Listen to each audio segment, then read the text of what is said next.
TSK. Agonizing pain, like a red-hot iron, had been driven into my chest and was now being mercilessly twisted around. I gasped and snapped my eyes open. The motion pulled at the wound, and for a moment, I felt I'd slipped back into unconsciousness. The last fragments of memory clinging stubbornly in my mind replayed. The flaming explosion, comrades' desperate cries, and the searing wave of heat crashing over us. I was Lin Feng, ace of China's lone wolf special forces. That mission, by all accounts, I should have died. But this? Where the hell is this? A rough wooden roof crisscrossed by aged beams met my gaze, cracks allowing faint streaks of light to filter through. The air was thick, its blend of metallic blood, pungent herbs, and damp, moldy wood clawed at my senses. Beneath me was nothing but a hard wooden platform stuffed with scratchy straw that dug into my back, itchy and painful all at once. I glanced down. Bandages, cobbled together from scraps of once white fabric, were wrapped haphazardly around my chest, crusted with dark, dried blood. The position, right where my heart was. Grimacing, I exhaled a shaky breath, cursing under it. Quiet but sharp. It did nothing to ease the sheer, suffocating frustration. Asterisk, what kind of godforsaken opening is this? I survive a battlefield under heavy fire, only to wake up oddly transplanted and racked with agony like this. Asterisk. And suddenly, like an uncontrollable tide, unfamiliar fragments of memory surged into my mind. Memories that weren't my own. The original owner of this body? He was also Lin Feng, a scout for the Northern Frontier Army of the Daiqian dynasty. 3 days ago, during a retreat, he'd been speared clean through the chest while covering his comrades. The military medics, concluding he wouldn't make it, dumped him in this dilapidated shack to await death. And me? A 21st century Special Forces soldier? The moment he died, I somehow crossed over. An uninvited guest, taking his body right as its original owner drew his last breath. All right, fine. If it's a rebirth, it's a rebirth, I muttered hoarsely, trying to find a sliver of humor in the absurd. At the very least, I'm still breathing. Barely. Feverish and with a festering chest wound, this frail body felt more like a prison, as though it wouldn't hold out past today. The groaning creak of wood sounded as the doorway was shoved open with force. Harsh sunlight flooded the room, forcing me to squint against it. 2 soldiers stepped in, armored in tattered leather that reeked of dampness and rusted with neglect. Their contempt for me was evident in every sneer and glance. The first to walk in was a burly oaf with a face full of coarse features, holding his nose as though the stench inside was unbearable. "Well, hey now, tough little bastard, aren't you?" he sneered, surveying me like one might a half-dead dog. "Still kicking, huh? Impressive." A tall, scrawnier man trailing behind him chuckled meanly. "Leave it, Brother Zhang. He's as good as dead anyway. General said this kid earned enough merit for his bravery to cash in for something nice. 3 of the prisoners' women thrown his way. You know, so he can enjoy himself a little before he croaks. What kind of fun can a walking corpse like him even manage?" The burly fellow spat onto the floor next to me, disgust evident on his face as his gaze swept over my frail state. I'd say those 3 wenches must be cursed as hell, drawing the short straw to serve a dying trash heap like him. He turned toward the doorway and spat out something vulgar, barking at someone outside. The gist? Hurry the hell up and get in here already. Moments later, 3 trembling figures were forcibly shoved into the room. The sight of them narrowed my pupils. These weren't just vague shadows or objects. They were people. Women, to be exact. All 3 clad in coarse prison cloth, hair unkempt and faces smudged with grime. Yet even through the dirt and disorder, their striking beauty was undeniable. Leading the trio was a tall woman with a commanding presence, fire blazing in her phoenix eyes. Her stance was straight-backed, unyielding. Only the trembling of her clenched fists betrayed her rage. The second figure was shorter, more delicate, her head bowed as sparkling tears quivered on her long lashes. Everything about her screamed of a skittish deer startled in headlights. Lastly was a serene woman with a calm, ethereal demeanor, a soft, oval-shaped face pale as moonlight and eyes that gleamed with steady resolve. Unlike the others, her gaze fixed immediately on my injured chest, brows furrowing faintly, a trace of compassion only a healer might carry. These were asterisk my wives? Asterisk. My brain stuttered to a halt. Back in the modern era, I died single and unattached. And now, in this twisted leap across time, I somehow landed directly in the starting position of a husband, with not one, not two, but asterisk 3 wives. Asterisk. But this so-called jackpot, no matter how I looked at it, it stank of sorrow and despair, dripping in mockery. Here you go, your reward. Burly Jean clapped his hands, a sick grin stretching across his face as he watched the 3 women stand unsteady before me. His gaze lingered far too long on the tallest one, his Adam's apple bobbing as he took her in. Guffawing, he shamelessly stepped closer to her, reaching out with a hand as rough as sandpaper. Come now, don't be shy, doll. What are you so scared of? That husband of yours over there has 1 foot in the grave already. Once he's gone, you and I'll get lost. Her sharp, icy voice cut through the air like a blade as she jerked her head away from his reach. The venom in her eyes could have frozen fire. Zhang's smile dropped like a stone, replaced in an instant by a scowl. He spat a string of colorful profanities, accusing her of being an ungrateful harlot still clinging to delusions of grandeur, as if she were still some spoiled general's daughter. Asterisk somebody asterisk s gotta tame you, he sneered darkly. So you'd better believe Uncle Zhang's doing you a favor by checking the goods ahead of your sorry excuse of a husband. His filthy hand shot toward the front of her shabby tunic. Stop. The word was soft, yet laced with frost. Zhang paused mid-motion as if the word had physically stopped him. Slowly, disbelieving, he turned to look at me, his face twisting between amazement and incredulity. What the hell did you just say, brat? He barked, spittle flying. Say that again, I dare you. Gritting my teeth against the protesting pain this body offered, I used my elbows to push myself upright. Even this simple action sent icy beads of sweat rolling down my temples. But my gaze, that sharp, unyielding light, it wasn't the gaze of a dead man. It wasn't dulled by despair or ignorance of impending death. No, if anything, it gleamed cold, so cold it was dangerous. Quietly lethal, like shadows retreating into the night just before striking. I said, take your filthy hand off of her. Each word fell from my mouth like a hammer's blow. Silence. Being stared at by those eyes. Zhang San felt an involuntary shiver run down his spine and subconsciously took a half step back. But he quickly snapped out of it. Was he, a grown man, actually frightened by someone on the brink of death? Rage and embarrassment flushed his face. With a vicious sneer, he spat out a cruel threat, essentially insinuating he'd stomp me to death. You're welcome to try, I replied, my lips curling into a cold smirk. Let's see if you stomp me into the ground first, or if I snap your neck before you even get the chance. My tone was soft, almost casual, yet the temperature in the woodshed seemed to drop a few degrees. The 3 women stared at me in stunned silence. Who the hell do you think you're scaring? Zhangsen finally lost it. Enraged, he stormed up to the side of the bed and raised his foot, aiming to stomp on my head. What happened next caught everyone off guard.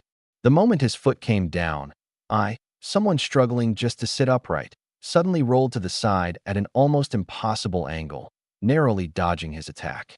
In the same breath, my hand shot out like lightning, grabbing a broken ceramic bowl from the edge of the bed. Before anyone could react, its jagged edge was pressed firmly against his throat.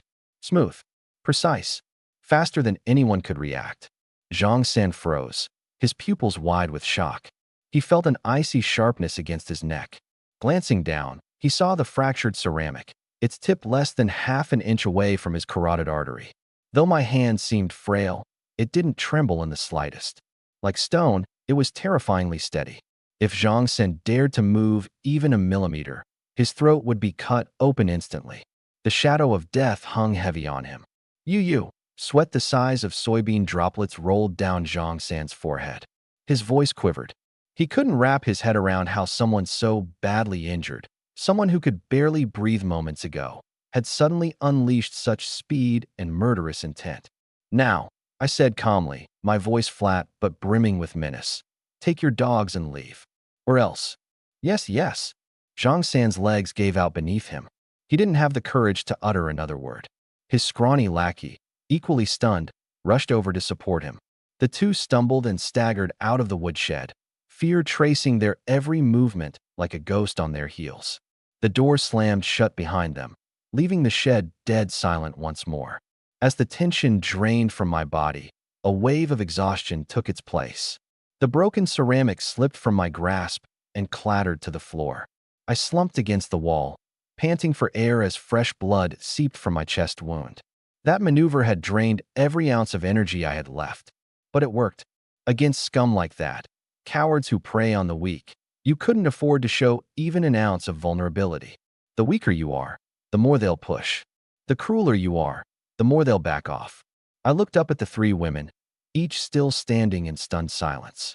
The gentle one, her gaze held a mix of curiosity and something probing, like she was trying to figure me out. The timid one still looked afraid, but now seemed to carry a hint of dependence in her eyes. And the bold one, the one with an unyielding spirit, just stared at me, her sharp phoenix eyes burning with a complex mix of emotions, surprise, suspicion, and what I suspected was a sliver of subtle admiration. I tried to give them a grin, but the attempt tugged at my wound, leaving me grimacing instead. My situation was still dire, injured, broke, and now responsible for 3 extra mouths to feed. But I glanced again at the 3 women before me, each breathtaking in her own way. A ridiculous yet self-assured thought crossed my mind. Worth it. At that moment, the gentle woman, who had been quiet this entire time, suddenly stepped forward. She knelt down, picked up the broken ceramic, and casually tossed it into the corner of the room. Then, fixing her clear, steady eyes on me, she said softly, "Don't move. If you move again, you really will die. If you want to live, listen to me." Her voice was light, almost delicate, but it carried a calm authority that left no room for argument. I raised my head to meet her gaze. In the dim light of the woodshed, I noticed something I hadn't before: her hands. They were covered in fine scratches and calluses. These were not the hands of someone who lived a pampered life. "You're a doctor?" My voice was hoarse and rough, as if scraped by sandpaper. "My father was a royal physician. I'm Su-Ching Snow. I grew up under his guidance and have some knowledge of medicine," she replied evenly, already moving to carefully unwrap the blood-stained rag tied around my chest. When the wound was fully exposed, the other 2 women audibly gasped. The injury was a gaping spear wound through my left chest, its edges blackened and festering with pus. The stench of rot emanated from it. The fact that I was still alive was, frankly, a miracle. "It's hopeless," the tall, cold woman said bluntly from her spot in the corner. Her voice was as frigid as her demeanor. "Sister Sue, don't waste your time. His heart vessels are damaged, and he's already been like this for 3 days. Not even a deity could save him now. We should focus on what to do after he's gone." She wasn't wrong. It was harsh, but it was pragmatic. The timid young woman shrank back further at the mention of death, clutching at the cold woman's sleeve for security. Her wide, watery eyes darted toward me, filled with both fear and sadness. I ignored the cold woman's grim assessment. Right now, I was just a patient, and Su-Ching Snow was the only doctor I had. I grinned at her. At least, I tried to. Listen to her. There's still hope for me. My attempt at humor caught Su-Ching Snow off guard. She blinked, then shook her head with a faint smile of exasperation.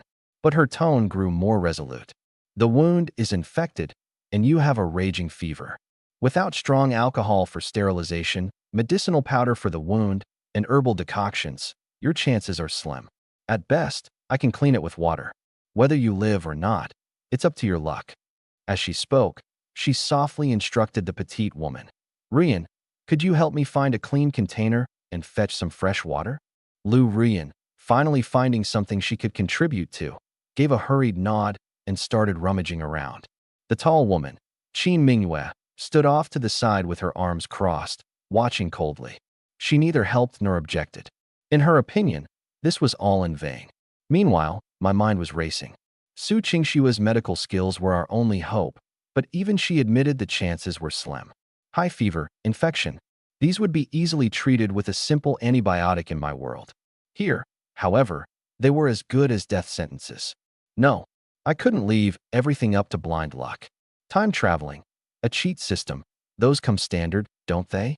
Where was mine? How to trigger it? I forced myself to stay calm and reviewed every detail of my situation, before and after I arrived here. My last memory was of the original host of this body passing away, consumed by unyielding frustration, followed by what felt like my soul merging into his. Wait a second, war merit, pensions, 3 wives. Wives. My gaze swept over the 3 women in front of me, and a bolt of realization shattered the fog in my brain. Could the key lie with them? Once the thought surfaced, I couldn't suppress it. Ridiculous as it sounded, it was my only lifeline. But these 3 were merely assigned to me in name. They weren't really my wives. Not even a single ceremony. Doesn't matter. Desperate times call for desperate measures. Ahem. I deliberately cleared my throat, drawing the attention of the 3 women. A hint of apologetic sincerity showed on my face as I said, "Ladies, I know you were sent here against your will. To be tied to someone like me, a man on the brink of death, it's unfair to you." This caught them off guard.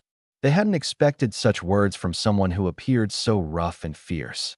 Qin Mingyue scoffed coldly, turning her head away.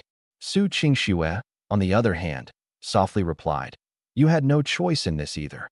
I smiled faintly and continued, "I know there's no love between us. But as of today, we're family. They may have treated you like commodities, but I don't see it that way. What we lack is a ceremony." "A ceremony?" Qin Mingyue finally broke her silence, looking at me as if I'd lost my mind.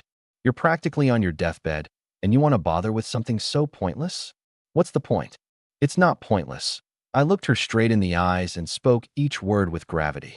"To me, it's respect. To you, it's recognition. Even if I die tonight, at least you'll be my rightful wives, my widows, not discarded goods deemed worthless by others. With that title, perhaps you'll have a better chance for a future." The words were half-truths, but the respect for women instilled deeply in me during my days in the Special Forces was genuine and unwavering. Qin Mingyue visibly tensed, clearly uncomfortable under my gaze, although she still responded stubbornly, "Who cares for your so-called recognition?" However, Su Qingxue, who had remained quiet, seemed to be moved. A physician's daughter, a general's daughter, a scholar's granddaughter, all of it crumbled overnight as her family became criminals. They'd endured scorn, mistreatment, and were treated like objects to be traded. Dignity was a luxury far beyond their reach. Yet here, this man with death hanging over him spoke of respect. She stared into my clear, unflinching eyes, silently considering, before giving a faint nod. "You're right. A ceremony is appropriate. We'll follow your lead." "Sujia," Qin Mingyue protested, alarmed. Su Qingxue, however, shook her head at her, her expression soft but resolutely firm. Relief surged through me. "Success." Taking a deep breath, I said, "Then we'll start with you. No elders, no guests, right here. As long as we bow to the heavens and the earth, you'll be my wife." I struggled to get out of bed to complete the ritual, but was stopped by her. "You're too injured for formalities." With that, she turned and softly bowed toward the open sky outside the woodshed, then to the ground beneath her feet. Finally, she faced me, inclining herself with a gentle yet clear voice. "I, Su Qingxue, as of today, am your wife." The moment her words landed, it felt like a bolt of lightning exploded in my brain. Ding. Condition met. Host has entered into marriage with an eligible woman. Read one heavenly scroll. Activated. In an instant, a thick, ancient golden book appeared in the depths of my consciousness, pages flipping open without assistance, as if carried by an unseen wind. Confirmed. Host has entered marriage contract with Su Qingxue. Evaluation in progress. New spouse, Su Qingxue. Identity, daughter of disgraced minister. Bloodline, descendant of Shinnong deluded. Talent, medical prodigy dormant. Initial affection level, sympathy, 2100ths. Overall evaluation, heaven grade, low tier. Before I could even process this flood of information, another row of dazzling golden text emerged. Evaluation complete. Initial reward package granted. Congratulations, host, on acquiring Shinnong bloodline, primary level, 100 herbs constitution. The next moment, a cool, gentle stream of life-filled energy surged through my body. As the energy flowed, fevered heat rapidly subsided, and my failing organs began rejuvenating with an insatiable hunger. Energy surged through me as a tingling itch radiated from the festering, agonizing wound. I could almost see it. My chest bore that gruesome scar, where necrotic flesh was peeling away, while fresh granulation tissue rapidly sprouted at a speed visible to the naked eye. The life force within me, once on the verge of depletion, was now replenished like parched earth soaking in sudden rain, and it wasn't just restored. It felt stronger than ever. This is... Su Qingxue had been about to clean my wound, but the sight unfolding before her left her completely dumbfounded. Right there, in front of her eyes, the bloody injury on my chest had stopped bleeding.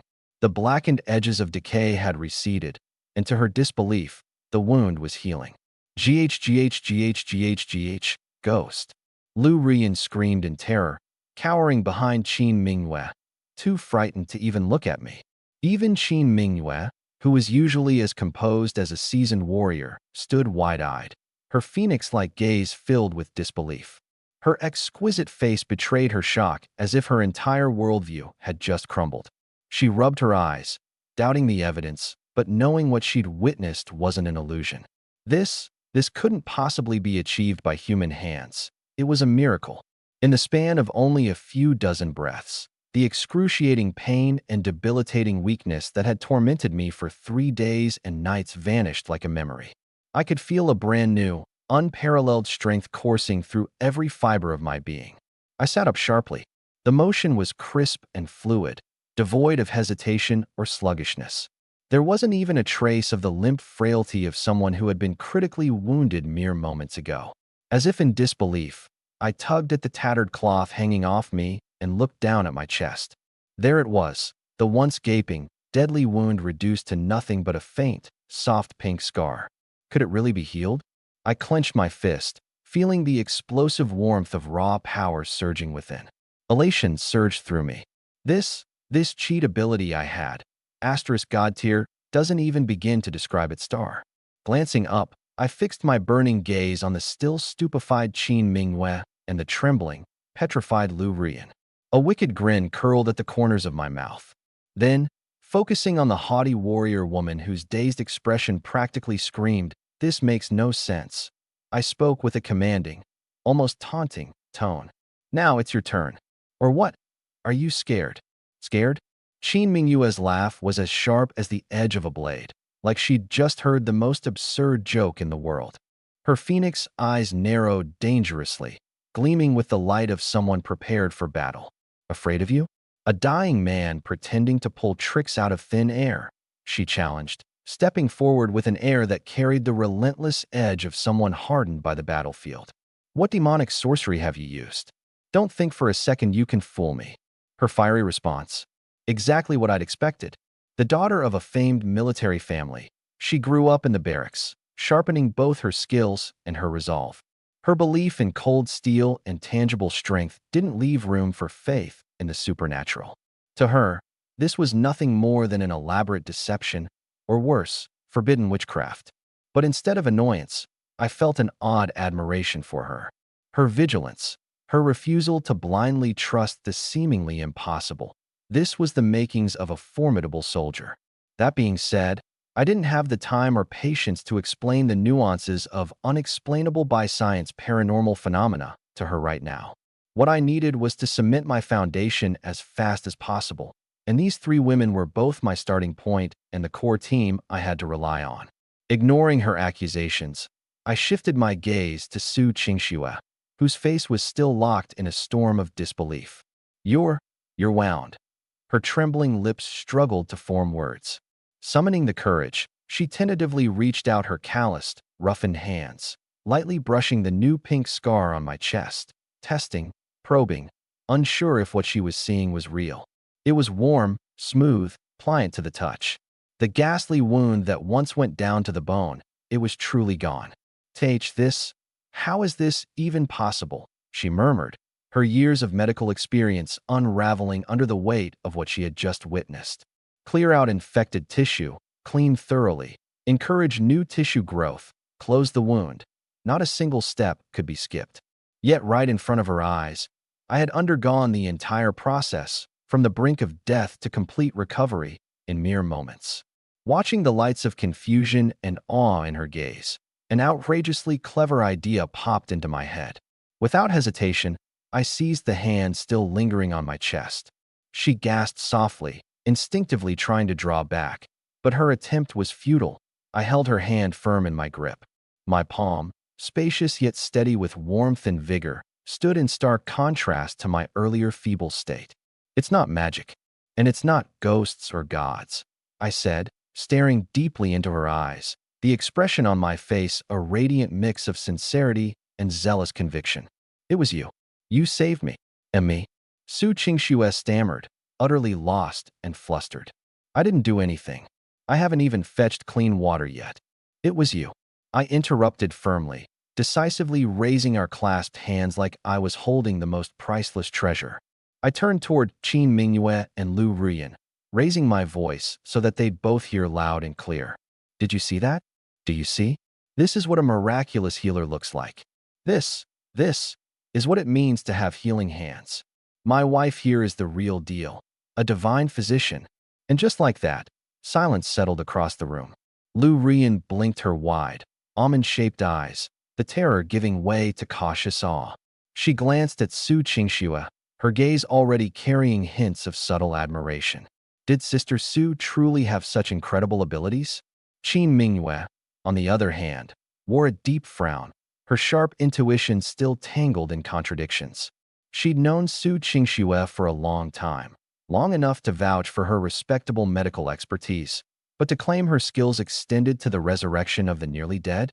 It sounded absurd, yet there was no other plausible explanation for what had happened before their very eyes.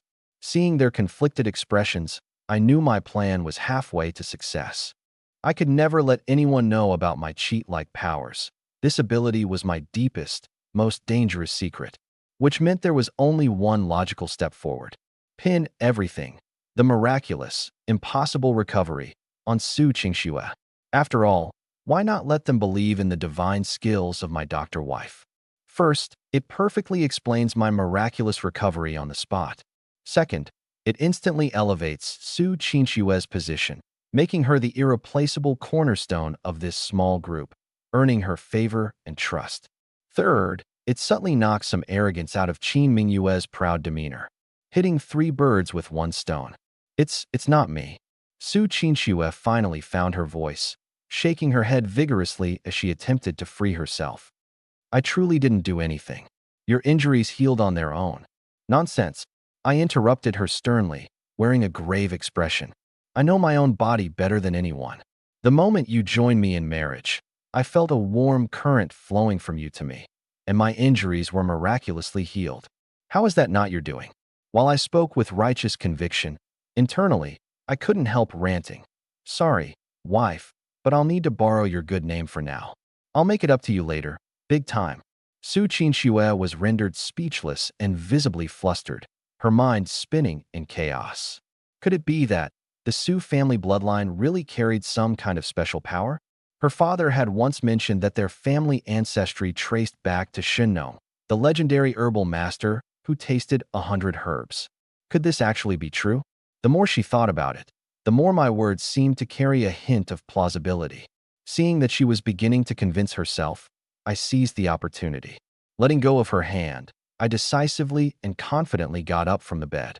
Not only did I stand up, but I stretched. A series of satisfying crackling sounds came from every part of my body. I moved my limbs and felt an unprecedented surge of strength within me. At this point, I felt like I could punch through a brick wall without breaking a sweat. This body of mine, transformed and reborn by the supposed Shinnon bloodline, was now something extraordinary. You really?" Qin Mingyue stared at me, moving around effortlessly, unable to utter another word of doubt. For the first time, her usually cold and aloof face was overtaken by undeniable shock. Actions speak louder than words. No one, no matter how skilled, could fake recovering from a mortal penetrating wound as if nothing had happened. Could it really be Su Qingxue's medical skill? Had it reached divine levels? I soaked in every expression on their faces before strolling over to Su Qingxue. With purposeful sincerity, I bowed deeply in front of her. "My lady, words cannot express my gratitude. You've given me a second life. From this day on, this life of mine belongs to you. Come what may, if anyone dares so much as harm a single hair on your head, I'll see them ruined to nothing." My tone was unyielding, each word spoken powerfully with the iron will of a former Special Forces operative. Su Qinshue's face turned an even deeper shade of red at my solemn vow, her heart pounding wildly like a fawn in flight. She hastily stepped aside, stammering, Please, just get up. I truly. Stop being so modest, my divine healer of a wife," I insisted, standing straight and smoothly testing out a new form of address, a cheeky grin playing on my lips. "If not for you, I'd already be a cold corpse right now." The way I called her divine healer wife was completely natural, both intimate and full of respect. Flustered, Su Qinshu couldn't find the words to refute it. She ended up lowering her head, embarrassed, as she silently accepted the credit. One down.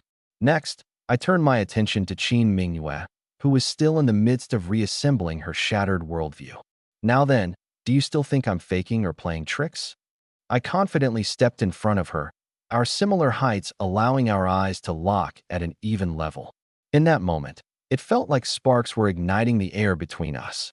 She bit her lip, her gaze flickering between me and Su Qinshu, who still stood with her face flushed as she averted her eyes. Finally, she gritted out through clenched teeth, "Looks like you got lucky, that's all." "No," I corrected immediately. "It's because my wife is amazing." She was so caught off guard by my retort that she nearly choked, letting out a cold huff before turning her head away, refusing to spare me another glance. With tsunderas like her, you can't push too hard. The shock she'd experienced today would be more than enough to mull over for a while. I took a look around the place, a ramshackle woodshed with 4 bare walls, no furniture, and not even a drop of water in sight. My stomach let out a loud, protesting growl. After recovering from an ordeal like mine, the energy I'd burned desperately needed replenishing. Besides, I now had 3 mouths to take care of on top of myself. "All right, let's put the past behind us," I announced, clapping my hands to clear the air. In the blink of an eye, I switched gears from being a sarcastic, bedridden patient to acting like the leader of the team. Since my divine healer wife has pulled me back from death's door, next up, it's my turn as the head of this household to solve the most pressing issue at hand. I paused, making deliberate eye contact with all 3 women. Grrrrwll. An unsuitably loud stomach rumble echoed through the air, this time emanating from Lu Rian. Her small, pretty face flushed scarlet, and she looked like she wanted to crawl into a hole and disappear on the spot. I burst out laughing, teasing away the group's awkwardness and tension. "That's right, food," I declared, focusing on Su Qinshu with serious intent. "Wife, you saved my life. Now, tell me, what would you like to eat?" The question was so casual and natural, as though instead of being someone who'd just clawed back from death, I was merely a provider returning from a hunt and asking his family what they wanted for dinner.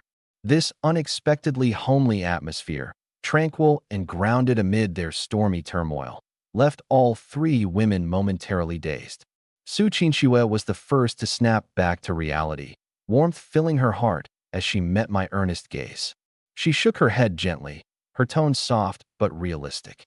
"Given the situation we're in right now, simply having something to fill our bellies would already be a blessing. Nothing more can be expected." She wasn't wrong. We had nothing to our names, trapped within a military camp.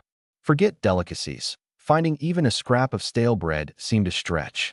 "Uft, big talk for nothing," Qin Mingyue scoffed, crossing her arms as she leaned. A bucket of cold water was mercilessly poured down. "What are you going to feed us with? Mud from the corner of the wall? Or that big mouth of yours that only knows how to brag?" Her skepticism towards me piled up like a mountain. My recovery was too bizarre, and even if a mere foot soldier like me had healed, what could I possibly accomplish? "Gurgle," Lu Rian's stomach protested again, her face flushing even redder. I didn't bother arguing with Qin Mingyue. Facts will always be the best way to counter disbelief. Scanning the tiny storage room that held nothing but hay and dust, I walked straight to the door. "Stay here, lock the door, and don't open it for anyone until I return." My steps were firm, each one grounded with unshakable confidence. "Where are you going?" Su Qingxue asked hurriedly, her voice tinged with worry. The head of the family, naturally, goes out to find food. I turned back and winked at her. Don't worry. I'll return soon. With that, I opened the rickety wooden door and walked out without hesitation. The door closed behind me, and the storage room returned to silence. From behind, Qin Minghua walked over to the door, listening intently as my footsteps faded away, then turned to Su Qingxue. Sister Su, do you really trust him? What could someone who's just recovered from a severe injury possibly do? The military camp is heavily guarded. If he gets caught sneaking around as a deserter, we'll all be dragged into trouble. Su Qingxue stared at the tightly closed door, her eyes clouded with uncertainty. I'm not sure, but I feel like he's different from before. Outside the storage room, I took a deep breath of air tainted with dust and the scent of grass and wood, letting out a long exhale. Freedom feels so good, but I didn't rush to look for food. My top priority was to figure out exactly what my body had become. As I dug into the original owner's memories, I tried to communicate with the Red One Heavenly Manual in my mind. Manual, give me an update on my body stats. Host, Lin Feng. Physique, 100 herb body. Initial Shinnon bloodline. Natural affinity for plants and herbs. Wound recovery speed increased by 300%. Partial toxin resistance. Cultivation technique, none. Martial technique, none. Current rank, body tempering realm, tier 7. When I saw the last line, my pupils contracted sharply. Tier 7, body tempering realm? I quickly searched the original owner's memories. In this world, martial cultivation is divided into 9 tiers. The lower 3, tier 9, tier 8, and tier 7, are collectively called the body tempering realm, focused on toughening muscles and enhancing physical strength. Most ordinary soldiers linger at tier 9. Reaching tier 8 would make one eligible for positions like squad leader or corporal within the ranks of low-level officers. The original owner, having served 3 years in the military and trained hard, had only just barely touched the threshold of tier 9, ranking among the lowest in the camp. But somehow, I had skipped right past tier 9 and tier 8, landing directly in tier 7. This wasn't just recovering physically. This was a rocket-fueled upgrade. Are you kidding me? I couldn't help but curse quietly, but the uncontrollable grin on my face betrayed my excitement. Marrying a wife had not only miraculously healed me, but also boosted my rank by 2 whole tiers. This cheat code was absolutely ridiculous. Suppressing the excitement, I walked to a quiet corner, spotting a few large stone troughs meant for water and a massive ceramic jar nearby, likely used to carry water. The original owner's memories indicated that, when full, this jar weighed 200 to 300 pounds, requiring at least 2 soldiers to lift it, and even then, it'd be a struggle. Taking a deep breath, I bent down and grabbed the rim of the jar with both hands. My muscles tensed as I exerted force. Come on. The heaviness I anticipated wasn't there at all. The enormous ceramic jar felt feather-light, like an empty wooden bucket in my hands. I effortlessly lifted it over my head and set it down steadily without breaking a sweat. Looking down at my hands, my eyes gleamed with astonishment. This strength was at least 3 times greater than what the original owner had. Perhaps more. I could distinctly feel how my 5 senses had also heightened considerably. I could hear the shouts of soldiers training in the distance, leaves rustling in the breeze, and I could even distinguish the subtle sense of different grasses floating in the air. This wasn't a bad trade at all. Excitedly, I clenched my fists. An intense sense of power radiated from my palms. With a faint crack, the ceramic rim I had just grasped splintered into a small piece that crumbled entirely between my fingers. Powdery fragments sifted down between my fingertips. Staring at my palm, I realized this wasn't just raw strength. It was precision and mastery over power. Pair my old Special Forces combat skills with this newly transformed body. A wild idea crept into my mind. In this world, I might live a life even more thrilling than my past one. Just as the thought formed, the sound of footsteps approached. I snapped out of my thoughts, brushing the fine dust from my hands, and turned toward the sound. It was 2 soldiers dressed as camp cooks, carrying a bucket of kitchen scraps, staggering toward me. Food. My eyes lit up as I tidied my tattered clothes and put on a weak facade, stepping forward to intercept them. Excuse me, brothers, could you spare me a moment? The two kitchen hands, initially annoyed by someone blocking their path, paused upon noticing my dirted, blood-stained uniform and pale face. A scar-faced man asked, "What are you doing here? Don't you know this is a restricted area, the kitchen backroom?" I put on a simple and honest smile, rummaging around in my pockets for a while before finally pulling out a few blood-stained copper coins, the last possessions the original owner of this body had left. "Big brothers, my name's Lin Feng. I'm with the Scouts. Got injured recently and haven't eaten for 3 days. I'm starving. Could you spare a couple of steamed buns for me? This little bit of money, just consider it my treat for you to have a drink." As I said that, I extended the coins toward them. Scarface weighed the coins in his hand, and the impatience on his face turned to disdain.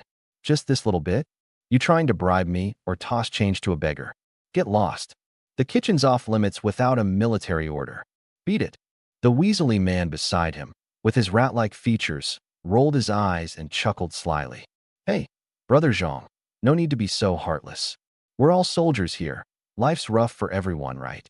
He turned to me, smiling maliciously. "Brother, we're out of steamed buns. But in that bin over there, it's today's leftovers. If you don't mind, help yourself." As he spoke, he deliberately lifted the lid of a wooden bucket. A sour, putrid stench immediately hit me.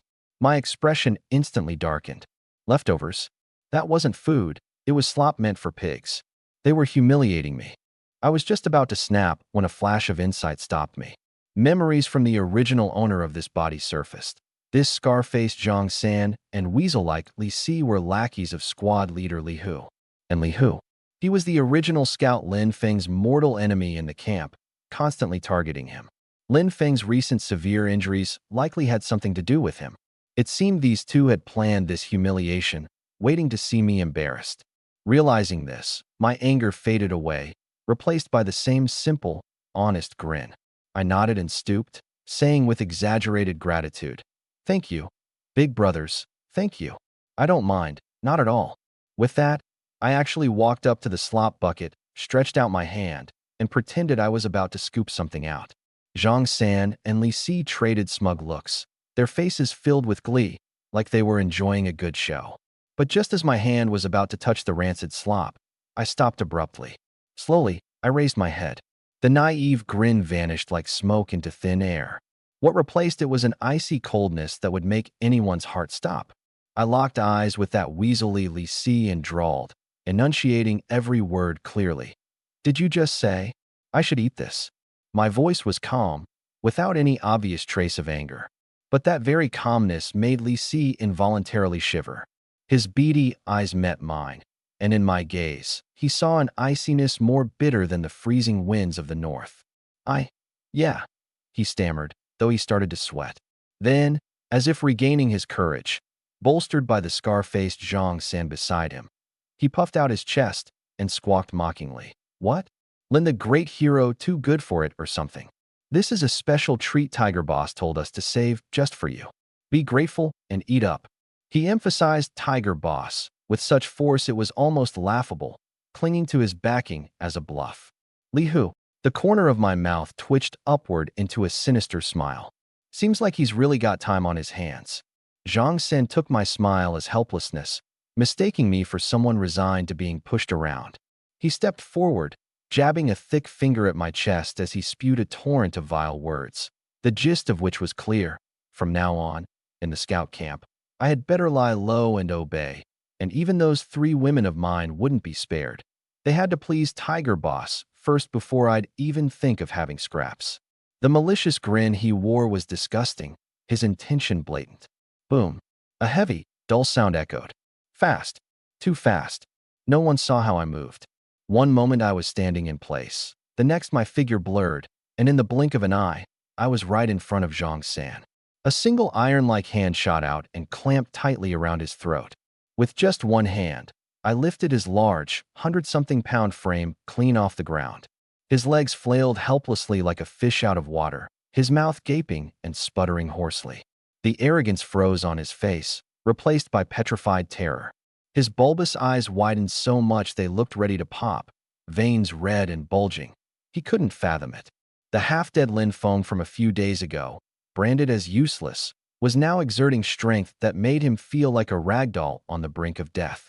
Next to him, Li Si stood dumbstruck, his jaw nearly unhinged, wide enough to fit an egg. "You know," I stated softly, my voice unhurried and neutral, yet every word carried a chilling weight. "I have a bit of a temper." I leaned in closer to the struggling Zhang San, tightening my grip just slightly. His face, now a liver-red hue, twisted in utter panic as he clawed vainly at my wrist. He was getting colder by the second, and his pants abruptly darkened as a foul stench filled the air. Especially when someone jokes about my women. "Did you just say you wanted to mess with them?" I. He could hardly force out words, terror gripping him tighter than even my vice-like grip. I was wrong. I was wrong. He wasn't just frightened. He genuinely believed I would snap his neck. Pathetic. Disgust flickered in my eyes as I released him, violently tossing him aside. The heavy thud of his body meeting the slop bucket echoed loudly.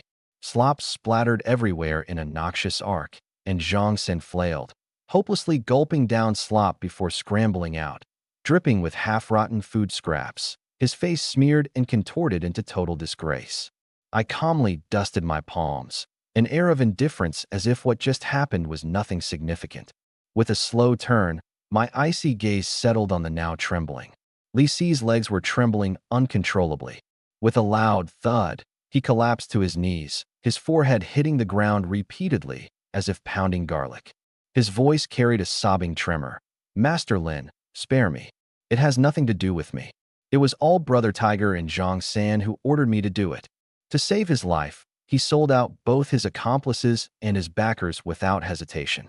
"Oh, it was Li Hu who instructed you." I stepped forward, towering over him, my gaze carrying a trace of amusement. "Then tell me, how do you think I should deal with you?" "Master, I'll get some food for you." In a flash of inspiration, he gestured obsequiously toward the nearby mess hall and said, "Freshly steamed white buns and the meat soup from this morning. They're still hot. Let me bring some for you and the ladies." Classic cowardly behavior. Pleasurable to the bully but a sniveling worm to anyone strong. When dealing with people like this, killing them outright would almost be a mercy, not always the most effective strategy. Sometimes, letting them live proves much more useful. "Go on, then," I said with a flat tone. "Remember, the portion for 3 people, with the finest white buns and extra meat in the soup.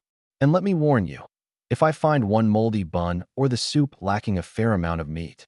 I didn't finish my sentence, but the warning in my gaze was enough to send chills down Li Si's spine.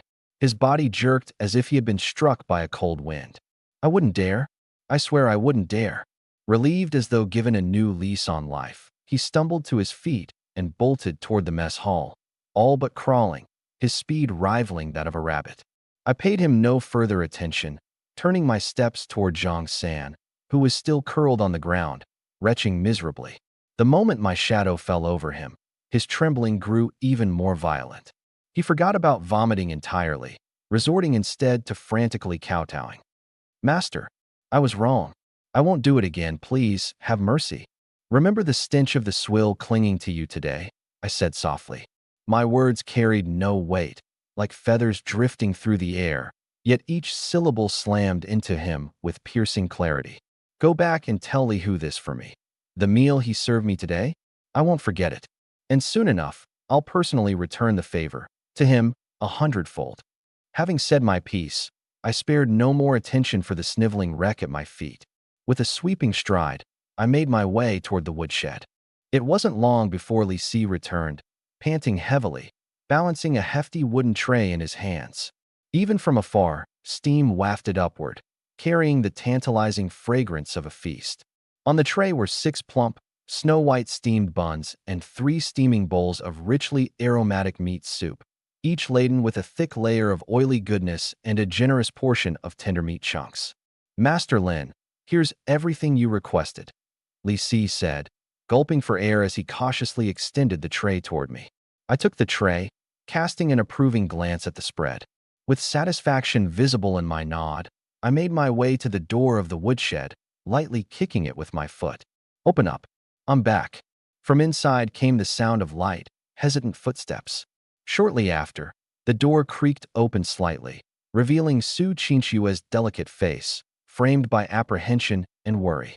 When her eyes landed on me, safe and unharmed, with a tray of steaming food held securely in my hands, her beautiful eyes instantly brimmed with astonished joy, so strong it was difficult for her to believe it was real. You really?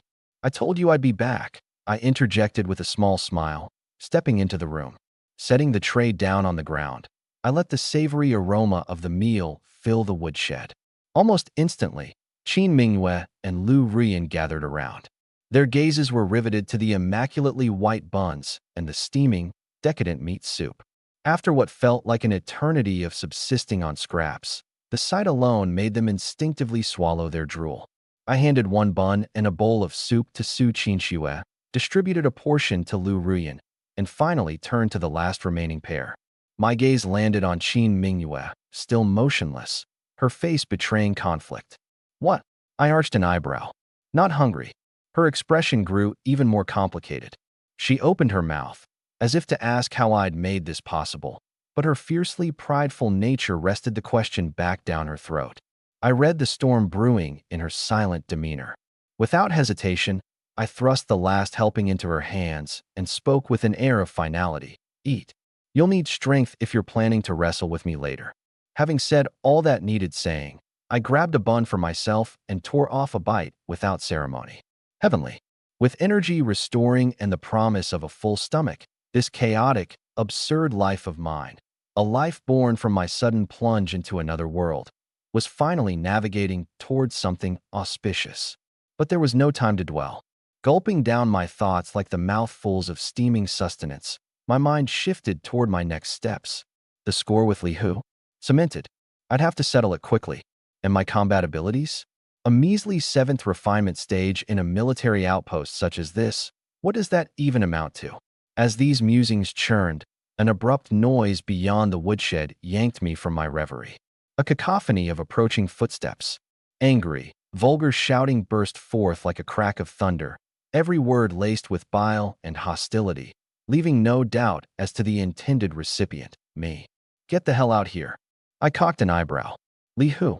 Glancing at the half-eaten bun in my palm and the trio of women now cloaked in fear, mortal dread painted stark across their faces, I couldn't suppress the emergence of an almost wicked smirk.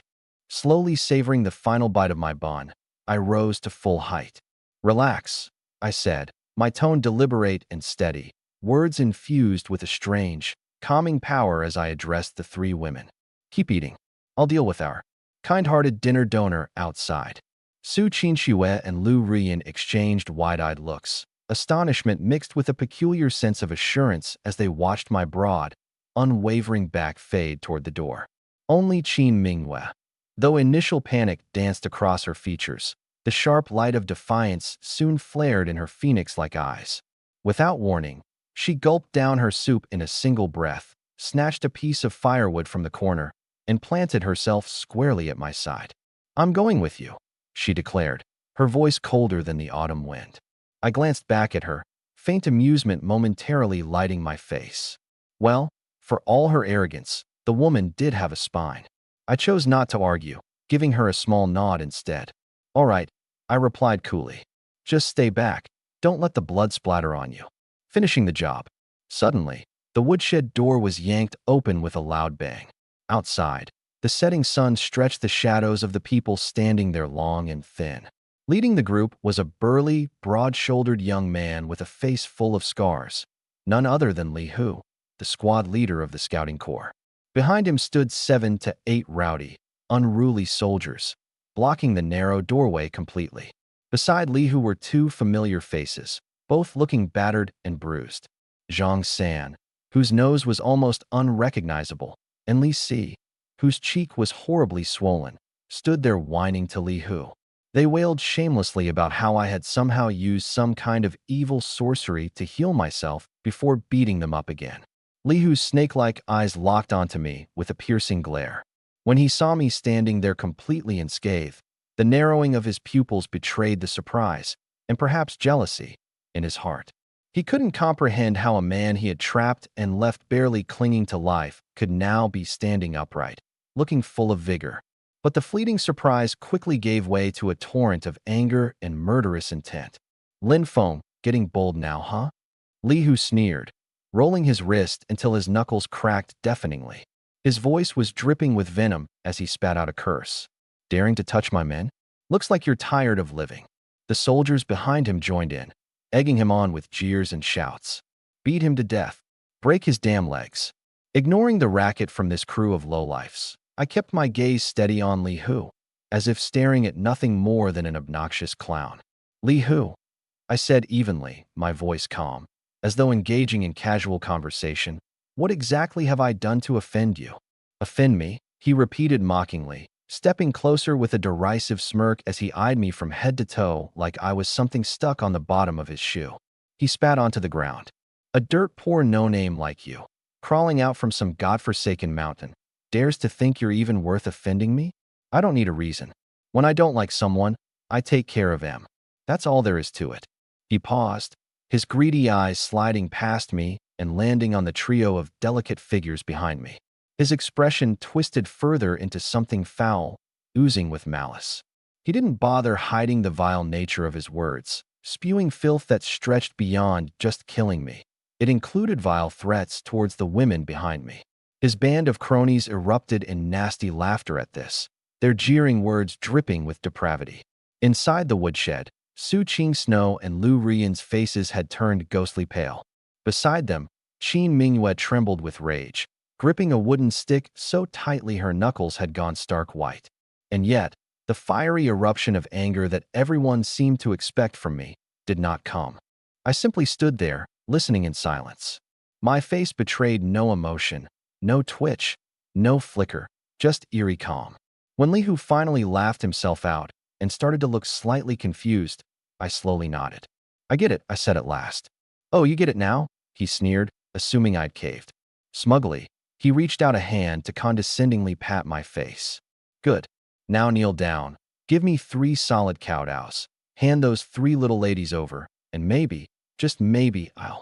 His words cut out abruptly, because my hand had already shot out, seizing his wrist in a death grip before he could touch me. The hand didn't look especially large or powerful, but its force was undeniable, clamping around his wrist like an iron vice.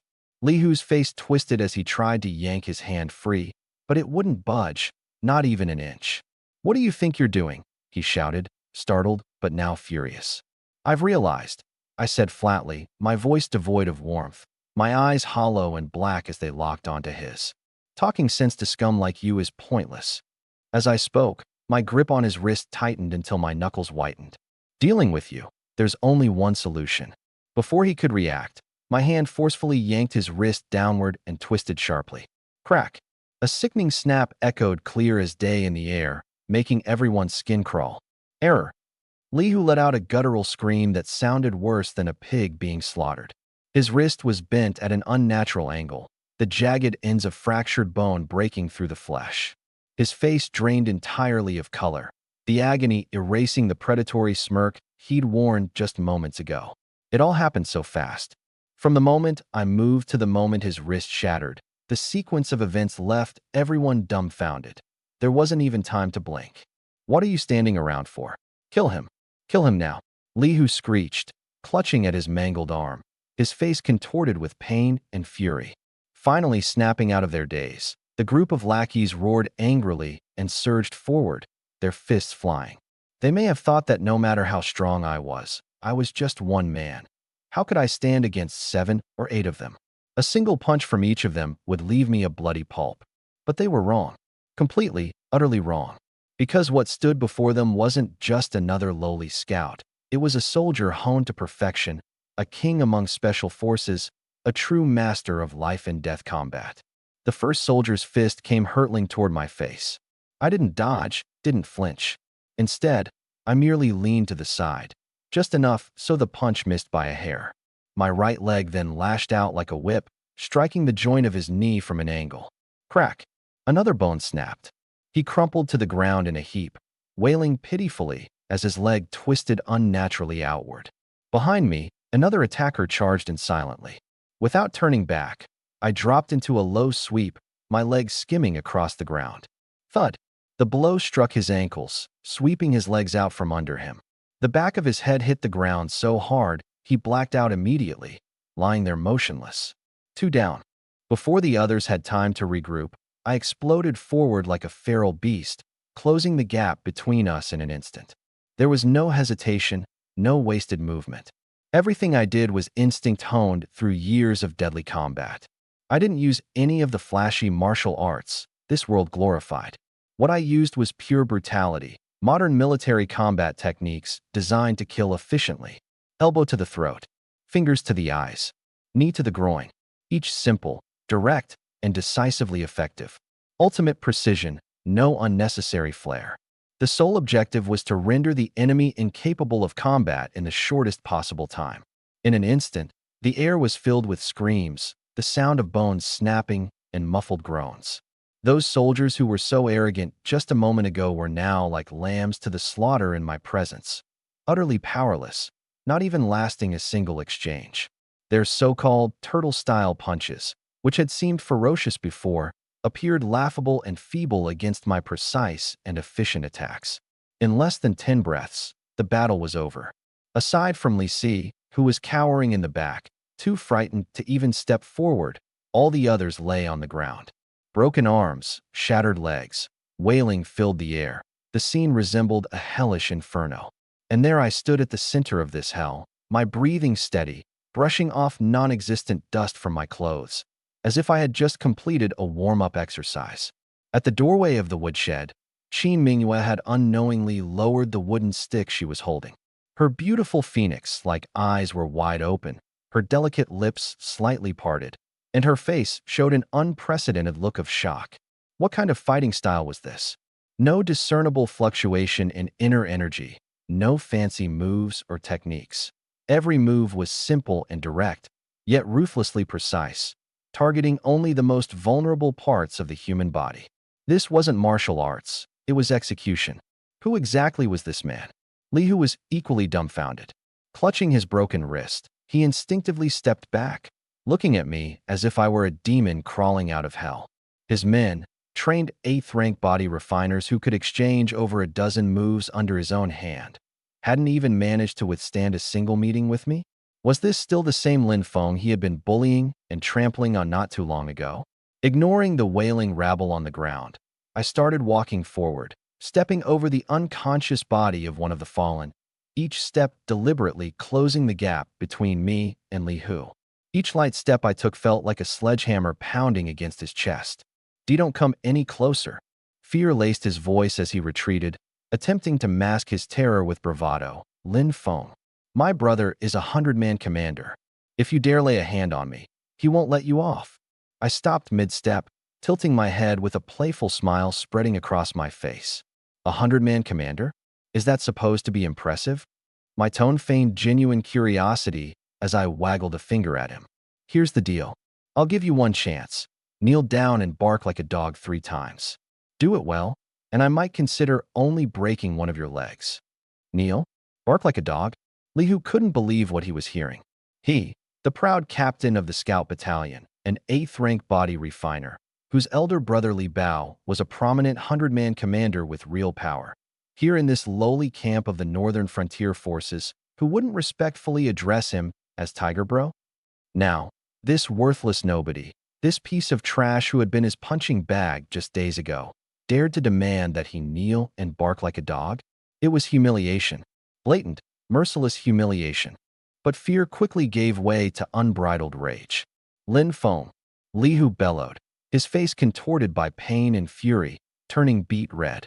With his uninjured left hand, he suddenly drew a cold, gleaming dagger from his belt, a military standard weapon forged of refined steel and razor-sharp. He had clearly lost his mind. Like a wounded beast, he roared ferociously and charged at me, thrusting the knife toward my heart with all his might. The intention was crystal clear. Even if it meant facing martial court punishment, he was going to kill me today and wash away the shame with my blood. At the woodshed door, Su Qingxue and Lu Rian screamed in horror at the sight of that gleaming blade. Qin Mingyue's pupils contracted to their limits. As an expert spearman herself, she could discern how fast and deadly Li Hu's attack was. Taken by surprise, Even another 8th rank fighter would have struggled to dodge it. And yet, Lin Feng. He just stood there, unmoving. Was he frozen in fear? Just as the dagger's tip was a hair's width from my chest, I moved, not with haste, but almost lazily, with an air of casual ease. All I did was sidestep slightly, my right hand weaving elegantly like a butterfly in flight, deftly bypassing his attacking arm to clamp down on his wrist with precision. Li Hu felt a numbing sensation spread through his wrist, followed by a subtle force wrenching the weapon from his grasp. That dagger, which he had been certain would pierce its target, was now completely out of his control. With my other hand, I caught the spinning dagger midair. The hilt twirled with flare in my palm before the blade angled upward, stopping mere millimeters from his throat. The chill of cold steel against his skin froze him in place. Every ounce of blood in his body seemingly solidified in that instant. From the moment he stabbed to the moment he lost, everything happened in the blink of an eye. A flawless sequence, effortlessly executed. If taking out the others earlier relied on ruthlessness and unpredictability, this maneuver of disarming Li, who showcased nothing less than absolute, unstoppable dominance. The madness and ferocity in Li Hu's eyes drained away like a receding tide, leaving only pure, unadulterated terror and despair. He had lost. Completely, unquestionably, devastatingly lost. I gave you a chance, I said coldly, my voice steady as I gripped the dagger firmly. But unfortunately, you weren't worthy. By the woodshed door, the wooden stick in Qin Mingyue's hands trembled slightly. Not from fear, but from exhilaration. She stared at me, those beautiful, almond-shaped phoenix eyes brimming with disbelief and a peculiar gleam. How could this be? This man, how could he possibly be this strong? She came from a family of generals. Her father was the famed Hawk Battalion captain of the Northern Front. She had grown up moving amongst soldiers, trained in the art of war since childhood, and her perceptiveness was unparalleled. She saw it all crystal clear. The series of seemingly simple moves I just executed actually demonstrated an extraordinary mastery of timing, distance, and precision, calculated to perfection. This wasn't ordinary military combat tactics. It was something far superior, a pure and lethal killing skill. Clean, swift, and impossibly efficient. She was certain, not even her father, a seasoned 7th rank warrior, could have handled that situation with such effortless finesse.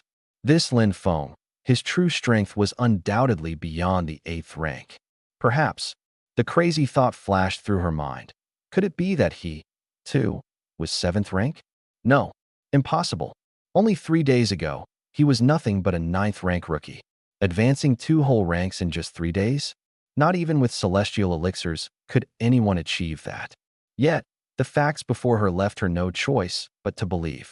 This man, from head to toe, was a mystery, a living enigma. His elusive combat skills, his unshakable composure in the face of danger, and those eyes, those mischievous, all-seeing eyes that seemed to pierce through everything. They had nothing in common with the clumsy, cowardly, wooden scout called Lin Feng that she remembered. Who was he, really? What had happened to him in these past 3 days? And Sujia's almost godlike medical skills. Qin Mingyue's mind was in utter chaos. She realized, to her dismay, that she had never truly understood this man who, at least in name, was her husband. Meanwhile, Li Hu, his throat pressed against the sharp edge of a dagger, had finally crumbled. He could already feel the blade cutting into his skin.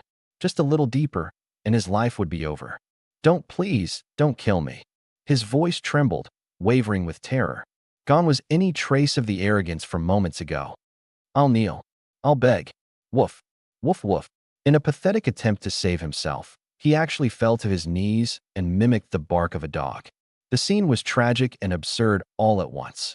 Around them, the groaning soldiers lying injured nearby fell utterly silent, their fear leaving them paralyzed, not even daring to whimper. I glanced at Li Hu, now prostrate on the ground, tears and snot running down his face in disgrace. Disgust flickered across my eyes as I withdrew the dagger, calmly sheathed it, and then raised my boot. Bang! A heavy kick landed squarely on his chest. He was sent flying backward like a discarded rag doll, rolling on the ground several times before coming to a stop. Collapsed like a dead dog, he began retching violently, all strength sapped from his body. Even the energy to scream had deserted him. Take your trash and get out. My voice was as cold as a midwinter gale. If there's a next time, it won't just be broken arms and legs. The few remaining soldiers still capable of moving scrambled like their lives depended on it, dragging their injured comrades and leader as they fled in disarray, leaving behind a scene of carnage and the faint tang of blood in the air. In mere moments, the place calmed down, the eerie stillness broken only by the wreckage left behind. I casually wiped my dagger clean on my clothes before tucking it back at my waist. Only then did I turn my attention to the three women frozen stiff in the doorway. Su Qing Snow and Lu Ruyan looked at me with reverence, and perhaps a tad bit of apprehension. Qin Mingyue's gaze, on the other hand, was complicated beyond words. Shock, confusion, curiosity, and, most unexpectedly, a faint trace of admiration she herself hadn't yet noticed. Seeing the conflicted look in her eyes as if she wanted to ask, but couldn't bring herself to, I found it amusing. Walking over, I grabbed the wooden stick she was gripping so tightly that her knuckles had gone white. Plucking it from her stiff hands, I tossed it aside, then reached out. My fingers gently but firmly pinched her smooth chin, lifting her head to meet my eyes. What's wrong? Shaken up a bit. I let a mischievous smile curl at the corner of my lips. Her body tensed immediately.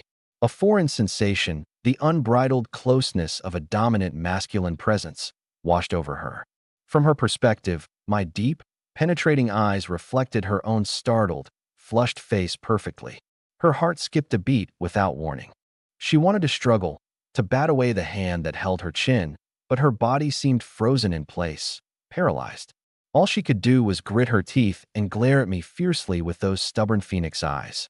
Or perhaps, I leaned in closer, so close that our breaths blurred the distance between us. Lowering my voice until it was a private murmur meant for her ears alone, I teased. You thought I looked handsome just now? Handsome?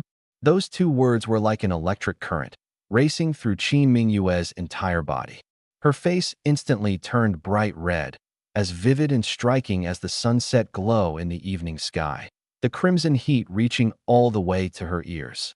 In her entire life, no man had ever dared speak to her in such a flippant, bold way. And what infuriated her even more was the humiliating fact that her own mind betrayed her. Betrayed her with an answer so mortifying that she wanted to slap herself. Yes, handsome. Incredibly, ridiculously handsome. You, shameless. Blushing furiously with anger and embarrassment, she somehow found a burst of strength, shoving me away as hard as she could. Stumbling back a few steps, she wiped at her chin with the back of her hand as though trying to erase something tainted. Flames of indignation danced in her phoenix-like eyes as she glared at me. At that moment, she resembled nothing less than a fierce lioness who'd just had her tail yanked, fiery, defiant, and she carried a delicate charm, tinged with a hint of shy coquettishness that was hard to describe. I chuckled heartily and decided not to tease her anymore. When it comes to this kind of tsundere personality, knowing when to stop is key. It yields the best effect.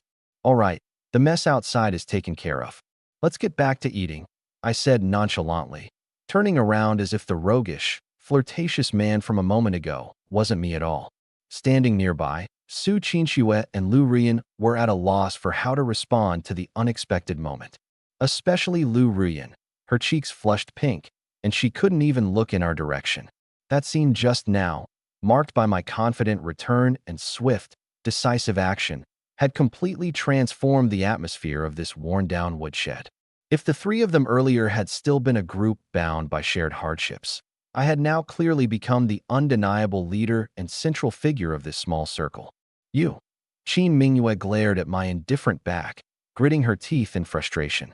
She wanted to lash out, but the thought of the overwhelming display of combat ability from earlier forced her to swallow her words. She couldn't beat me. The phrase, can't win, reluctantly echoed in her mind, filling her with a sense of helplessness. I sat back down on the haystack, picked up the now somewhat lukewarm bowl of meat soup, and began gulping it down. That bit of exercise earlier had taken a lot out of me, and I needed to refuel. Su Qinxue quietly went back to her seat and nibbled on her steamed bun, but her curious and pensive gaze kept drifting toward me. This man, He was becoming more and more of a mystery to her. Lin, brother Lin. Lu Rian timidly scooted closer. She gently slid her nearly untouched bowl of soup toward me, her voice soft and cautious as she said, "You just fought a tough battle. You must be exhausted. Here, you should have mine." The meat chunks in her bowl had been neatly pushed to one side with her chopsticks, clearly intended for me. Her sudden gesture of kindness made me pause mid-sip of soup. I looked up at this Jiangnan scholar with a fragile demeanor who had always huddled in the corner like a frightened rabbit. She kept her head low, too shy to meet my gaze, her long eyelashes fluttering nervously, while her hands fidgeted nervously with the hem of her clothes. For some reason, my heart softened a little. Is this what ancient women were like? Gentle, considerate, and tender enough to care for you with their whole heart. I gave her a small smile, neither accepting nor rejecting the offer, but instead, I picked the largest piece of meat from my own bowl and placed it into hers. "I appreciate your thoughtfulness," I said, my tone warm but with a firm, protective undertone. "But I'm a man, the head of our little household. How could I take from you? Be a good girl and finish it. Keep your body healthy. As long as I have meat to eat, you'll never have to settle for just soup."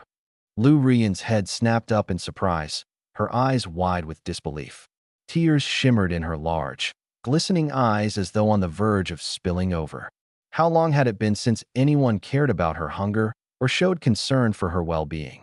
Since the tragic day her family fell apart, she had been like duckweed adrift in this world, floating, rudderless, enduring cold stares and cruel treatment. Yet now, this man, her husband in name only, had brought her a rare moment of warmth and respect in the simplest and most sincere way. Her eyes reddened as she lowered her head and softly murmured, She began eating that piece of meat in tiny bites, tears falling uncontrollably into her bowl, causing little ripples in the broth. Watching this, Su Qinxue couldn't help but feel a mix of emotions. She silently picked up her own soup bowl and put the pieces of meat from it into mine. "Rian is right. You expended a lot just now. You should eat more," she said serenely and matter-of-factly, like a wife taking care of her husband. "I'm a doctor. I know how to nourish the body. This bit of meat will benefit you more than it would me." I looked at the pile of meat that had suddenly appeared in my bowl and couldn't help but laugh. Great. They're spoiling me now? I turned to Su Qinxue, only to find her looking at me with gentle eyes, her gaze as clear as a mountain stream, filled with nothing but pure concern. My heartstrings were tugged ever so slightly. Without arguing further, I nodded with a smile and said, "All right, then I won't hold back. I gotta say this soft rice tastes pretty amazing." Of course, Su Qinxue didn't understand the modern slang I'd just casually dropped. She simply assumed it was another joke and smiled with quiet amusement. Her smile was like the gentle breeze of spring carrying the scent of blooming flowers. For a brief moment, the dilapidated woodshed seemed to fill with a cozy warmth. But standing alone in a corner was Qin Minghua, staring blankly at her own bowl of meat, which seemed so sparse and lonely compared to the heaping pile of love offerings in mine. Suddenly, the steamed bun in her mouth didn't taste so good anymore. Biting her lip, a wave of inexplicable irritation and grievance rose within her. Why? Why are they all being so nice to him? So what if he managed to beat up a couple of street thugs? What's so great about that, anyway?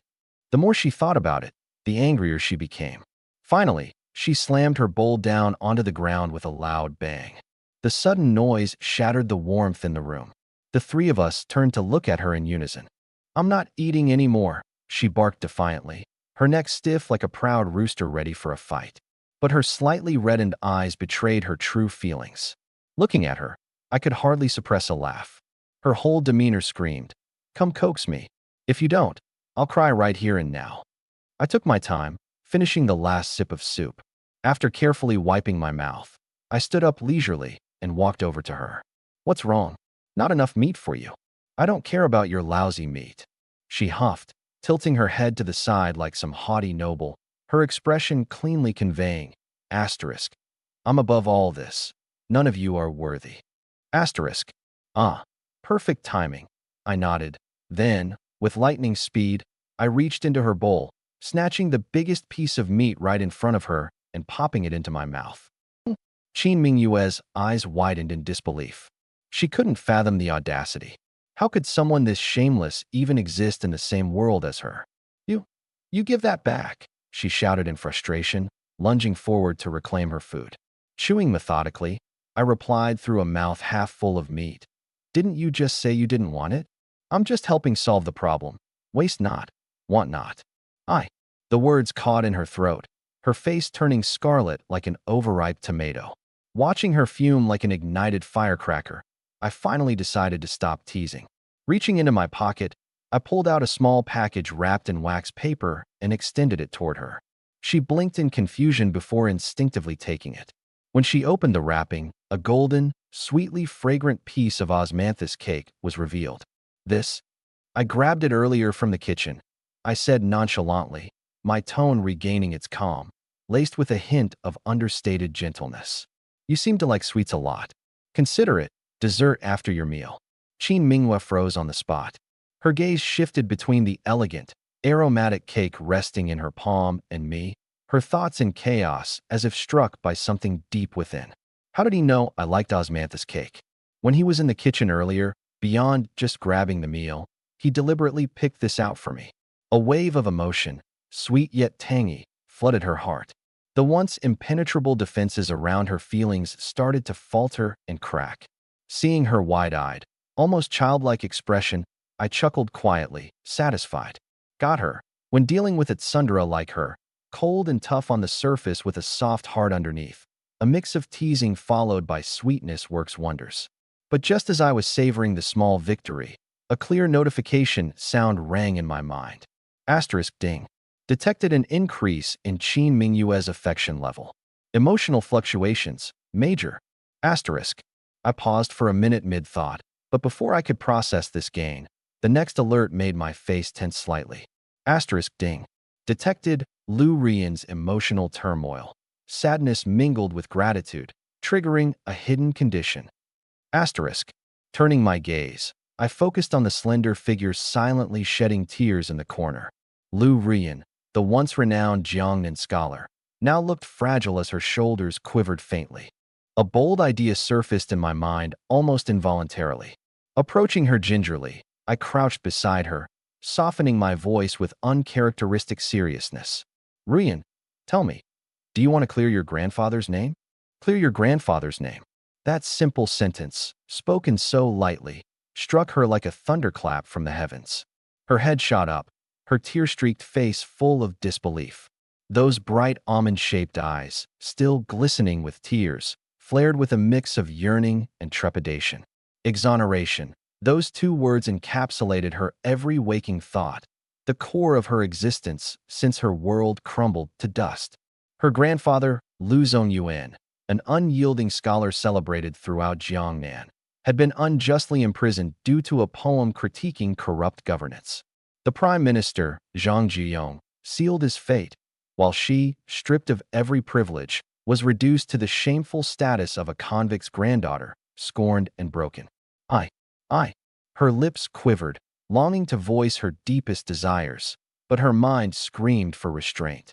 Zhang Jiyong held unchallenged power over the empire, and they were nothing but soldiers stationed in obscurity, powerless specks in the grand scheme of politics. How could this possibly be a reality?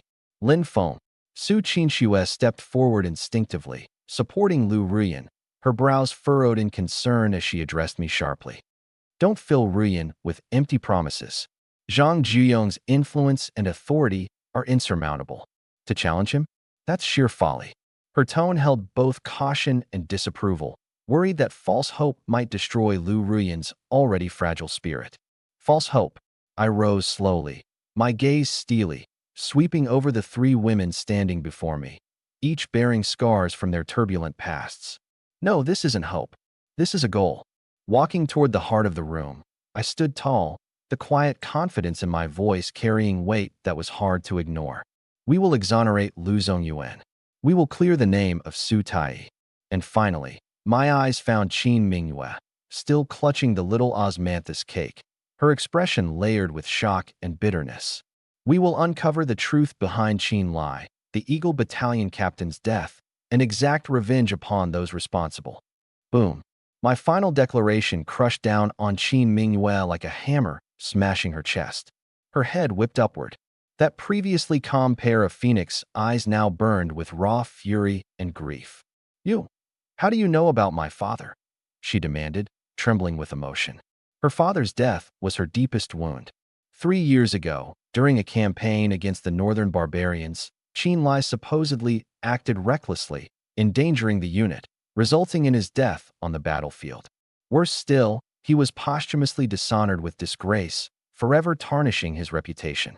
However, she knew her father, an astute and cautious military man. Such a careless misstep was unimaginable.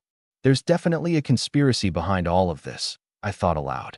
I didn't answer directly, but instead opened my hands, speaking clearly and slowly. To achieve all of this, we're still missing one thing. What is it? Su Qinxue instinctively asked. Power, I said, clenching my fist and feeling the surge of vigor rushing within me. The kind of absolute power that can overturn the entire chessboard. My gaze swept from Su Qinxue to Lu Ruyan, and finally landed on Qin Mingyue like an unsheathed blade, sharp and piercing. I've mentioned this before. My strength comes from you all. One's already taken care of. There are two remaining. A confident smirk curved upon my lips. Qin Mingyue, it's your turn now, I declared. The air in the woodshed grew heavy and tense instantly. Qin Mingyue's heart skipped a beat. She instinctively took a step back, clutching the osmanthus cake in her hand tightly. Her voice was fierce, but her tone betrayed her unease. Don't even think about it. I, Qin Mingyue, would rather die than let myself be manipulated by you. This man was terrifying, his power unfathomable, his mind as cunning as a fox. He effortlessly saw through each of their innermost desires and obsessions. Manipulation? I chuckled, closing the distance between us step by step, each movement laden with an oppressive aura. No, I told you, this is an alliance, a vow of vengeance. I don't need to ally with you. She spat through gritted teeth, refusing to retreat further. Is that so? I was already face to face with her, looking down from above. Then tell me, how exactly do you plan to kill Ma Chaochuan, the adjutant who had your father killed? He's been promoted to Centurion and is now a high-ranking officer in this very northern frontier army. With no status, no resources to your name, what are you going to do? Beat him to death with a fire poker? You. Qin Mingyue was struck like a bolt of lightning, her face instantly turning pale. Ma Chaochuan. That name. She had only ever overheard it mentioned once by her father's former soldiers. But Lin Feng, how did this man know so much? I've given you the chance to choose, I said coldly, my patience evaporating. Now, I have no time to humor your little games of playing tough. Before she could react, I moved. Qin Mingyue barely registered the motion. Her wrist was already caught in an iron grip. She instinctively fought back, her other hand striking a makeshift chop aimed at my neck. But the strike was laughably weak in comparison to me. I deflected it effortlessly, pushing her backward in a fluid motion until her back hit the wall behind her. She was pinned, completely immobilized. Let go of me, she screamed, struggling fiercely, a mixture of anger and shame flashing in her eyes. Her entire repertoire of martial arts seemed useless against this man. Sister Su. Ruyan, she cried out for help. Su Qinxue and Lu Ruyan froze in fear, too stunned and intimidated by my icy stare to move. You too. Turn around, I ordered without sparing them a glance. After a slight hesitation, they obeyed, slowly turning their backs to the scene. Lin Feng, you bastard, Qin Mingyue shouted, unleashing a flurry of curses. The more she hurled at me, the filthier they became. But her insults were meaningless to me. With one arm holding her tightly immobilized, I raised her hand forcibly with my other hand, making her face the heavens. This is the last time I'm saying this, I declared in a voice as cold as winter frost, my breath brushing against her ear. This isn't submission, it's an alliance. Swear before the heavens, and I'll help you avenge your father. Otherwise, your fate is to rot away in this army camp.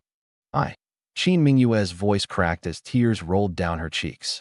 Humiliation, rage, despair, all of it mixed with the seething hatred she'd buried deep within her heart. It overwhelmed her completely. She knew she had no choice. This man, this devil who could see through human souls, who played people like pawns in a chess game, had cornered her utterly. Closing her eyes, she allowed the tears to fall as she slowly bowed her head, that proud and unyielding head of hers finally bending ever so slightly before the heavens. When she turned back, her eyes carried nothing but pure venom as she glared at me. From between clenched teeth, she spat each word with burning hatred. I, Qin Minghua, am your wife now. Ding. System has detected the formation of a marital bond between the host and a woman. Condition fulfilled. Asterisk asterisk Red Lawn Celestial Tome asterisk asterisk. Page 2 unlocked. A radiant light exploded within my mind once again. Bond detected with Qin Minghua. Evaluating. Asterisk asterisk newlywed. Qin Minghua asterisk asterisk identity. Daughter of a fallen general bloodline. White tiger lineage. Thin. Talent. Spear mastery. Dormant. Initial affection. Hostility. -10 out of 100. Overall rating. Mid-tier heaven grade. Evaluation complete. Awarding initial tier rewards. Congratulations, host. You have received beginner level overlord strength, metal affinity physique. In that instant, a storm of energy unlike the gentle vitality of Su Qinchue's powers rushed through me. This energy was sharp, domineering, and utterly untamed. It roared like a flood breaching a dam, recklessly flooding every corner of my body. Where Su Qinchue's abilities represented life, this was the embodiment of pure, unrelenting destruction. Every fiber of my muscles, every inch of bone was being remade as this metallic energy shredded, refined, and reformed them anew.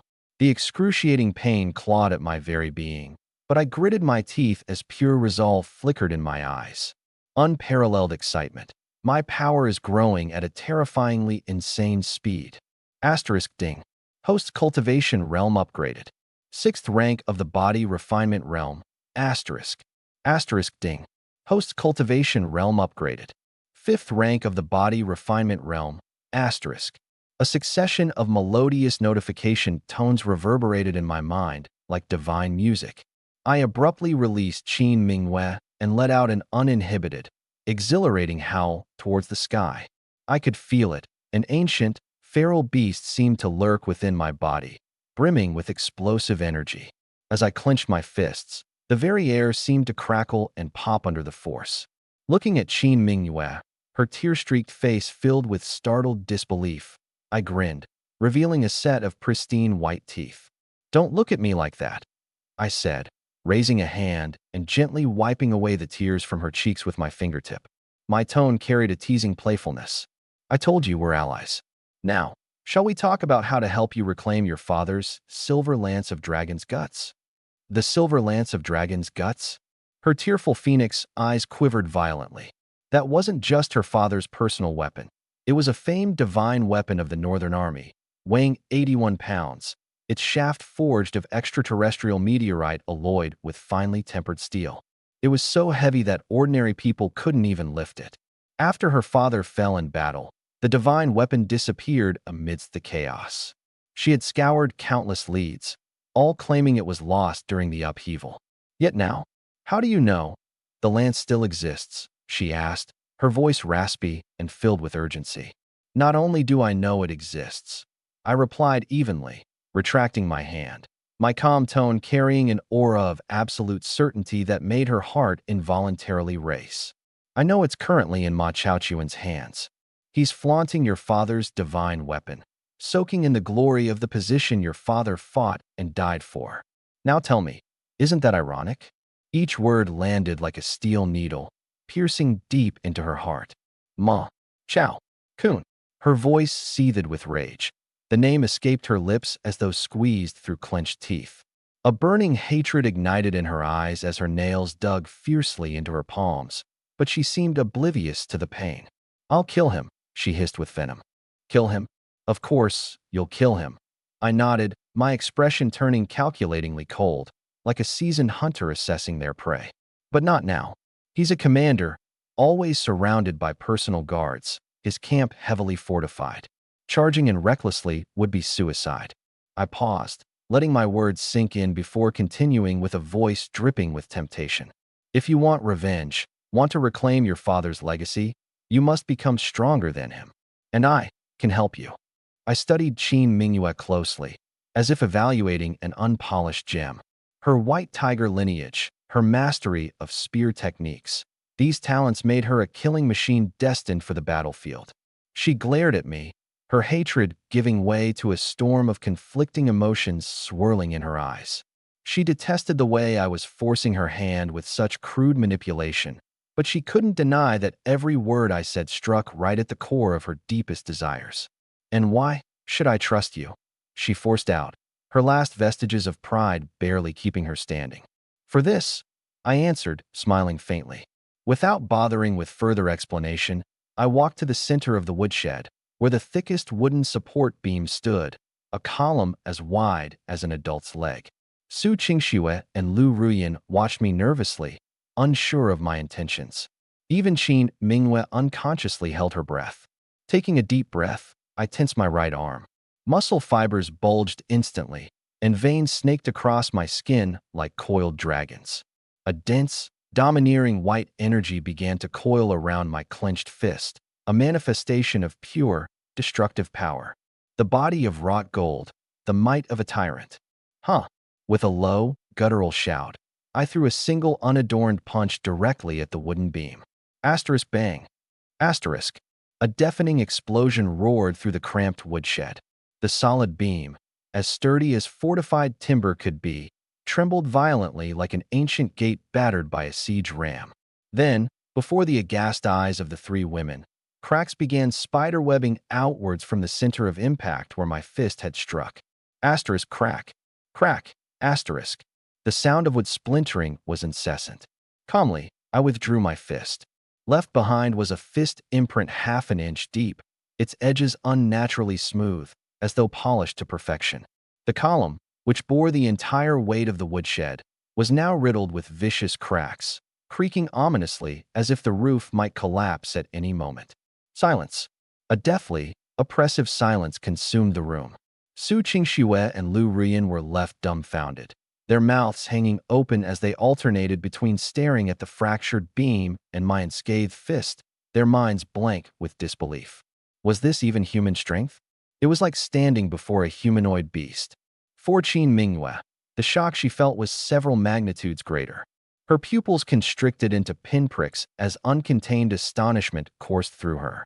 Others might only see incredible raw power, but as someone deeply trained in martial arts, she truly grasped the horrifying truth behind that punch. It wasn't just raw strength. A typical fighter, no matter how strong, punching a wooden do. The pits were shattered and irregular, but the imprint of my fist, its edges smooth as if cut by a blade, revealed a shocking truth. My strength had been honed to an inconceivable degree, with every ounce of force accurately channeled to the tip of my fist, not a single bit wasted. This level of control over power, she had only ever seen it in one person, her father, Qin Lai, the fierce and legendary commander of the Eagle Guards. No, this surpassed even him. If before I'd been a mysterious individual with remarkable skills and unfathomable intentions in her eyes, I was now a towering, impenetrable mountain, inspiring a subtle yet undeniable urge within her to bow in reverence. Well, do you believe me now? I shook my hand lightly, as if I'd done something trivial, savoring the sight of Qin Mingyue's face. Her expression screamed, "My worldview has collapsed again." Internally, I was quite pleased with myself. The strength of a conqueror, undeniably dominant. I felt like I could actually punch a bull to death with raw power alone. Qin Mingyue didn't answer. She simply stared at me, dazed. Her proud, phoenix-like eyes, along with all her stubbornness, skepticism, and hostility, had been utterly shattered by this single punch. What replaced them was a feeling she couldn't quite articulate, something between awe and submission. She slowly stepped forward in silence. After a pause, she did something no one could have anticipated. She knelt before me on one knee. It was a formal salute, the kind a subordinate military officer would give to their superior. "From this moment on, my life belongs to you," she said, her voice devoid of resistance, filled only with resolute conviction. "Tell me what to do, and I'll do it. Just promise me one thing. Let me take my revenge on my enemies." With this kneeling gesture, The wild and untamed steed finally bowed its head and surrendered. I nodded in satisfaction, reaching out to help her to her feet. Good. As I looked at the three women in front of me, Su Qing Snow with her unparalleled medical talent, Qin Mingyue with her combat prowess, and Lu Ruyan, a master of strategy, I realized that the perfect, infinitely capable initial team had finally formed. My heart swelled with boundless ambition. The future now seemed limitless. And just then, my stomach growled inappropriately once more. With a surge in strength came an enormous energy depletion. That earlier meal was nowhere near enough. I awkwardly patted my stomach. I'll go to the kitchen and find more food for you, Su Qing Snow said quickly, her tone filled with a new kind of total trust and reliance on me. No need. I shook my head, a glint flashing in my eye. Food from the kitchen. How could that possibly compare to what we can personally acquire? Turning, I cast my gaze toward the scout camp's crude quarters just outside the firewood shed, a sly grin tugging at the corner of my mouth. I looked at Qin Mingyue, my tone deliberately casual. What do you think if we borrow some rice and preserved meat from Li Hu's barracks tonight? He wouldn't mind, would he? Borrow. The moment I uttered that word, Qin Mingyue's phoenix eyes, which had just regained their calm, suddenly lit up. The light wasn't one of anger or embarrassment, it was excitement. The thrill of a hunter setting its sights on prey. Let's do it, she agreed immediately, her excitement making her voice tremble slightly. When do we go? This man is absolutely insane. Completely, utterly insane. He'd just crippled half of Li Hu's men earlier, and now he wanted to march straight into the man's base and borrow his food? That wasn't provocation anymore. It was an outright declaration of war. And yet, for some reason, she wasn't afraid. Instead, she felt her blood pumping furiously in her veins. This lawless, unapologetic way of exacting revenge and taking what you wanted, it was exhilarating beyond belief. Don't be reckless. Su Qing Snow panicked, grabbing my arm and trying to dissuade me. Lin Feng, you've already offended Li Hu beyond repair. His brother, Li Bao, is a captain in charge of 100 soldiers. We should be lying low, avoiding confrontation, not avoid confrontation. I interrupted her, shaking my head, my gaze sharp like a blade. Let me ask you this. Which is scarier, a starving tiger or a well-fed one? Su Qing Snow froze, instinctively replying, of course, the well-fed one. Exactly, I smirked. Right now, we're nothing more than a starving tiger who can't even lift its claws. The only way to fight wolves is to make sure we've eaten first. Relax, I'm not going to start a fight. I'm simply going to borrow something. I said it so earnestly, yet the cunning glint in my eyes made it impossible for her to feel at ease. I didn't explain further. Instead, I gave out simple instructions. Mingyue and I will go. Qing Snow, Ruyan, the two of you stay here and lock the door from the inside. Remember, no matter who comes knocking, don't open the door unless it's us. My choice of words was deliberate. Calling her Mingyue and referring to this place as home made Qin Mingyue's heart inexplicably tremble. Her cheeks flushed softly as she instinctively nodded. The night was as dark as ink, and most of the soldiers in the camp had already retired to their beds, save for a few scattered patrols. The squad carried torches, pacing back and forth in the distance. Qin Mingyue and I moved like two shadows merged into the night, silently weaving through the shadows of the barracks. I led the way, my footsteps light as those of a feline, landing without a sound, perfectly avoiding all the stationed and hidden guards. Qin Mingyue followed behind, increasingly astonished at each step. This level of stealth was far beyond the skill of an ordinary scout. Even the most elite in the army, those in the famed Night Stalkers, likely couldn't execute this with such ease and grace. Who exactly is this man? How many more secrets is he hiding? Soon, we reached the farthest row of barracks within the scout camp. This was where the squad leader Li Hu and his closest cronies resided. The lamp inside was still lit, and faint sounds of raucous laughter and curses seeped through the door. I signaled Qin Mingyue to hold position with a hand gesture, took a deep breath, and approached the door. I didn't knock, nor did I push it open gently. Instead, I lifted my foot and, with a calculated disdain, delivered a ferocious kick that slammed the wooden door open. Asterisk bang. Asterisk. The deafening crash reverberated through the entire barracks, silencing the noise within. Dozens of pairs of eyes instantly shot toward the doorway. There I stood, arms crossed, casually leaning against the doorframe with a playful smirk painted on my face. The air in the barracks was thick with the stench of sweat, rancid feet, and cheap alcohol. 7 or 8 shirtless, tattooed veterans circled around a rundown table playing dice, surrounded by empty wine jugs. These were Lihu's core enforcers, the rotten eggs of the team, bullies who oppressed rookies, wreaking havoc wherever they went. After a brief moment of stunned silence, a burly man with a scruffy beard smacked the table and stood up, his drunken eyes fixed on me. He jabbed his finger in my direction and unleashed a string of slurred insults, calling me blind for having the audacity to kick in Tiger Boss's door. Tiger Boss. I chuckled, as if hearing the punchline of some joke. Casually, I scratched my ear, then strolled into the room as if inspecting my dominion. My eyes swept over each of them like a lion surveying his territory. You mean that cripple with the broken wrist, the one who was on his knees barking like a dog? The scruffy bearded man roared with anger. He grabbed a wooden stool beside him and swung it at my head with full force. Others sprang to their feet, their faces twisted with malicious glee, eager to see me get what's coming. But the smirks vanished almost immediately. As the stool came hurtling at me, I didn't so much as blink. I simply lifted one hand. Smack! The stool halted midair, caught effortlessly in my grip.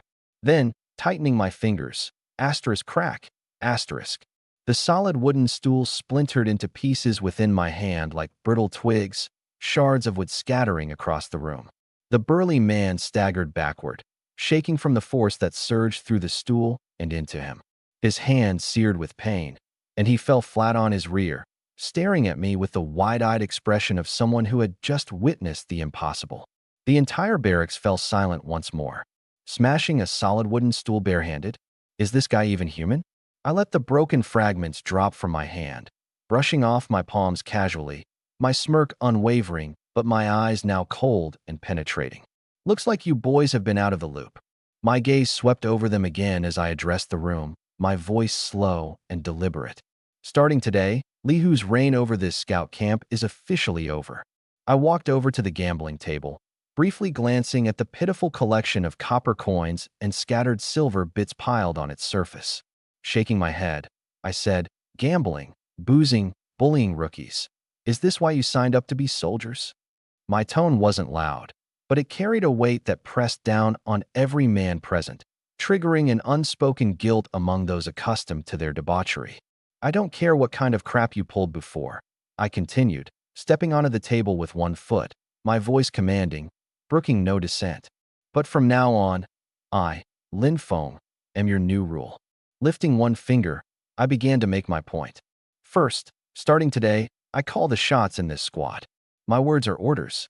Anyone who dares defy me," I pointed to the scruffy man still sitting dazed on the ground, "that will be your fate." A second finger. "Second, all your petty thefts, your abuses, your underhanded deeds. I'll overlook them just this once. But from here on, if anyone raises their fists against their fellow brothers, I'll take those fists right off. Think I won't." A third finger, and a devilish grin crept across my face. "Third, and most importantly, follow me, and I promise you this. You'll eat meat at every meal. You'll have money to pocket every month. And when battle calls, I'll lead you to riches, to promotions, to glory. I'll turn every one of you lowly grunts into men worth mentioning. Carrot and stick, my favorite leadership strategy, honed in my previous life as a special ops commander. Dealing with soldiers like these wasn't just about instilling fear. You had to show them a better future, something tangible to hold on to, a reason to follow you." Sure enough, as I finished, the expressions on their faces began to change. Fear, doubt, but more importantly, a glimmer of hope long buried began to resurface in their eyes. Why does someone join the army in the first place? To fill their belly, to rise in rank, to bring honor to their family. Lihu's leadership gave them nothing but the leeway to bully others. It never brought them real benefits. Now, this man standing before them, who seemed monstrously powerful yet strangely charismatic, promised something far better. And I drew them in with such an irresistibly tempting carrot. What's that? You don't believe me. Seeing right through their thoughts, I walked over to the corner of the room, where Lee, who had been hoarding sacks of rice and slabs of cured meats. I hefted a bag of rice weighing at least 100 pounds onto my shoulder, then casually picked up two glossy, glistening slabs of bacon with my other hand, as effortlessly as if it were two stalks of straw. These, I slammed the goods onto the table with a solid thunk, are a little welcoming gift from me to all of you. I let the words sink in as I continued. Tonight, everyone gets a feast. Consider it a celebration of this new team coming together. After finishing, I grabbed the remaining sack of rice and a few more slabs of cured meat, slinging them effortlessly onto my back as I turned and strolled toward the door. From the moment I had started moving until now, not one of them dared to step forward and stop me. They merely exchanged glances loaded with unease and disbelief, eyes fixed on the man before them, someone who had barged into their lives like a descending storm god, establishing his authority with brute force and merciless efficiency. Standing at the doorway, I stopped and cast them a backward glance. Narrowing my eyes, I tilted my head toward the scruffy, bearded fellow still sitting paralyzed on the floor. "Hey you, what's your name?" He flinched, scrambling to his feet in a panicked hurry, stammering, "Sir. Sir Lin, I'm called Wang Dachui." "Wang Dachui." I nodded, as though making a mental note, and then spoke in a casual, almost dismissive tone, as if talking to a servant. "From now on, you're with me. For now, go to the camp kitchen and find yourself a big pot. Boil all this meat thoroughly. Oh, and make sure to add plenty of water. Every brother here tonight gets a bowl of hot soup." Wang Dachui stood there immobilized, looking like his soul had just stepped out of his body. His eyes darted nervously between me, my amused smirk, and the enticingly fragrant pile of cured meat on the table. His brain short-circuited for a moment. Follow Lin Feng. Make soup for him, and the others? This plot twist couldn't be right. By normal rules, someone like Lin Feng, someone bold enough to challenge Hu Ji's, Tiger's, authority, should have been beaten to death and tossed out to the wolves at the graveyard by now. So how had the script flipped so suddenly? Now he had to cook for this so-called enemy? What? My voice dropped slightly, carrying a distinct edge of menace. You don't want to? And no, that's not it at all. Wang Dachui snapped out of his daze with an obvious shiver, his gaze flicking to the hand I had earlier used to snap a bench in half. And, even more vividly, recalling the miserable sight of Li, who just moments before. His whole body trembled like jelly. Want to or not, he wouldn't dare voice a single no. "Of course, Sir Lin. I'm more than willing." His head bobbed up and down like a chicken picking grains, squeezing out a crooked grin that looked even worse than crying. "I'll get on it right away." Without another look, he scooped the cured meat off the table into his arms and practically fled, not even bothering to find a pot as he staggered and stumbled like a man being chased by a tiger. Satisfied with his miserable retreat, I adjusted the load on my shoulder, making my way out the barracks door with Qin Mingyue beside me. Behind us, the remaining soldiers, each wearing an expression that flickered between awe and dread, gawked in stunned silence as we left. Not until Mai and Qin Mingyue's figures disappeared into the darkness of the night did anyone dare to loosen up. They collectively collapsed onto the floor like lifeless puppets, gasping for air. In the span of just a few minutes, they felt as though they'd all brushed shoulders with death itself. That guy, is he even human?" One soldier clutching a broken arm muttered nervously. Another weakly cursed through the gap left by his two missing front teeth, mumbling how in all his years, even in the bloodiest battles, he'd never seen anyone like this. Everyone had lingering fear in their hearts. Lin Feng's presence left an oppressive weight too heavy to shake off. It wasn't like Li Hu's facade of petty bullying, backed only by opportunistic cronies. No, this was a raw, intrinsic dominance, an aura forged by someone who truly cared for nothing and feared no one. "Shut it, all of you," barked a wiry figure who had to this point remained unscathed and silent. This was Li Ergo, the most cunning and perceptive of the lot, the only one smart enough not to step so much as an inch forward when the chaos broke out earlier. Surveying the wreckage of their barracks, Li Ergo narrowed his eyes faintly at my parting words, his gaze sharp and calculating. "Can't you all see it yet?" he hissed, lowering his voice. "Just watch. Things in this scout camp, They're about to change. That very night, something peculiar and unprecedented occurred within the scout camp.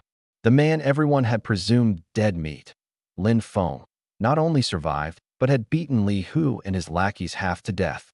Then, brazen and unchallenged, he seized Li Hu's hidden stockpile of rice and cured meats, cooking up a savory pot full of steaming soup. And the kicker? He didn't just share the spoils with his 3 stunningly beautiful wives. He made sure every soldier uninvolved in the earlier skirmish drank their fill as well. Naturally, the camp buzzed with speculation. Some said he'd gotten insanely lucky and had somehow had an epiphany after his injuries healed. Others insisted he'd been playing dumb this whole time, a tiger masking as an idle cat. Whatever the case, most of them hadn't come to any conclusions. They held back judgment, unsure of just how this bold, overconfident rookie would fare once Li Hu's older brother, Baihu Zhang Li Bao, arrived.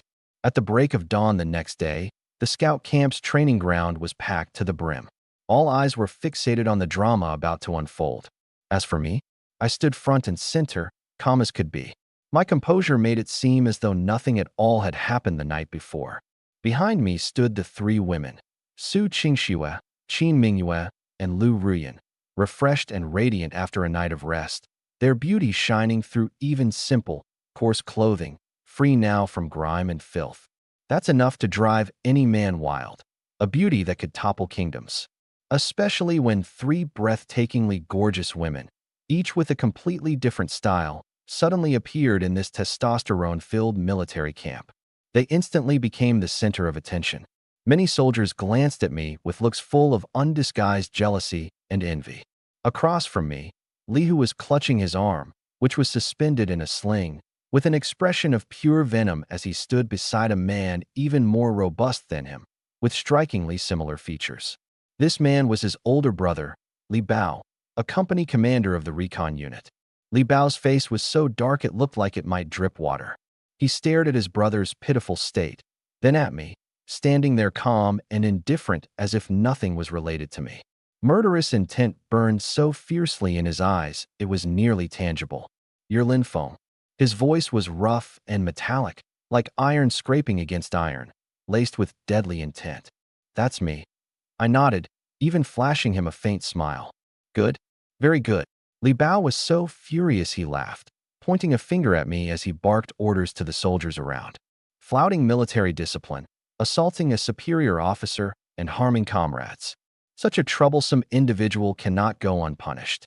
Where is the rule of law in this northern frontier army if we let this go? "Men, here." Immediately, a group of a dozen burly personal guards stepped forward, wielding heavy batons, their demeanor aggressive. "Seize him. Execute him here and now." Li Bao's voice was cold and murderous, leaving no room for negotiation. Su Qingxue and Lu Ruyan's faces turned deathly pale. Qin Mingyue clenched her fists and stepped in front of me, ready to shield me. "Hold it right there." Just as the guards were about to rush forward, I spoke leisurely. I gently pushed Qin Mingyue aside and faced Li Bao's fiery gaze directly, my expression still unperturbed. "Commanderly, you claim I assaulted a superior officer and harmed my comrades. Do you have any evidence?" "Evidence?" Li Bao sneered. "My brother and these injured comrades are living witnesses. What more evidence do you need?" "Oh." I looked around at the scene, my gaze landing on the thugs-turned soldiers whom I had thrashed yesterday. Many of them were now cowering, visibly trembling. I asked loudly, "Can anyone here tell us what really happened last night?" My question was met with deafening silence. Those beaten soldiers exchanged uneasy glances, heads down and avoiding eye contact. Not a single one dared to step forward. What a joke. Li Bao may be a company commander, but he couldn't keep eyes on them at all hours. Meanwhile, my overwhelming, almost supernatural display of strength last night had already left an indelible mark on their psyches. Crossing Li Bao might earn them a beating, but crossing this demon? That was a death sentence. Desperate, Li Hu turned on his men, cursing them out, trying to compel them to speak against me. But still, no one answered. Li Bao's expression darkened further. "Well done. So you're all conspiring to rebel now, are you?" He quit wasting words, his aura suddenly surging with overwhelming force. a suffocating presence belonging to a sixth-tier body refinement expert barreled straight toward me. If that's the case, I'll personally put you down. Before he finished speaking, his figure shot forward like a cannonball, his fist aiming straight for my face. The power behind it was ferocious, accompanied by a whistling gale. It was leagues beyond what his younger brother could manage. Soldiers around us instinctively retreated several steps to avoid being caught in the fray. Yet, in the face of this overwhelming attack, I only looked disappointed. Is that it? I shook my head. Then, under the stunned gaze of everyone present, I lazily threw my own punch. The mismatched fists clashed midair with a deafening boom. The sound echoed across the training grounds, and a visible shockwave rippled outward from the impact. Everyone thought that my slim frame would surely be sent flying by Li Bao's powerful strike. But the result made everyone's jaws drop. I stood there, unmoving, steady as a mountain. On the other hand, the aggressive company commander, Li Bao, was sent stumbling backward, retreating 7 or 8 steps before he barely managed to regain his balance. The arm he had punched with was trembling uncontrollably, and the knuckles of his fist were cut and bloodied. One punch. That was all it took. The difference in strength was clear as day. This can't be real. Li Bao looked at his injured fist, then back at me, who didn't have a single scratch. His eyes were filled with equal parts shock and disbelief. He was a sixth-tier body refinement expert. Outside of the captain of the unit, his strength was unmatched. This Lin Feng, what kind of monster was he? I pulled my fist back, no longer interested. Commander Li, from what I can see, your skills seem unworthy of your rank. My words weren't loud, but everyone there heard them crystal clear. This was far worse than an insult. It was utter humiliation, using raw, undeniable strength to shame someone to their very core. Li Bao's face turned crimson, almost purple from anger and embarrassment. Looks like words alone won't convince you. I rolled my neck, a string of cracking sounds accompanying the motion. And then Lin Feng calmly smiled and said, "Military law? Son, sir, forgive my boldness, but how does someone like you, who sits in a warm room sipping tea, even begin to understand the lives we soldiers lead on the battlefield? I wouldn't dream of disrespecting military law, but I also won't just stand by while someone abuses their rank to mistreat their own men." My words hit the air like a stone tossed into a quiet pond. The room went silent except for the faint crackle of the warming coal furnace in the corner. Sun Dihai squinted at me, his fingers tapping rhythmically on the armrest of his chair, like a cat deciding whether to pounce. He clearly hadn't expected me to push back like this. Not in his office. Not with his reputation. I kept my expression calm. I knew the type, greedy, calculating, and used to holding all the cards. Men like him thrived on fear and submission, but you throw them a curveball, and suddenly they're scrambling to find balance. "Watch your mouth, Lin Feng," Sun Dihai finally said, his voice tinged with warning. "Do you know the consequences of disrespecting a superior officer? Maybe you're not afraid of the whip or the stockade, but believe me, my reach goes far beyond that. You should think carefully about your next words." I met his gaze without a hint of fear. "Respect isn't given," I said evenly. "It's earned. And with all due respect, Sir Sun, I haven't seen much reason to bow to your kind of authority." At that moment, I knew I was walking a fine line, playing with fire. But hey, someone had to show this man that not everyone could be intimidated or bought off. If he wanted a fight, he'd get one, my kind of fight. Surely my lord jests. I was merely exchanging skills with Commander Li. In the army, strength is held in high regard, and the strong are respected. Surely this doesn't count as a violation of military discipline. Exchanging skills? Sun Dihai's beard bristled in anger, his voice rising. "You call beating someone half to death exchanging skills? That just means Commander Li might need to practice his martial arts a little more," I replied, spreading my hands with an innocent expression. "And besides, back when I was on the verge of death, tossed into the woodshed to await my demise, where were your concerns about military discipline then? Now that I've somehow managed to survive, suddenly someone cares whether I've been following the rules." I paused for a moment, my smile growing more pointed. "My lord, don't you think this feels like bullying someone who's just trying to stay honest?" "You." Sun Dihai was so incensed he couldn't form a response for several seconds. He realized the man standing in front of him, Lin Feng, wasn't just frighteningly strong, but sharp-tongued too, his words cutting like knives. Taking a deep breath to regain his composure, he reached into a drawer, pulled out a dossier, and slammed it onto the table. Fine. Since you're so capable, I'm giving you an opportunity to serve the country. He pointed at the dossier, his tone icy. The northern barbarians have been moving aggressively in the Haifenku region recently, severely threatening our army's supply routes. I am now ordering you to infiltrate Haifenku alone, identify the barbarians' troop strength and their leaders' identities, and report back within 3 days. Haifenku? My gaze instantly turned cold. That place was notorious, one of the northern barbarians' most active scouting zones, with rough terrain that was easily defensible and difficult to attack. It was nicknamed the Graveyard of Scouts. Forget going solo. Even sending a 10-man team would likely end in disaster. This move of Sun Dihai's, well, what else could it be but an attempt to use the hands of the barbarians to kill me off? What a cunning ploy. What now? Frightened, Sun Dihai sneered gleefully, noting my moment of silence. If you kneel now, admit your mistakes, and hand over those 3 women of yours. His words turned lecherous, brimming with unbridled greed. The meaning behind his words was as vulgar as it was blatant. Hand over my 3 wives, and he'd consider assigning me an easier task. But my response froze all of his smugness on his face. I didn't shrink away. Instead, I laughed. I stepped forward, picked up the dossier, gave it a careful read, then nodded. What an excellent task. An opportunity to serve the country and earn merit on such a grand scale. How could I possibly be scared? Looking at Sun Dihai's now bewildered expression, I flashed him the brightest of smiles. But, my lord, for military matters of such importance, a verbal order alone doesn't seem quite proper, does it? What do you mean? A sense of unease began creeping into Sun Dihai's chest. My meaning is, I slapped the dossier down onto the table, leaning forward slightly as I spoke each word with deliberate clarity. I would like, my lord, for you to draft me a written military order. A military order?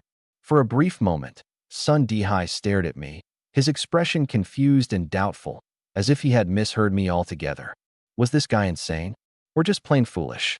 Didn't he realize this mission was a death sentence? I had seen straight through the trap he'd set for me. Any rational man would refuse outright, argue, or negotiate for a safer role. Yet here I was, not only accepting but asking, no, demanding, that his scheme be solidified on paper, that this suicide mission be etched in black and white ink?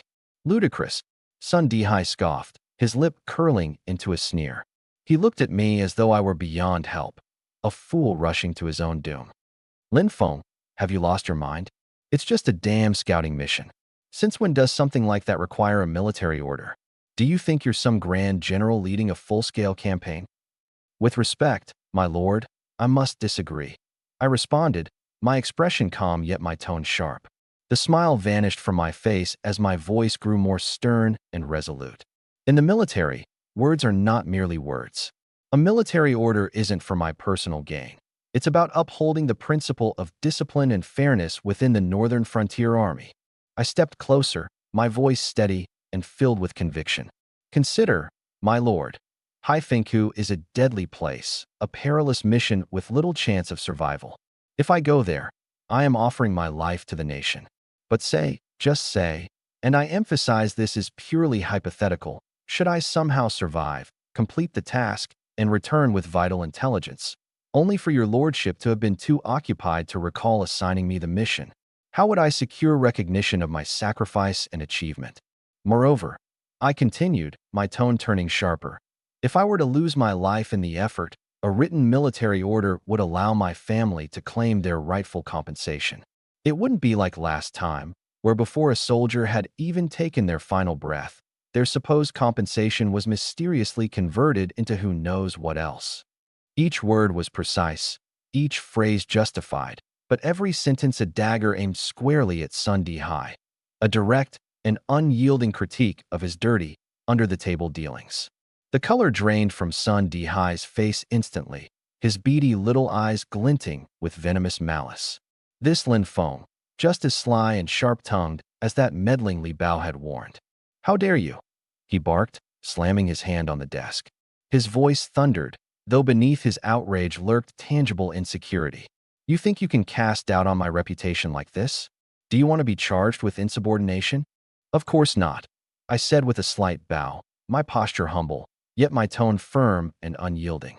But military regulations are not to be trifled with. Any mission of life and death must require the signing of a military pledge. It clarifies rewards and punishments, motivating the troops. Surely, this is a rule passed down by our ancestors, is it not? My lord, you are well versed in the art of war, much more so than a rough soldier like myself. I'm certain you understand its importance far better than I. Over and over, I emphasized regulations and logic, effectively putting Sun Dihai in a corner without escape. He was left speechless. Indeed, this unwritten rule existed in the military, but it typically applied only to high-risk missions personally assigned by generals. What he had done, secretly assigning a dirty, obviously self-serving task using his title as a mere adjutant, was hardly the same. But I had boldly brought up the pledge. If he refused, it would only make him appear guilty, as if he truly intended to backstab me or shift the blame later. Fine, fine, fine. Sun Dihai sneered through his anger, his gaze fierce, brimming with murderous intent. Since you're so eager to die, I'll grant your wish. I'll have a pledge drawn up for you. In his eyes, this was a death sentence. Single-handedly infiltrating? Never mind that, 100-man squad would barely scrape by in Blackwind Pass. No matter how strong I was, how could I possibly survive against 1,000-strong northern barbarian force? To him, I was already as good as dead. Promising a pledge, even granting me some honorary title, meant nothing to him. With that thought, his fury subsided somewhat. He leaned back into his chair, the corners of his lips curling into a predator's mocking smile, as though watching a mouse scurry foolishly into his trap. Go on then. What rewards do you want noted on this pledge? He asked. Here it comes. I suppressed the joy surging in my chest, though my face displayed nothing but flustered humility. Rubbing my hands together, I stammered awkwardly. My lord, I have no grand ambitions. It's just that, if by some divine luck I complete this task, could I perhaps— Spit it out. Sun Dihai barked impatiently. Why, yes, sir. I nodded repeatedly before timidly holding up 3 fingers. I'd like to ask for 3 things. First, my eyes sharpened, my tone unwavering. If I uncover the northern barbarians' troop deployment at Blackwind Pass and return with accurate intelligence on their commander, I request a promotion, a rise of 3 ranks. From a mere private, I wish to become a squad leader, commanding a team of scouts. What? Sun Dihai arched an eyebrow, sneering inwardly. This kid has some nerve, demanding to jump from a grunt to a squad leader? But, well, a dead man could be granted any title. Granted, he said with an exaggerated wave of his hand, feigning generosity. And the second? The second, I allowed a greedy, opportunistic smile to creep onto my face. My household struggles with poverty, and I've got 3 wives to support. So I was hoping my lord might bestow me 100 taels of silver and a fine warhorse capable of running 800 li a day. 100 taels. That was the equivalent of 10 years' salary for a regular soldier. Sun Dihai's eye twitched, silently cursing my greedy guts. But remembering this was all but an illusion, mere bait to make me march to my death, he smirked coldly and nodded. Granted as well. Now for the third. The third. My expression turned solemn as I looked him dead in the eyes, enunciating each word clearly. My 3 wives are daughters of disgraced officials, bearing the stain of criminal lineage. I hope that after completing my mission, you can use your influence to clear their records and restore their status as free citizens. This third request, it was my real, ultimate goal. Rank and wealth, I could earn through skill and effort. But reversing their stigma required official documentation and connections, something beyond my current reach. At my words, Sun Dihai stared, momentarily stunned. He hadn't expected my final demand to be on behalf of 3 women. He chuckled mockingly. Linfoam, oh Linfoam, you truly are a fool for love. You're practically a dead man walking, and yet, you're worrying about those ill-fated women? Very well. Out of pity for you, I'll agree to this too. To him, it was nothing but empty promises. Clearing a criminal record required layers upon layers of paperwork and approval. It wasn't something even he, an adjutant, could guarantee. He agreed purely to ease my supposed nerves before heading to my doom. Thank you, my lord, for your generosity. I excitedly bowed low, tears of gratitude shimmering in my eyes. Sundi Hai, seeing my naive expression, felt nothing but contempt and satisfaction. He picked up a brush and, with theatrical precision, wrote my demands into an official document. Signing his name and stamping it with his adjutant seal, he tossed it to me casually, as though discarding rubbish. Take it, he sneered. I'll be right here, waiting to collect your corpse. I carefully retrieved the pledge, handling it as though it were a priceless treasure. I scrutinized its stipulations and seals, ensuring its validity before folding it neatly and tucking it safely against my chest. That slip of paper, inked with burdensome conditions but promising immense rewards, now sat snug against my heart like a coveted trophy. Completing this, I looked up at Sun D Hai and beamed at him, a smile, dazzling and radiant. And within that smile, not a trace of fear or groveling remained. Instead, there was a kind of heart-pounding self-confidence within him, like that of a predatory hunter. Sir, just now you said this is a death mission? What else would it be? Sun Dihai snorted coldly. No, you're wrong.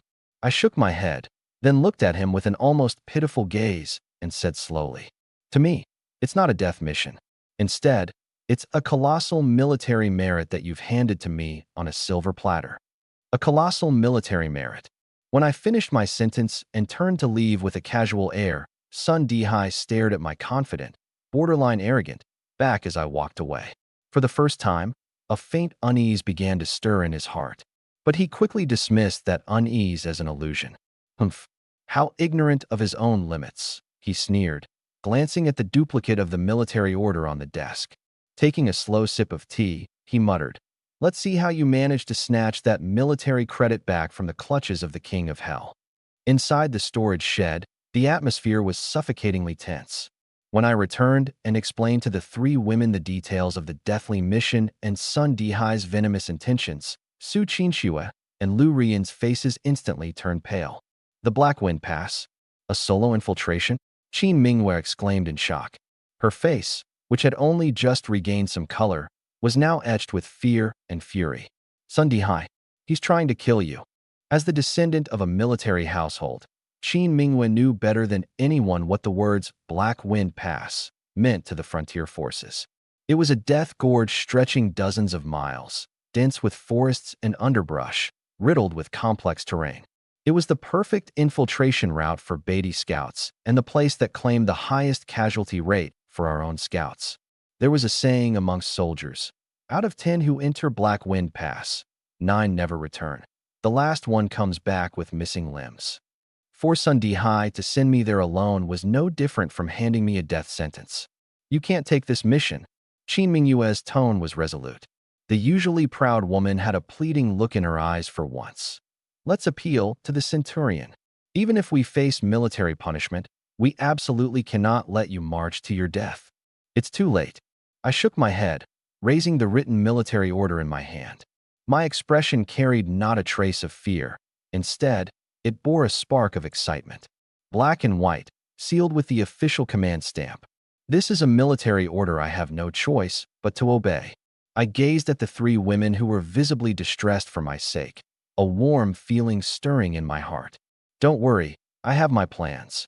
My voice was firm and steady. Have you forgotten? This life of mine was snatched back from the gates of hell by my miracle-working wife. Even the King of Hell couldn't take me.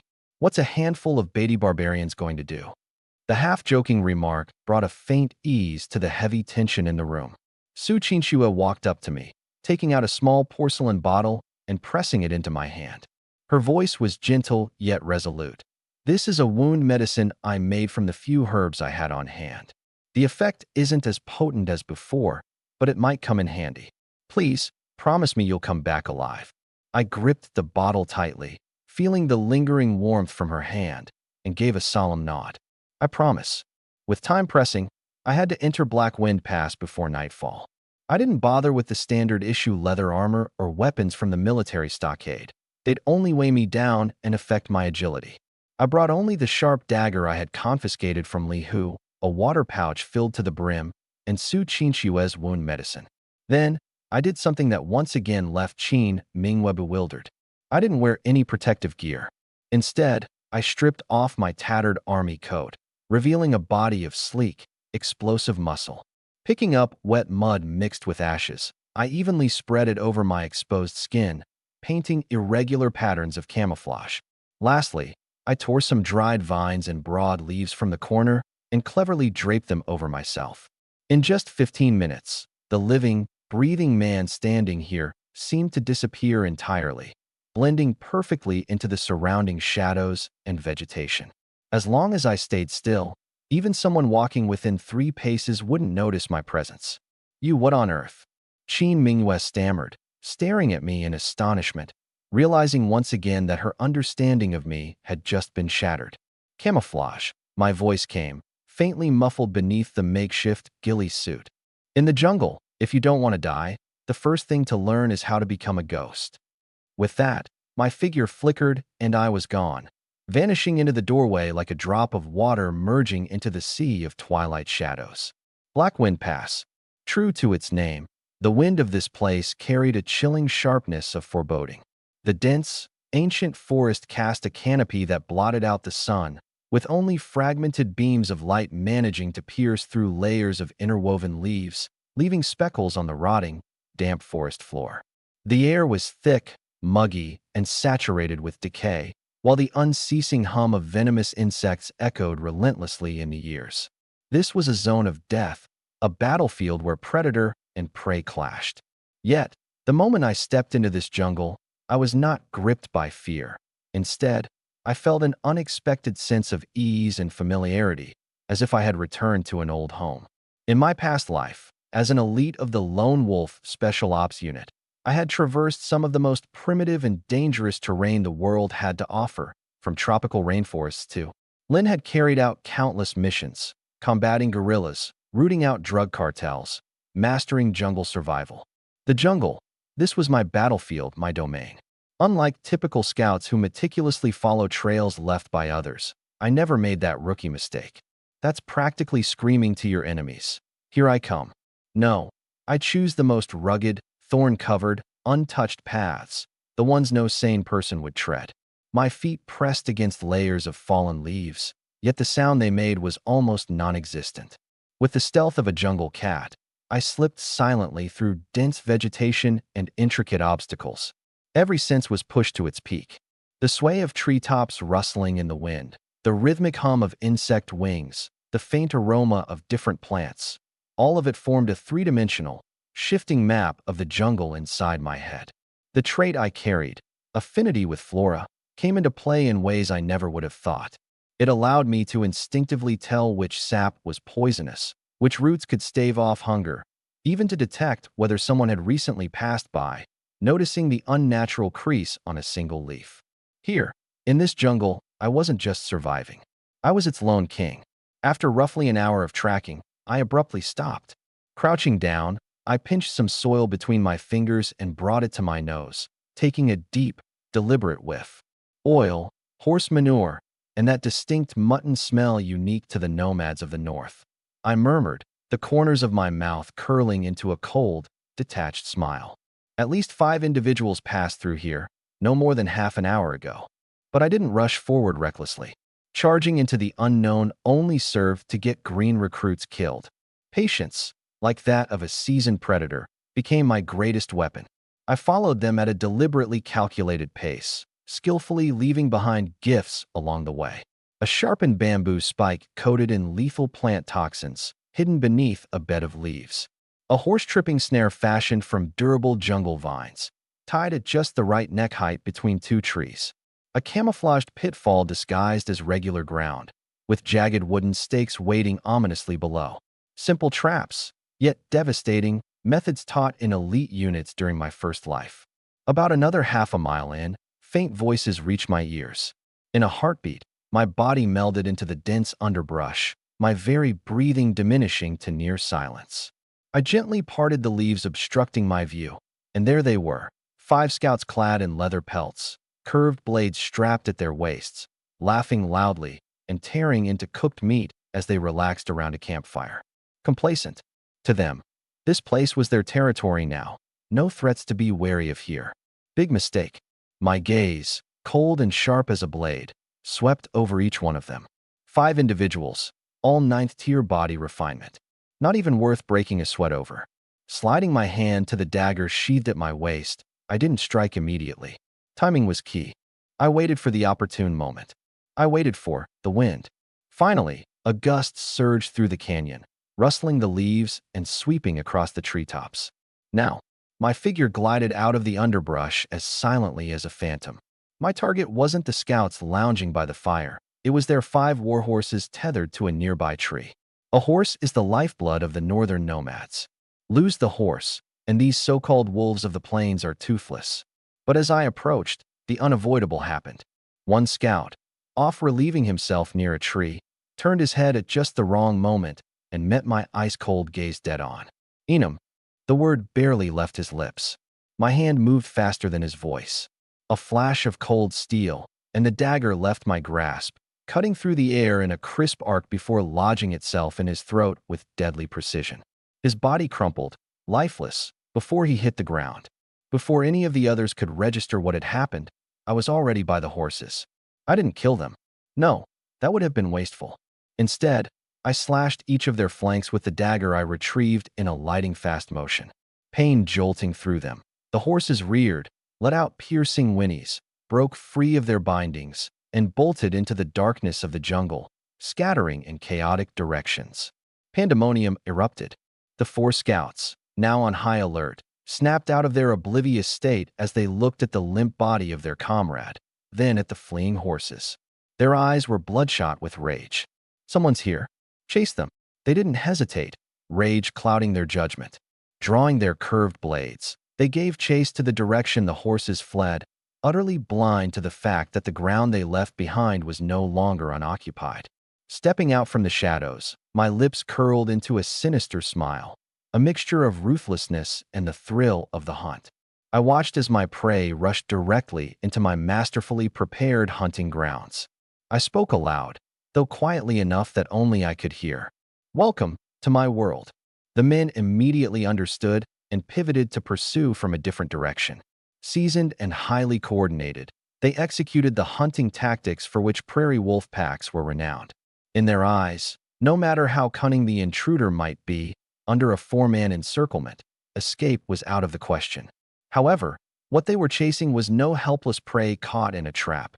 It wasn't a frightened antelope, but rather a prehistoric Tyrannosaurus rex dressed in human skin. And I didn't run at all. I retrieved my dagger, wiped the blood off on the dead scout, and calmly trailed a short distance behind the 2 scouts maneuvering in from the right flank. The mantis stalks the cicada, unaware of the oriole behind. Under the shadowed canopy of the forest, with light filtering faintly through the thick woods, the 2 northern scouts moved cautiously. They followed horse tracks while vigilantly scanning their surroundings.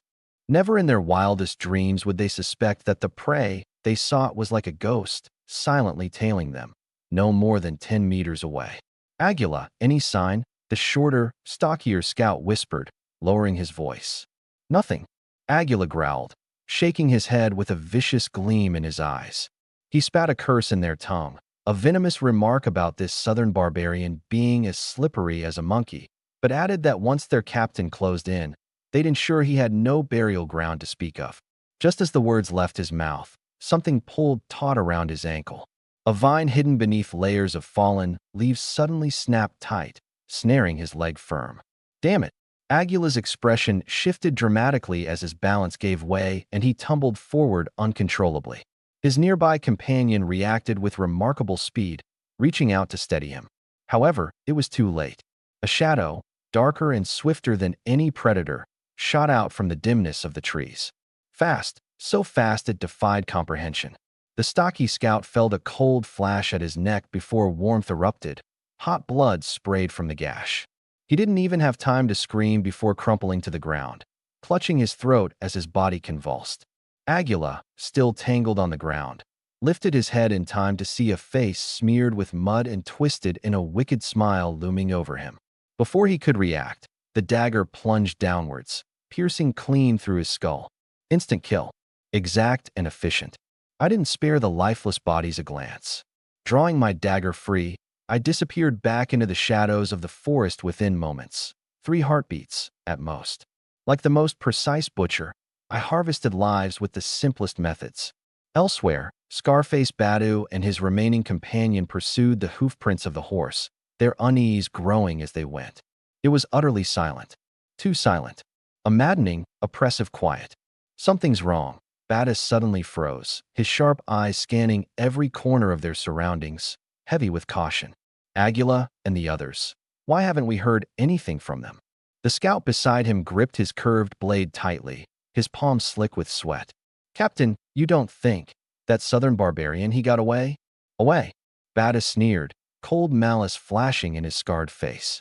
Once in Blackwind Gorge, this place becomes a slaughterhouse for anyone not of the North tribes.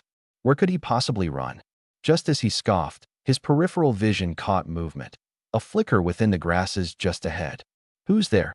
Badu roared, slashing his curved blade toward the stirring brush without hesitation. Nothing. The swaying grass revealed only emptiness behind it. Just a damned rabbit. Badu muttered a curse under his breath, some of the tension leaving his frame. But the suspicion in his heart ebbed lightly, just for a moment. And in that moment, chaos returned. The whisper-soft sound of penetration, the puncture of sharp steel into flesh, came from behind him. Badu stiffened, rigid as though struck by lightning, and turned with excruciating slowness. His final companion stood there, frozen in disbelief, staring down at his foot, where a sharpened stake coated in dark green poison jutted upward from beneath thick piles of leaves, piercing cleanly through his boot. And me? My figure materialized mere inches behind him, silent and menacing as a specter. One hand clamped tightly over his mouth, silencing him, while the other drove a dagger clean through his back, piercing his heart. The light in his eyes faded rapidly. He reached out weakly, as though pleading for help, before his strength gave out and his arm fell limp.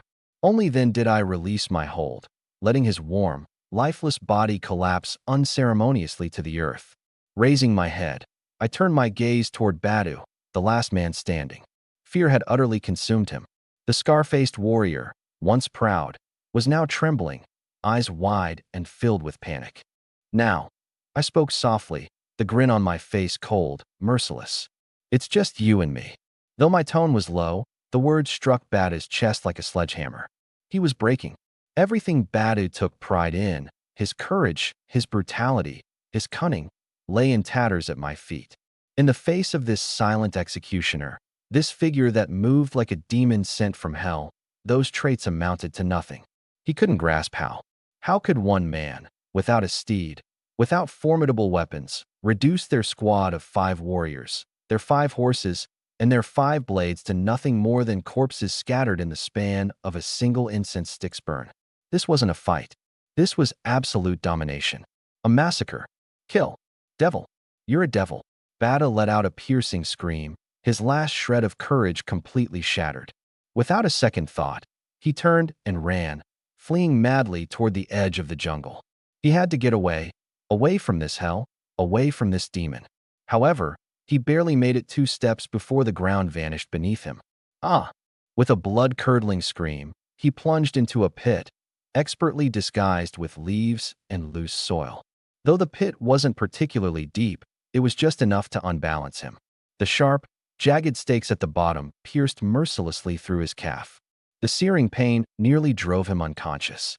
He struggled to climb out, but a boot, worn, battered, a soldier's boot, smashed down hard against his chest, pinning him at the bottom of the pit. I crouched down, looking down at him from above with an almost gentle smile on my face. "No need to leave so soon, friend," I said softly. With the bloody dagger in my hand, I lightly patted his face, which was now a mask of despair. "Our little game isn't over yet," I continued. "I still have a few questions for you. For instance, how many of you are there in this little expedition to Blackwind Pass? And who's in charge? If you're honest," I added, my voice calm but chilling, "I might consider giving you a quick end. But if you don't," the smile on my face froze into something colder, deadlier. "Well, I'll just have to take you apart, piece by piece. The night wore on. In the scout camp, the military administrator's office remained brightly lit despite the late hour. Sun Dihai hadn't gone to sleep. Seated behind the wide rosewood desk, he leisurely polished an exquisitely crafted crossbow, a faint, cold smirk playing on his lips. Opposite him, Li Bao nursed a swollen fist, his face dark as he silently gulped down strong liquor. "Brother, do you think that kid will really die in Blackwind Pass?" asked Li Hu, who sat nearby. His broken wrist was hastily splinted with a wooden plank by the military medic. His face was a mixture of unease and venomous anger. For him, the events of the day had been nothing short of a nightmare. It was beyond comprehension how the same wretched nobody he'd tormented with impunity could suddenly become so terrifying. Of course he will. Li Bao downed his drink in one swig and slammed the cup onto the table. "Do you know what kind of place Blackwind Pass is? Forget that greenhorn. If I were to lead a whole squad in there, I'd still tread with care. Him going in alone is no different than walking to his death." Even so, the thought of being sent reeling by Lin Feng's punch earlier gnawed at him, leaving him simmering with both humiliation and an uncomfortable sense of dread. "Bao's right," Sun Dihai said, placing the polished crossbow onto the table and carefully lifting a teacup instead. After blowing on the tea leaves floating atop, he spoke with firm certainty. "I looked into it. This Lin Feng is nothing more than a poor hunter's brat. Enlisted for 3 years, and he's been a nobody until now. Probably got lucky stumbling upon some ridiculous opportunity, which skyrocketed his skills after he got injured. But at his core, he's just a brute without brains." Sun Dihai paused, his eyes gleaming faintly with something more sinister. "What's truly terrifying," he continued, voice steady, "isn't brute strength. It's people, human nature." Fixing a sharp gaze on Li Hu, he added, "Remember this. If you want someone dead, you don't need to do it yourself. Use someone else's hand. That's the smartest move." "You're brilliant, sir." Li Bao immediately chimed in, seizing the chance to flatter. "Once that kid's out of the way, we can finally—" Humph. Sun Dihai's gaze took on a darker glint as his fingers stroked the sparse beard on his chin. "Don't worry. You brothers won't be left out." The 3 men exchanged sly, knowing smiles, already envisioning Lin Feng's corpse abandoned in the wilderness. They saw themselves celebrating with drinks, their arms wrapped around the prettiest women. But then, the sound of abrupt knocking shattered their reverie. Sharp, clumsy pounding at the door. "Who is it? It's the middle of the night. Don't you let people sleep around here?" Sun Dihai barked, visibly annoyed at the disruption. From outside the door came a stammering, panicked voice from one of the guards. "Yes, sir. It's bad. What's with all this racket?" Sun Dihai snapped, his eyebrows drawing together impatiently. "Speak clearly, what is it?" Lin Feng," the guard stuttered, his voice trembling with both fear and disbelief. "It's Lin Feng, he's back." "What did you say?"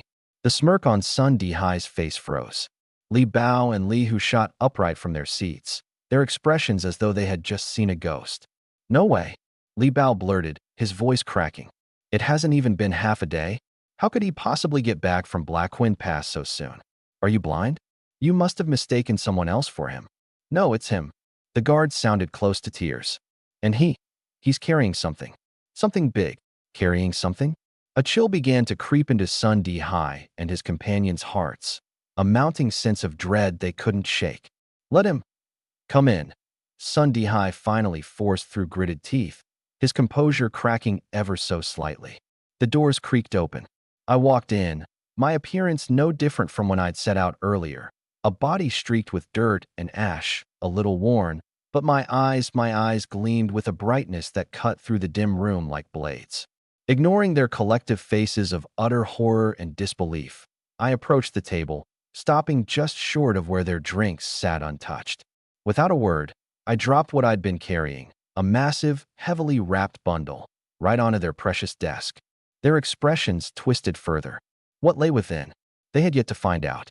But one thing was clear, I wasn't here for pleasantries. The blood-dripping package was slammed onto the table with a loud thud. Mission accomplished. I grinned, flashing a set of brilliant white teeth, my smile dazzlingly bright. "Lord Sun, the information you requested, I've brought it back." As I spoke, I slowly began unwrapping the blood-soaked bundle right in front of the three of them.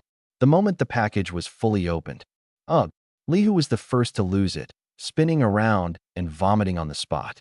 Li Bao's face turned ghostly pale, his stomach churning violently. Even Sun Dihai, who prided himself on being ruthless and unshakable, reflexively jerked back with a sharp intake of breath upon seeing what lay on the table, nearly toppling right out of his chair. Inside the package lay 5 severed heads, eyes wide open, frozen in expressions of terror and incomprehension. All 5 bore the distinctive braided hairstyle of the northern barbarians. Blood trickled steadily from the table's edge, dripping down onto the exquisite carpet below in an eerily rhythmic drip, drip. The room fell into a dead silence. The air reeked of a metallic, nauseating blood stench that was impossible to ignore. These 5, I began, my voice calm and clear as though I were simply giving a routine report, are a squad leader and 4 scouts from the Northern Barbarians. I interrogated them. Their mission this time was to scout out a potential infiltration route that could bypass our outposts. The leader of their group was Yelu Hong, a centurion of the Blue Wolf elite force and an 8th-stage body refining expert. Their main force, numbering about 100 men, is currently camped out in the Black Wind Pass at the narrow gorge known as Heaven's Razor. In 3 days, they're planning to use this newly scouted route to launch a surprise attack on our supply line. As I narrated, I retrieved a crude yet detailed map drawn on animal hide, its edges marked with dried blood, and laid it on the table beside the severed heads for all to see. This, I pointed at the map, is the route they scouted out, along with the exact location of their encampment in Heaven's Razor. All the intel is right here. Having done this, I looked up at Sun Dihai, whose face was now ashen, and gave him an innocent and pure smile. So, Lord Sun, would you say I've completed the task? Completed the task? Sun Dihai's mind had gone blank. His eyes shifted back and forth between the 5 bloody heads and the disturbingly thorough map, as a chill skittered up his spine, straight to his skull. Not only had I completed the mission, but I'd crushed every imaginable expectation. In just half a day, I had ventured alone into the treacherous scout graveyard of Black Wind Pass, taken out an entire enemy scouting squad, extracted critical intel, and even brought back their attack plans and route, all unscathed. Was this even humanly possible? Even the most elite scouts of the Northern Defenders couldn't achieve something like this. A monster. This guy is an absolute monster. You, Sun Dihai stammered, his trembling finger pointing at me, unable to form a complete sentence. The news of my return, alive, from Black Wind Pass, with 5 Northern Barbarian heads in tow, had already spread through the entire scout camp like wildfire. The first reaction of most who heard it, disbelief. But when they mustered the courage to approach the front of the official building, catching sight of the pale, petrified guards and the overwhelming metallic tang of blood wafting through the cracks of the doors, disbelief turned into hard, undeniable truth. Then the camp exploded. Some refused to believe one man could take down 5 Northern Barbarian scouts on his own. Others exclaimed that I'd undoubtedly be rewarded with a major merit. But most were struck with a mix of shock and awe, muttering sentiments like, "I always knew that guy wasn't ordinary." Even the soldiers who had previously watched me with skepticism or outright jealousy now looked toward the official building with gazes full of genuine respect and a profound sense of dread. Inside the building, I ignored Sun Dihai's and the others' horrified stares and pulled out an official military decree from my inner pocket, placing it lightly on the blood-streaked table. Tapping the black and white text on its surface with my finger, I smiled brightly, a smile so radiant it could freeze the blood in one's veins. "Lord Sun, shall we discuss the matter of my military merit reward?" Military merit reward? At those 4 words, Sun Dihai's pallid complexion shifted into an angry crimson, akin to a pig's liver. He stared at the decree in disbelief, the black and white terms on it seeming to mock him. My smiling face, clearly saying, "Time for you to keep your promise," only made it worse. His chest roiled with suppressed fury, so intense he nearly coughed up blood. Regret. Crushing, bone-deep regret. How could he have possibly imagined that the decree he had personally issued, assuming it to be my death warrant, would now become the noose tightening around his neck. Promotion by 3 ranks. 100 taels of silver. A fine warhorse. Full pardon of my criminal record. Any one of these rewards was painful enough to part with. To have to grant them all at once? This was worse than death. Lin foam. Sun Dihai swallowed hard, his eyes darting in all directions as his mind raced for a way out. Play dumb? Impossible. The decree was black and white, and the official seal had been stamped. He couldn't. Reflexively lunged forward, his face turning ashen with panic at my move. His hand shot out as if trying to clamp over my mouth, but he was too late. Far too late. Outside, the clamor of soldiers erupted like a sudden storm. Heavy footsteps rapidly converged at the entrance to the hall, accompanied by the clang of weapons and the murmurs of suspicion and alarm. What's happening? Did he just say something about stealing military merit? Who's stealing military merit? Inside the room, the once confident, intimidating figure of Sun Dihai looked utterly unrecognizable, his expression a mixture of disbelief, fury, and fear. His lips trembled as if searching for the right words to twist the truth, but the icy venom in my gaze seemed to suffocate him. What madness is this, Lin Feng? Are you trying to ruin both of us? He barked, though his voice cracked in places, failing to conceal the panic underneath. Do you know what you're saying? Do you think you can just accuse your superiors so recklessly? I took a single step toward him, my entire demeanor sharpened to the blade's edge. My voice, low and deliberate, carried the same weight as a noose tightening around a neck. Madness, Sun Dihai? Or justice? You overplayed your hand, old fox, I said with the faintest smirk curling one corner of my lips.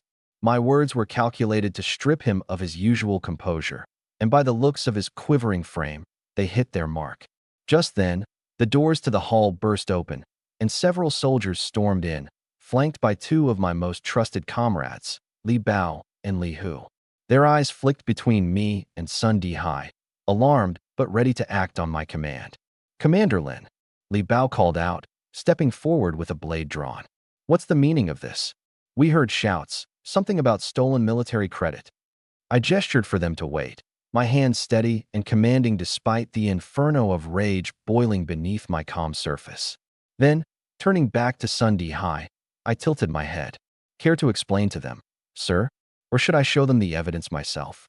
I deliberately emphasized the word sir with mocking derision. What evidence? Why, you're lying. You've gone mad.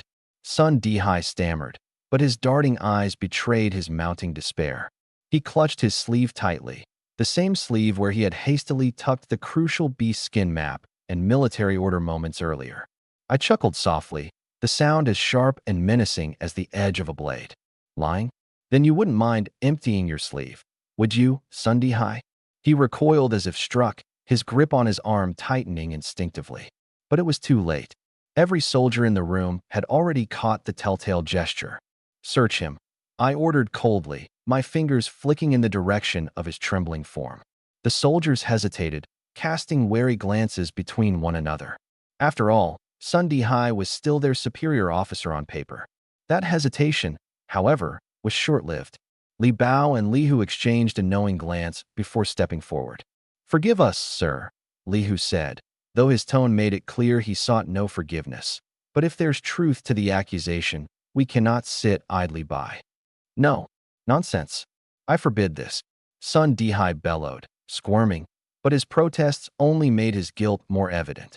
Overwhelmed by the pairs of unrelenting hands gripping his arms, he was forced back into a chair as the incriminating documents were uncovered. The room fell silent as the soldiers inspected the items. One by one, their expressions darkened as realization settled in. The beast skin map. The military orders, signed and sealed by the commander himself. Orders I had risked my life to bring back. And Sun Dihai had dared to sequester them, to carve out the lion's share of glory for himself. You? Li Bao's jaw clenched as he addressed Sun Dihai. You were going to steal the credit for yourself, weren't you?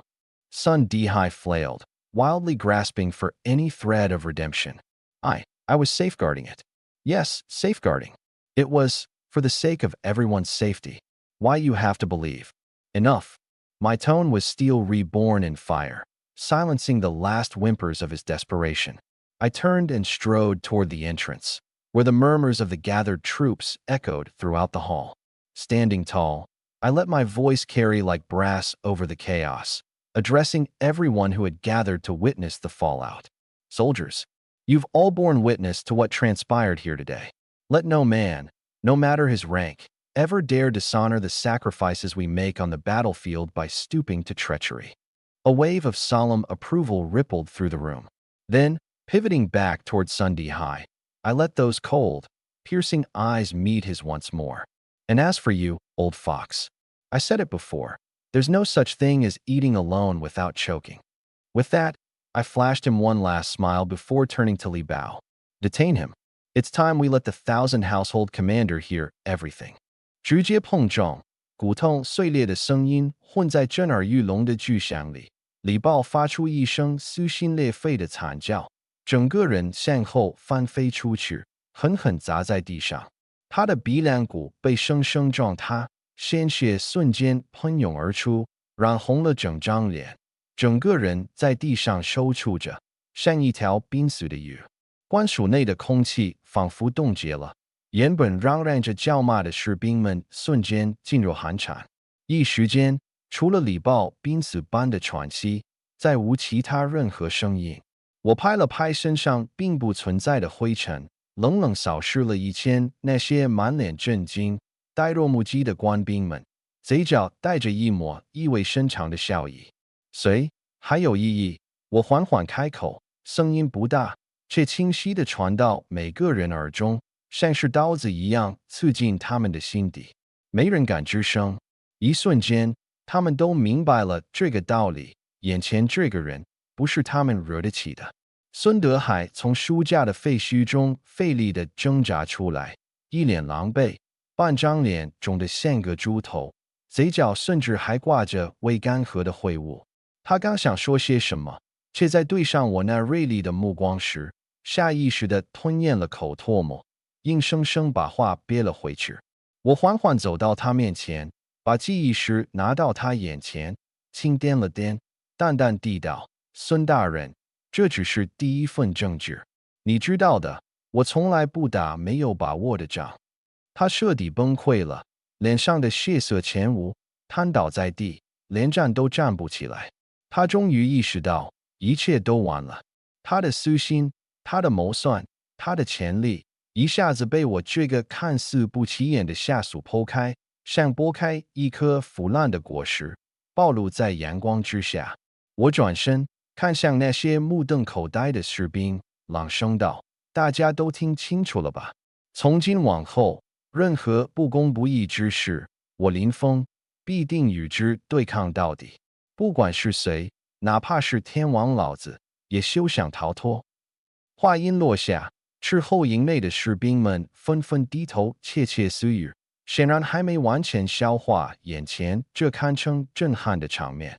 但在他们中间，更多人眼中多了一丝敬畏和热血沸腾的光芒。官署外，硝烟未消，我站在破败不堪的书架前，长袍飘动，像一柄即将被拔出的锋利长剑，彻底在所有人心中留下了不可磨灭的印记。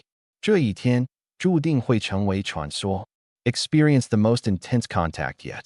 The sickening crack of the nasal bone breaking was distinctly audible, and blood gushed from his mouth and nose like an open faucet. His massive body crumbled as if all the bones had been drained from it, collapsing to the floor in a limp pile. He passed out instantly, his face a gruesome mess, unrecognizable beneath the blood and flesh.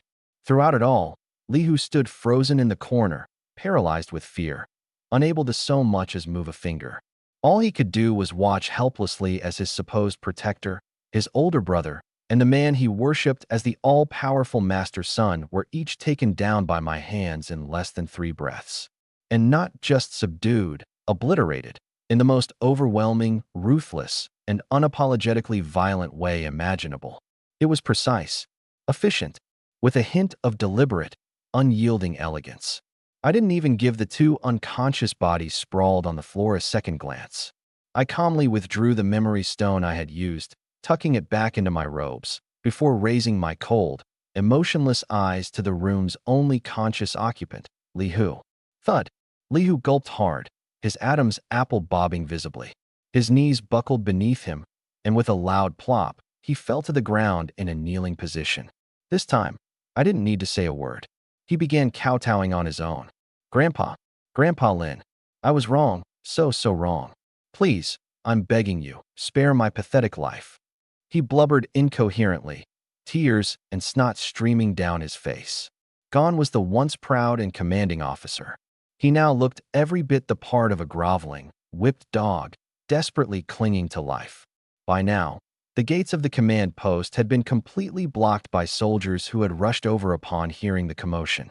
When they caught sight of the chaos inside, the overturned furniture, the shattered remains of the room, and the unconscious, battered bodies of Sun Di-hai and Li Bao, every single one of them felt their jaws hit the floor in unison. He's lost his damn mind. Lin Feng, he's completely lost it. Not only did he publicly expose Sun Di-hai's entire conspiracy, but he also went as far as to knock out the military registrar and the company commander. It's like he's determined to blow the roof off this entire mountain. In the crowd, Wang Dazue and Li Ergu exchanged glances, their eyes reflecting a swirling mix of relief and newfound reverence. They both realized just how wise their decision from the day before had been. Joining Lin Feng was not just the right choice, it might have been the only choice. Ignoring the gasps and murmuring seas of voices around me, I calmly strode over toward the bookshelf that had collapsed and buried Sun Di-hai. Reaching down, I yanked the unconscious and corrupt official out of the debris like one might pick up a useless bag of garbage.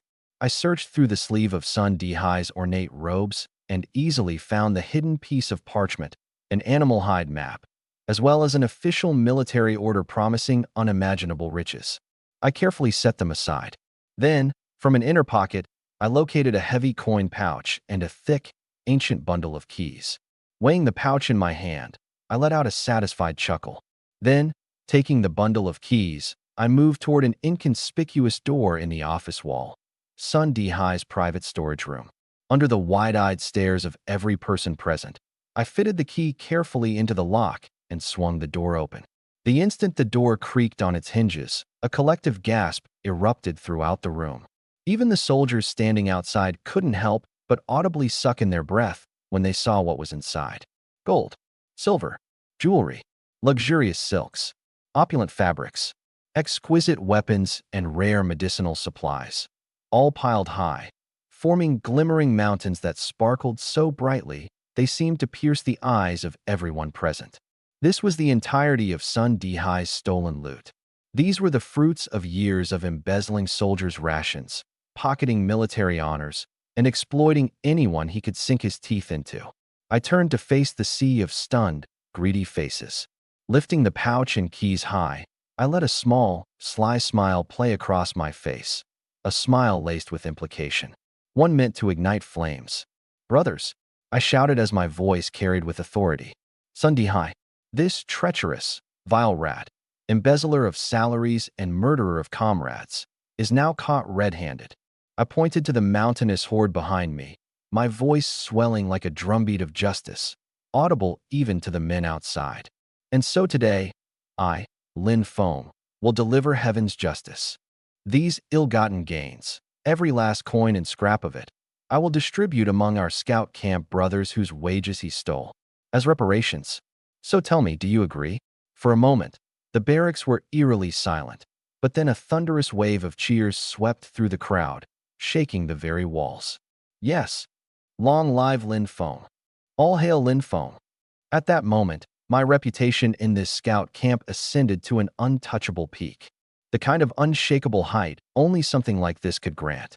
I watched the soldiers before me, this brotherhood now firmly in my grasp, and allowed my smile to deepen further, darker, more knowing.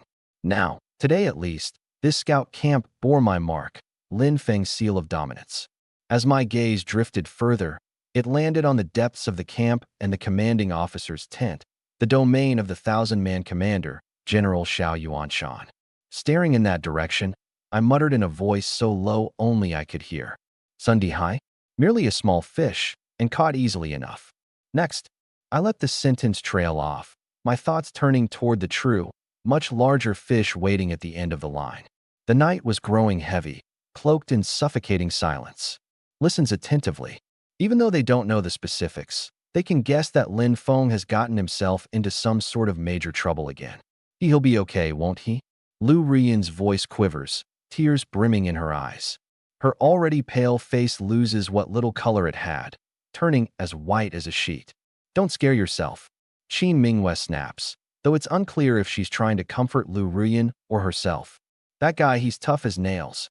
Despite her words, her tightly gripped dagger, with knuckles turning white, betrays her unsettled heart. Just then, steady footsteps approach from the distance. The three women freeze, their hearts leaping into their throats. Qin Minghua raises her dagger, holding it defensively in front of her.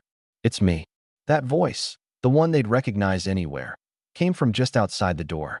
Relief washes over them. Su Qingsno rushes to slide the bolt open and pull the door wide. There I stand, unharmed, dressed in my usual mission gear, dirted with mud and flecks of blood. Yet, my eyes shine brighter than the stars in the sky. Are you okay? Su Qingsno steps forward, grabbing my arm as she looks me over, as if searching for any new injuries. What could possibly happen to me? I chuckle softly, stepping past her into the room. I set down a heavy package I'd been carrying. More importantly, I brought back a little something for you all. I unwrapped the bundle to reveal its contents. Finally made new dresses, some delicate pastries, and a pouch stuffed full of silver and copper coins. This, borrowed from Sun Dihai's storage. I say lightly, as if I'd just borrowed some sugar from the neighbor. From now on, we won't have to stay in this shabby woodshed. And no more of these prison rags, either. The three women gape at me. Shock has rendered them speechless. But the look in their eyes makes a sense of satisfaction swell within me. To provide for the women you care about, to let them eat well, dress well, and live comfortably. Perhaps that's the most simple yet most genuine desire any man could ever have. You didn't. Qin Minghua's voice cracks. Relax, I didn't kill him. I knew exactly what she was worried about, calmly walking to the table and pouring myself a glass of water. But his career's over. Embezzling military merit, caught red-handed. Even if the Qianhu commander wants to protect him, he'll think twice about the wrath of the entire battalion. I briefly explained to the women what had happened. By the time I reached the part where I recorded every incriminating word with a small stone and unveiled Sun Dihai's treachery in front of everyone, even the usually composed Su Qingsno couldn't help but cover her mouth in disbelief. Her wide, beautiful eyes mirrored her amazement. As for Qin Minghua, the way she looked at me completely changed. If fear of my strength had previously subdued her, then now, it was my unfathomable cunning and ingenuity that had utterly won her over. Physical prowess alone can command fear. But wit inspires awe. Yet Lu Rian's reaction was starkly different. After hearing everything, her watery almond-shaped eyes didn't show relief or joy. Instead, an even deeper shadow of despair clouded them. Head lowered, her thin shoulders began to tremble. I noticed her unusual demeanor and walked over to crouch down, meeting her gaze at eye level. What's wrong? My voice was soft, soothing enough to comfort the most fragile of hearts. It's over now, we're safe. Safe. Lu Rian lifted her head, tears streaming down her pale cheeks like broken pearls. Her voice trembled with a mix of sorrow and hopelessness. Are we truly safe? We've offended Li Hu, and now we've toppled Sun Dihai. You've made enemies of the entire scouting battalion. They won't let us go. And even if, by some miracle, we survive, what about my grandfather's injustice? Prime Minister Zhang Juyong is as powerful as he is corrupt, with unchecked authority over the court and the country. What can we possibly do? How can we ever fight him? Her voice cracked under the weight of her anger and despair. Nearly hysterical by the end, she collapsed onto the table and broke into uncontrollable sobs. It wasn't that she didn't appreciate what I'd done for her. It was just that the enemies we faced loomed too large, and the light of hope seemed too dim. Watching her trembling, despair-ridden form, a pang of anguish pierced through my heart. I didn't try to reason with her or deliver any grand speeches. Instead, I extended my hand and quietly pulled her into my arms. Lu Rian froze, her body stiff as a board. She attempted to resist, but I held her gently yet firmly against the warmth and strength of my chest. I know. You're afraid. I murmured, my voice low and unshakably steady against her ear. And I know you think there's no hope. But, Rian, look at me. I cupped her tear-streaked face in my hands, gently tilting her chin so I could meet her gaze, and forced her to look into my eyes. I'll admit it, I'm still weak right now. I can't promise that tomorrow I'll be able to clear your grandfather's name. But, my eyes hardened with an unrelenting determination. I can promise you this. As long as you're willing to trust in me, as long as you can become my strength, I, Lin Feng, swear to heaven and earth. Swearing an oath. In this life, I will fell the treacherous Prime Minister Zhang Jiyong beneath my horse and clear the injustice against your Lu family.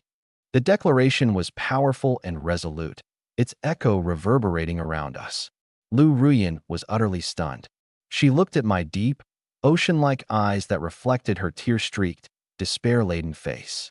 Yet, deep within those eyes, she saw something else, something strong, undeniable, and capable of shaking the heavens and earth. Unshakable confidence.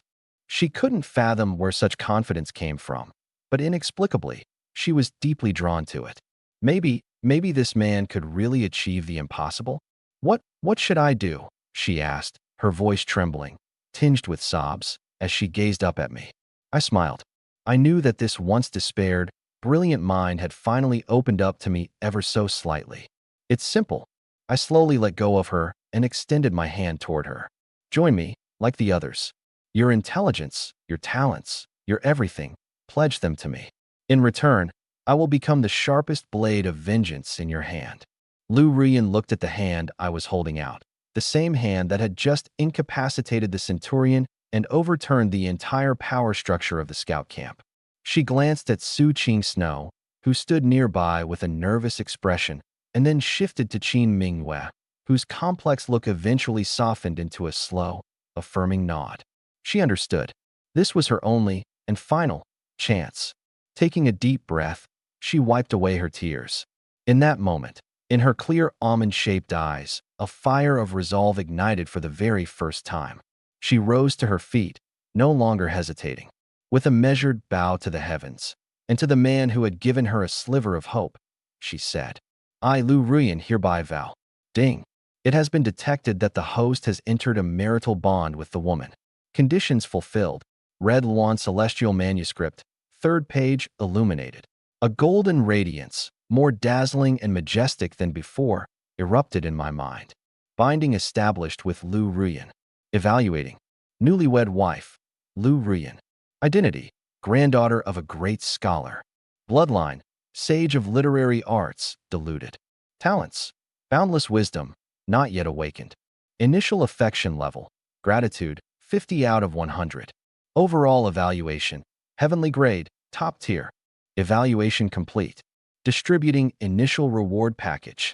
Congratulations. The host has obtained photographic memory and supernatural analytical thinking. In an instant, a cool, refreshing surge of energy flooded into my mind, entirely different from the previous 2 times. It felt as though my brain had been fine-tuned and upgraded into a supercomputer. Knowledge I had glimpsed but forgotten, scenes I had vaguely remembered, and details that once seemed irrelevant all became crystal clear.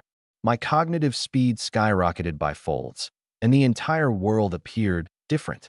Instinctively, I glanced at the captured Northern Barbarian attack map, seized from Sunday High.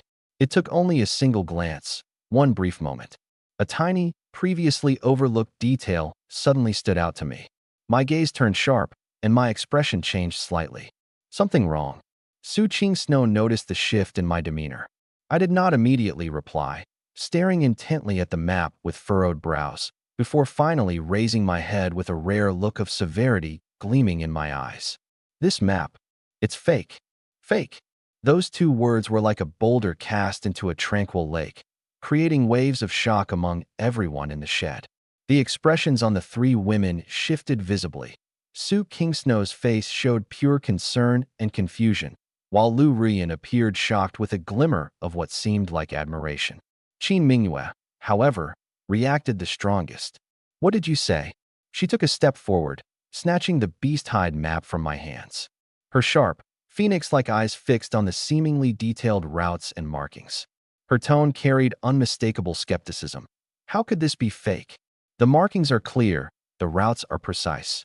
Even the positions of hidden sentries near the one-line sky pass are mapped out. What makes you so sure it's a forgery? She didn't want to believe it. Or perhaps, deep down, she couldn't afford to. If the map was indeed fake, then the monumental achievement she had brought back would be reduced to an enormous joke. In an instant, they would go from celebrated heroes to condemned frauds. I only gave this map a cursory glance when I took it from Sunday High, she continued, her voice rising with urgency. But based on my years of field experience, this map is at least 90% accurate. The issue lies in that remaining 10%. My expression was unervingly calm as I returned her gaze, much like a teacher patiently guiding a student who has yet to grasp the concept. Manhwa, let me ask you this. On the west side of Black Wind Pass, 3 miles out, there's a stream marked as Deadwater Ravine. What lies upstream of it? Manhwa froze for a moment, instinctively responding. The map shows it leads to a rocky plain. Wrong.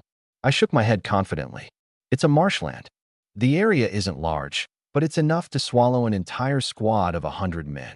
And here, I pointed to another spot on the map. This place, marked as Eagle's Sorrow Cliff. The terrain is steep, easy to defend, but tough to attack.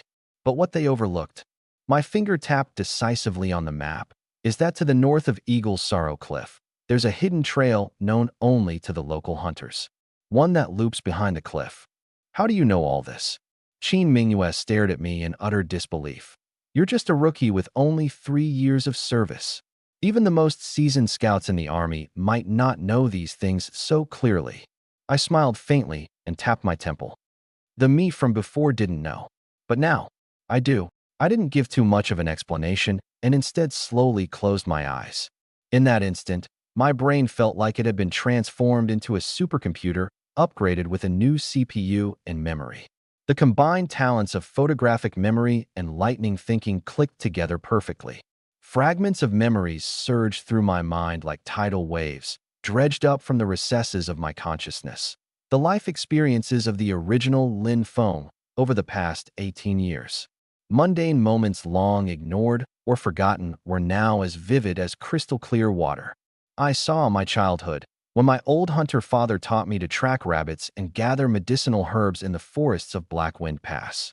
I remembered him pointing to an unremarkable low-lying area on the horizon and warning me, "Son, remember, that place is called Ghost's Maw. Looks like flat ground, but step in there and you're as good as dead." That, right there, was the area labeled as Rocky Flats on the map. I saw my teenage years, when I climbed the treacherous Eagle's Sorrow Cliff alone to retrieve a rare plant called Dragon's Bloodgrass. On the backside of the cliff, I stumbled upon a winding, concealed path, covered in vines and shrubs, wide enough for only one person to pass. This was the northern vulnerability completely unmarked on the enemy's map. I even saw my first day in the military, when I caught a glance at the map of the Northern Defense Zone hanging at headquarters, the most detailed topographical map of the Northern Territories. I hadn't thought much of it back then, only that it was impressive. I hadn't made a deliberate effort to remember it. But now, every river's curve, every mountain's contour, even the tiny emblem left in the corner by the cartographer, stood perfectly etched in my mind, as if I had just run my fingers along the texture of its parchment. Now, I understand. When I opened my eyes, a sharp, almost omniscient sheen of brilliance flashed within them, a light that could unsettle the heart. It had all become clear to me. Those 5 North Tribal Scouts weren't a vanguard team. They were bait, a sacrificial squad. The map they carried wasn't a battle route, but a meticulously crafted death trap, a false map designed with sinister genius. The North tribes deliberately allowed that team to be captured, even sacrificed, just to ensure this deceptive map reached the army of the Great Qian. If the border army followed the map and deployed their forces to entrap the enemy at one-line sky, they would unknowingly bypass the real, hidden path for a sneak attack. Instead, they'd end up marching straight into the so-called Rocky Flats, or rather, the Ghost's Maw marshland. Trapped in the quagmire with no retreat, The trapped army would then face annihilation as the true North tribal forces descended upon them from behind Eagle's Sorrow Cliff. What a cunning chain of deception. What a perfect honey trap. As the realization hit me, a cold sweat ran down my back. If not for Lu Rian gifting me the ability of photographic memory, I would have never uncovered the deadly trap hidden behind this map. By then, I wouldn't just fail my duty. I'd become the man who doomed tens of thousands of comrades with my own hands, a traitorous villain cursed for eons. I understand now. Qin Mingyue, watching the rapid shifts in my expression, pieced it together as well. Her once steady and determined face instantly paled. This is a trap. You're right. I nodded, though a faintly icy sneer tugged at the corners of my lips. A trap tailored precisely to us. I looked over at Lu Ruyan, my eyes brimming with an unmatched admiration and gratitude. Rian, you've saved all of our lives today. Caught off guard, Lu Rian's cheeks flushed a delicate pink. She ducked her head, stammering softly, I didn't really do anything. It's all thanks to how brilliant you are. No, it's you who's brilliant. I replied with a mix of seriousness and warmth, ruffling her hair gently, as if soothing a shy kitten. From now on, you're my chief strategist. Turning back, I fixed my gaze on the forged maps spread across the desk. My expression deepened, a smirk of fascination beginning to play on my lips. Asterisk photographic memory. Now that's what I call a walking library. Asterisk. I murmured to myself while picking up a stray charcoal pencil, inspecting its tip with a calculating glint in my eyes. The thing is, they accounted for everything, except one small detail. Facing Qin Mingyue and Su Qingsu, my eyes gleamed with the sharpness of a hunter closing in on its prey. They thought they had tricked us by giving us a fake map, but what they didn't realize was, I flipped that piece of animal hide map over. On the smooth, blank backside, my hand moved swiftly, lines and curves flowing like a dragon dancing in ink. Within moments, an entirely new map came to life, one far more detailed and precise. Mountains, rivers, valleys, secret paths, countless details buried deep in the recesses of the original owner's mind, emerged as if summoned by my pen. I glanced at the three women before me, their shocked faces reflecting the brilliance of my handiwork. I grinned broadly, bearing a row of white teeth. To me, this wasn't a fake map. It was a blank canvas. With the final stroke drawn, I slid the newly completed map, perfectly designed to determine the outcome of a decisive battle, across the table toward the three. Turning to Qin Mingyue, who was staring at me as though in a stupor, I leaned forward, speaking in an unyielding tone. We have the strategist. We have the map. Now, my future general, let me ask you this. Against a group of arrogant fools, strutting around with fake intel, convinced they've already won, how do we strike back? How do we strike back? This question hit like a spark, igniting the battlefield spirit deeply ingrained in Qin Mingyue's lineage. Her gaze moved from the flawless counterattack map I had illustrated back to my bold and teasing eyes. Excitement surged through her, firing up every last cell in her body. Traps? Schemes? Against the overwhelming advantage of superior intelligence, their ploys would serve as no more than their own death warrants. Turn their plan against them. The light in Qin Mingyue's phoenix-like eyes exploded with intensity, the blood of a warrior coursing fully to life. Since they want to ambush us at Ghost's Maw Swamp, we can preemptively station troops along the nearby game hunter's path and ambush the ambushers. Well said. I praised her with genuine admiration. The woman had a knack for strategy, no doubt about it. But Su Qing Snow, who had remained silent until now, raised the most critical concern. Her face mirrored her unease as she said, "This plan may be brilliant, but how are we going to meet with Chief Colonel Xiao? Sun Dihai and Li Bao have already suffered major losses at your hands. They're surely not going to let us anywhere near the general." Her words landed like a cold splash of water on Qin Mingyue's burning determination. She was right. A perfect plan, a flawless map, both are worthless if they can't reach the decision-maker's desk. But I simply chuckled, exuding calm assurance as I looked at Su Qing Snow, who said, "I was planning to see the chief colonel." What? The three were taken aback. If the plan wasn't to meet the chief colonel, then what was all this planning for? Sun Dihai is corrupt. His embezzlement of military merits is evident. There's no way Chief Colonel Xiao Yuanshan doesn't know this. But the fact that Xiao hasn't acted yet tells us one thing. My voice carried a sharp edge of observation. It means he's waiting, watching, trying to gauge how much value there is in this unexpected piece that's just appeared on the board, that piece being me. So, I paused for effect, revealing the true intention behind my actions. What we need to do now is not to beg him to see us, but to make our accomplishments so big, so undeniable, that he has no choice but to see us. So big, he'll have to invite us personally.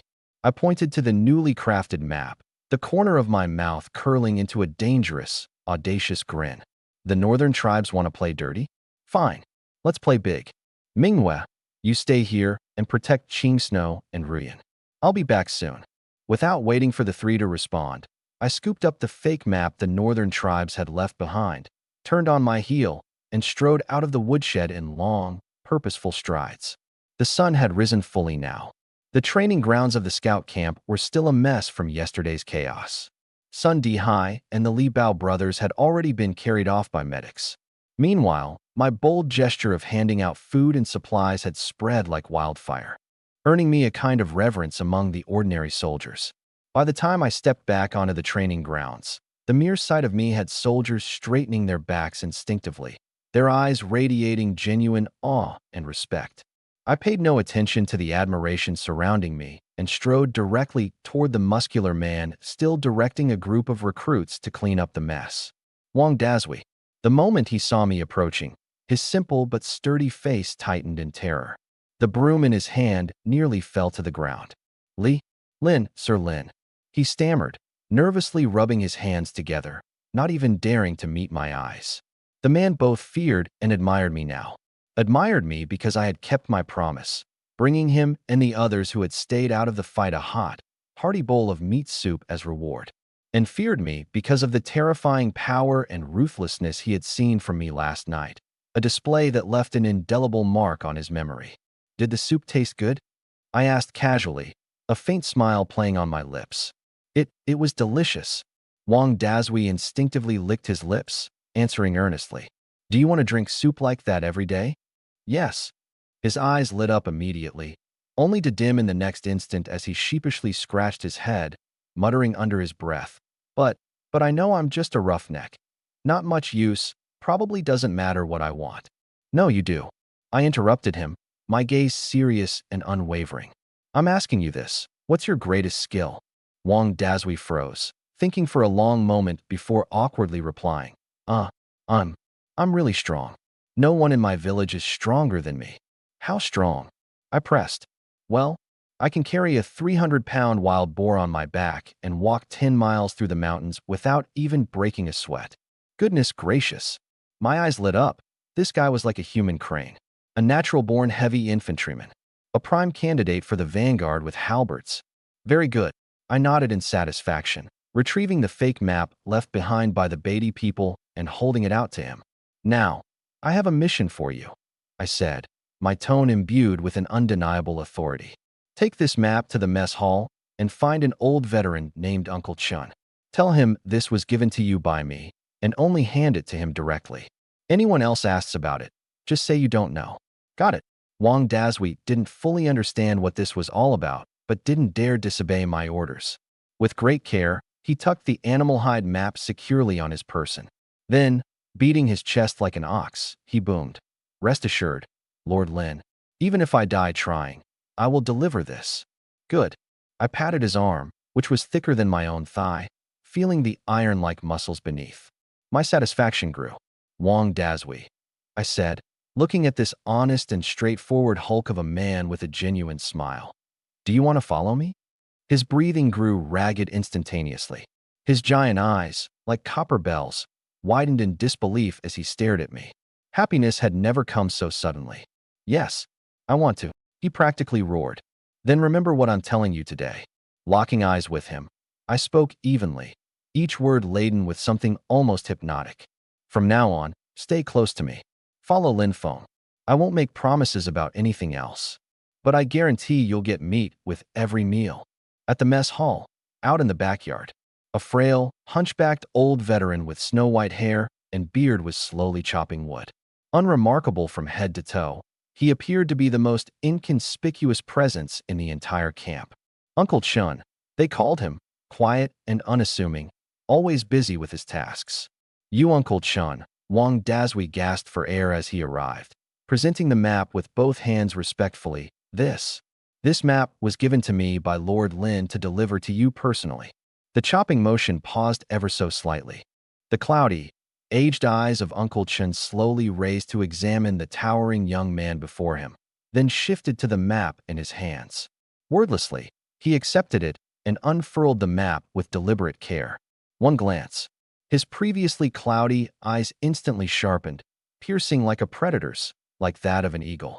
A flash of killing intent so fierce, so icy, emanated from him, entirely at odds with his bowed, diminutive frame, that Wang Dazui felt a chill climb relentlessly up his spine and into his brain. Instinctively, he stumbled back 2 steps, staring in wide-eyed shock at the old man who suddenly seemed to have transformed into a stranger. This map. Uncle Chin's voice was now hoarse and gravelly. His gaze locked on the area marked as Dry Stream Gulch, the lights in his murky eyes flickering with a mix of emotions, complexity, pain, nostalgia. Was it given to you by him? Why, yeah, Wang Dazui stammered in reply. Silence. He slowly rolled up the map, gripping it tightly. So tightly, in fact, that the knuckles on his weathered, calloused hands turned white. Looking off toward the command tent in the deep recesses of Scout Camp, his old eyes glistened with hints of reminiscence, hesitation, and, at last, resignation that dissolved into a barely audible sigh. So be it, so be it. Murmuring under his breath, Uncle Chun waved a hand dismissively at Wang Dazui. Go on. Tell that rascal. I know what to do. He paused for a moment before softly adding something. So faintly, it could have passed as sleep-talking. Tell him. He reminds me of the late Captain Qin.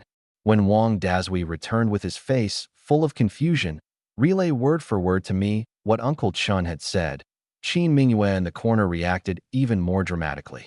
Captain Qin, she gasped, her phoenix-like eyes widening in shock as she stared me down. Uncle Chun knew my father?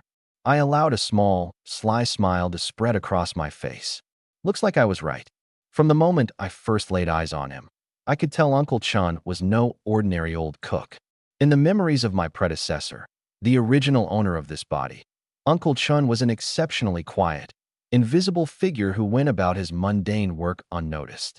But when I was gravely injured and left for dead, discarded like refuse amongst the firewood, he was the only one who occasionally brought me hot water or a cold leftover bun.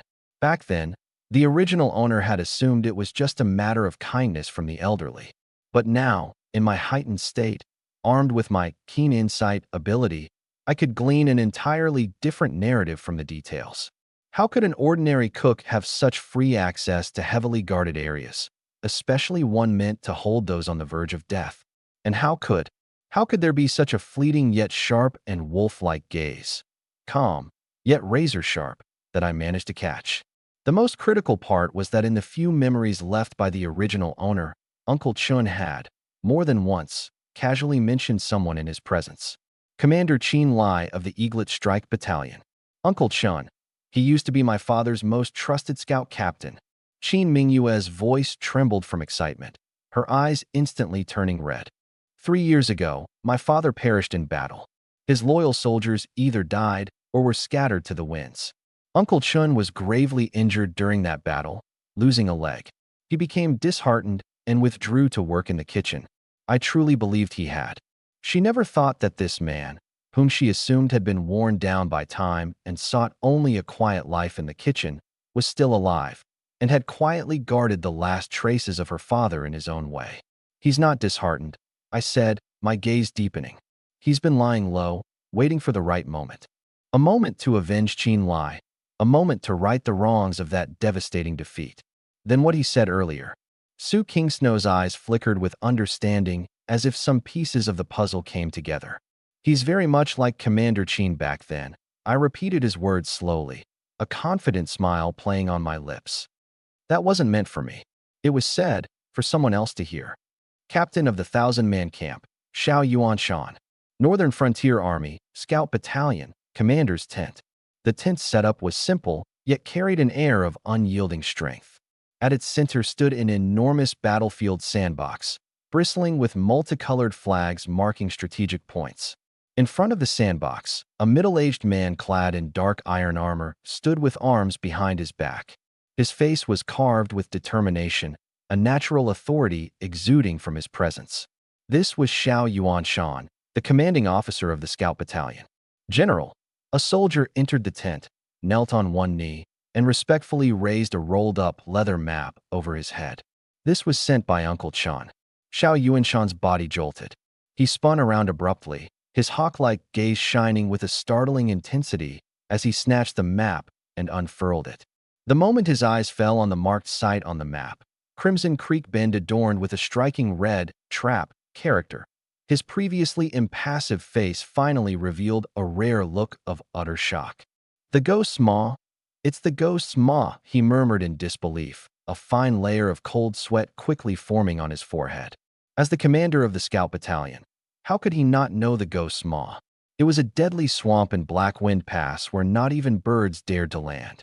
If he'd followed Sun Dihai's merit proposal and ordered troops to storm the one-line sky path, his forces would have been lured straight into this treacherous death trap. The consequences would have been disastrous. Brilliant. What a cunning, borrowed blade to kill. What a perfect trap within a trap. Xiao Yuanshan's eyes blazed, radiating murderous intent. Those northern barbarians, and that treacherous henchman, Sun Dihai. With that, he slammed his fist onto the table so hard that the wood cracked, leaving a prominent imprint. "Soldiers," he bellowed. "Here, sir." Effective immediately, Sun Dihai, Li Bao, and Li Hu are charged with embezzling military merit, framing fellow officers, and conspiring with the enemy. Arrest them at once and hold them in the dungeon until judgment. Understood. The soldier saluted and left in haste.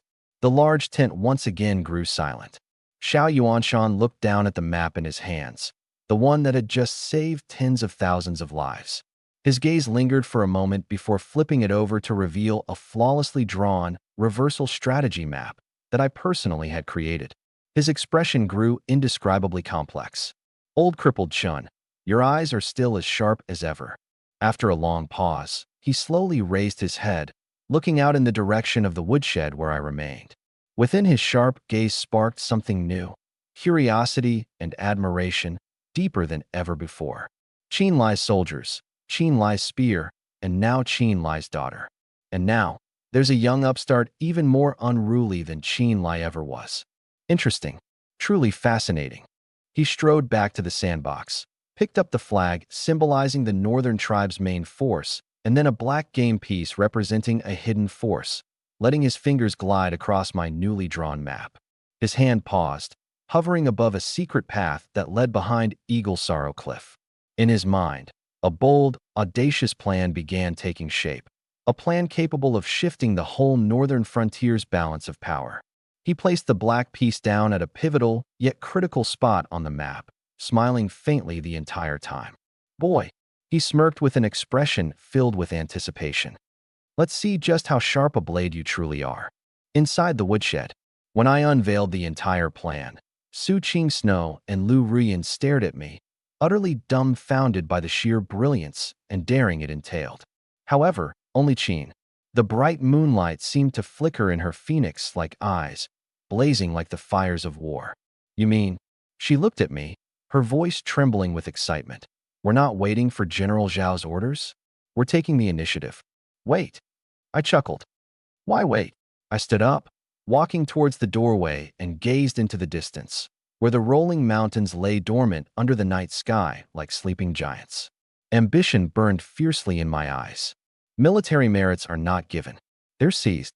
I turned around slowly, looking at the three women inside the room who had irrevocably tied their fates to mine. A confident and almost audacious smile formed on my face.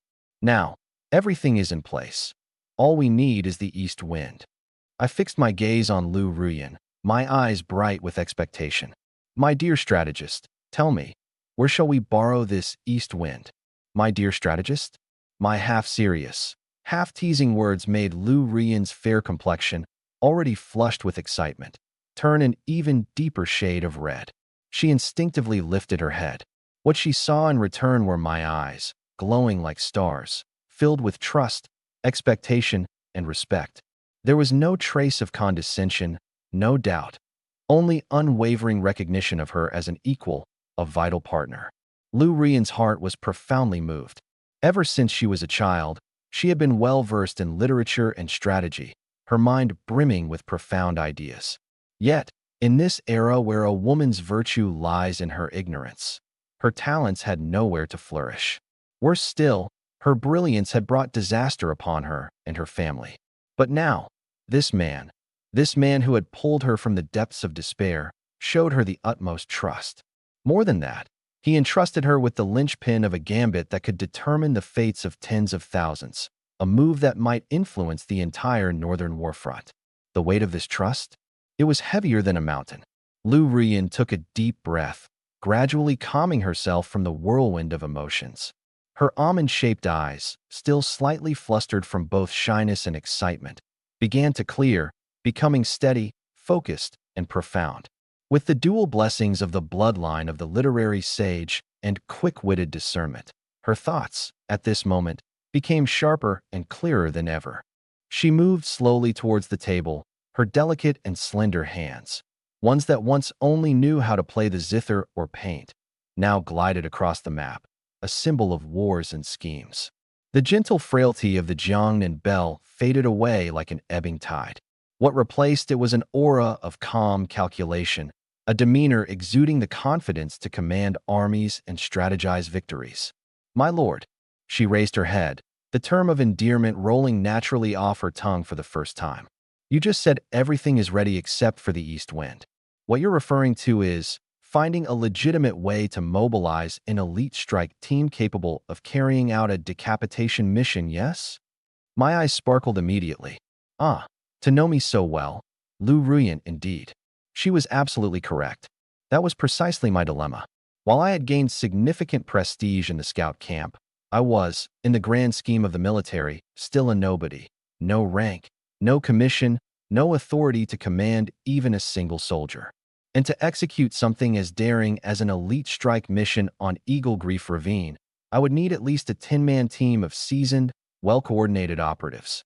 Precisely, I nodded with approval. So, dear strategist, what is your advice? Where should we borrow this east wind? Lu Rian's lips curved into a subtle, self-assured smile. That smile seemed to illuminate her entire being. "My lord, who do you think is our greatest enemy right now?" she asked instead of answering. "The northern barbarians," Qin Mingyue replied immediately. "No."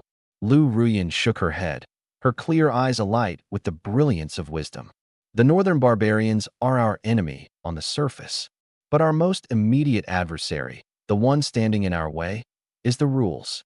Her fingers traced the map, pausing on the military camp. "It's the rigid hierarchy, the stringent military laws, and the people within the Northern Defense Army who are just waiting for a chance to crush us underfoot. Even though Sun Dihai has fallen, the scout camp remains rife with factions and intrigue. Right now, we're like a leaf adrift on a raging sea, seemingly flourishing yet precariously vulnerable. One misstep, and we'll be swallowed whole, leaving nothing behind." Her words instantly tempered Qin Mingyue's fiery temperament. She was right. I had used brute force to temporarily seize control of the scouts, but this kind of respect was fleeting and fragile.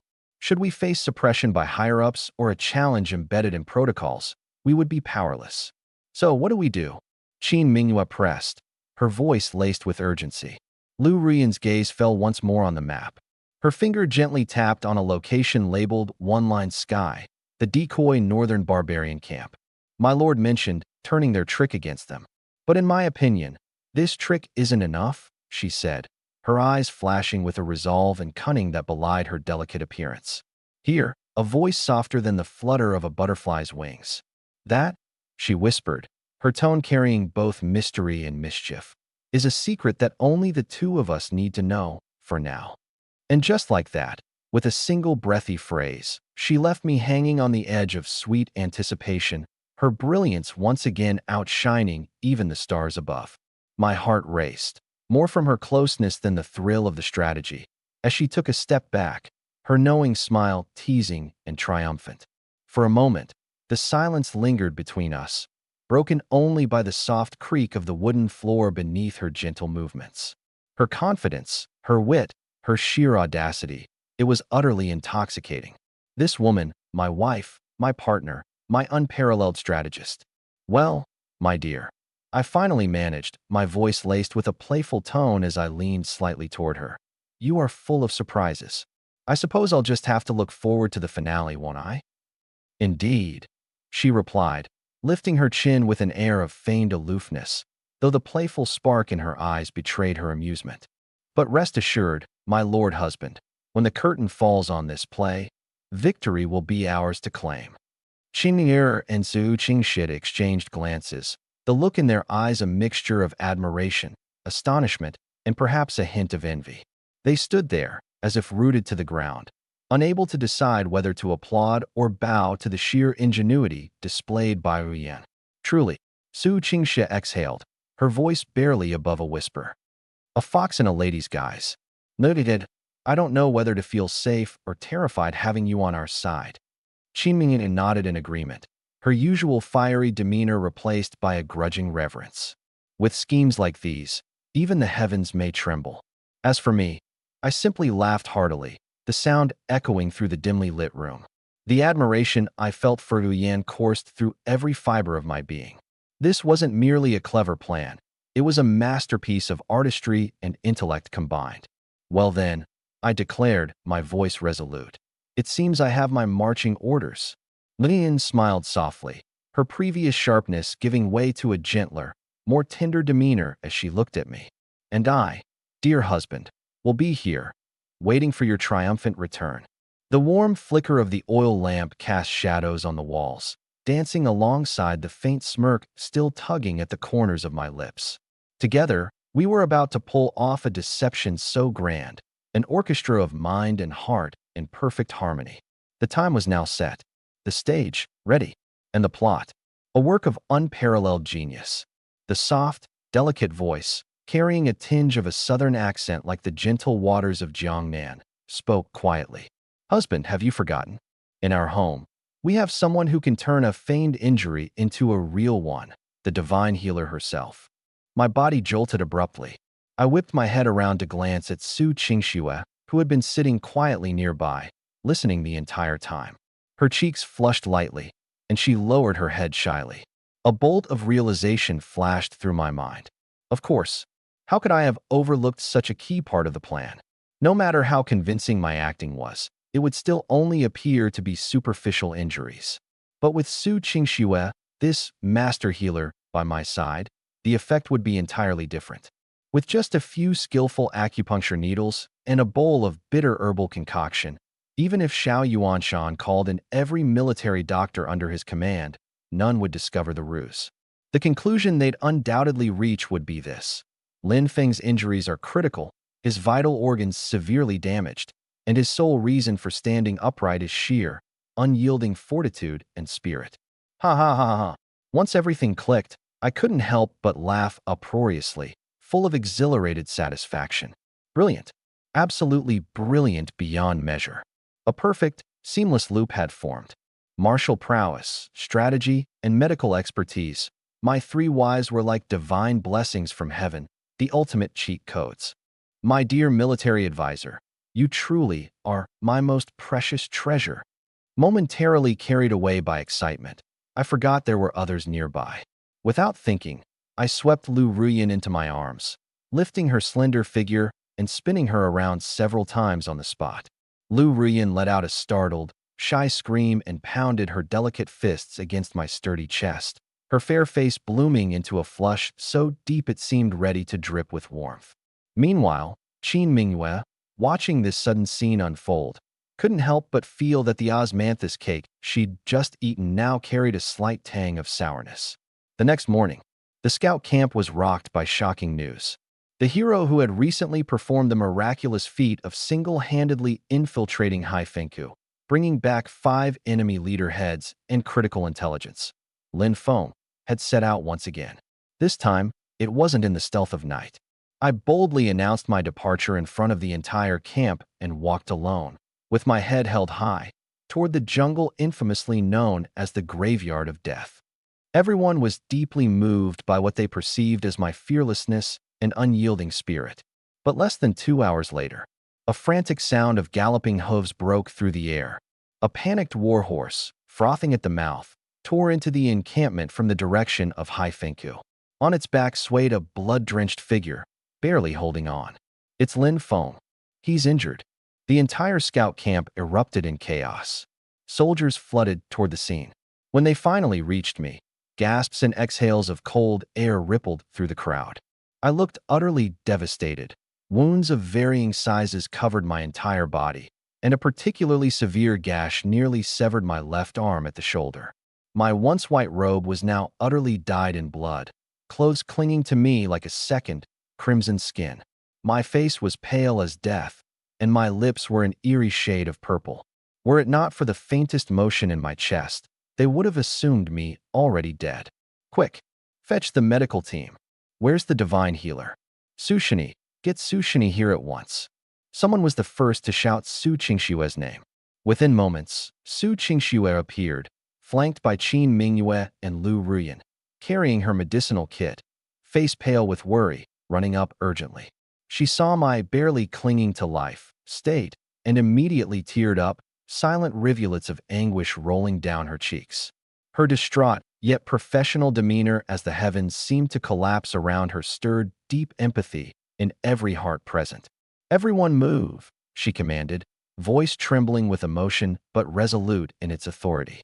"His injuries are severe, don't touch him. Get me my acupuncture needles now."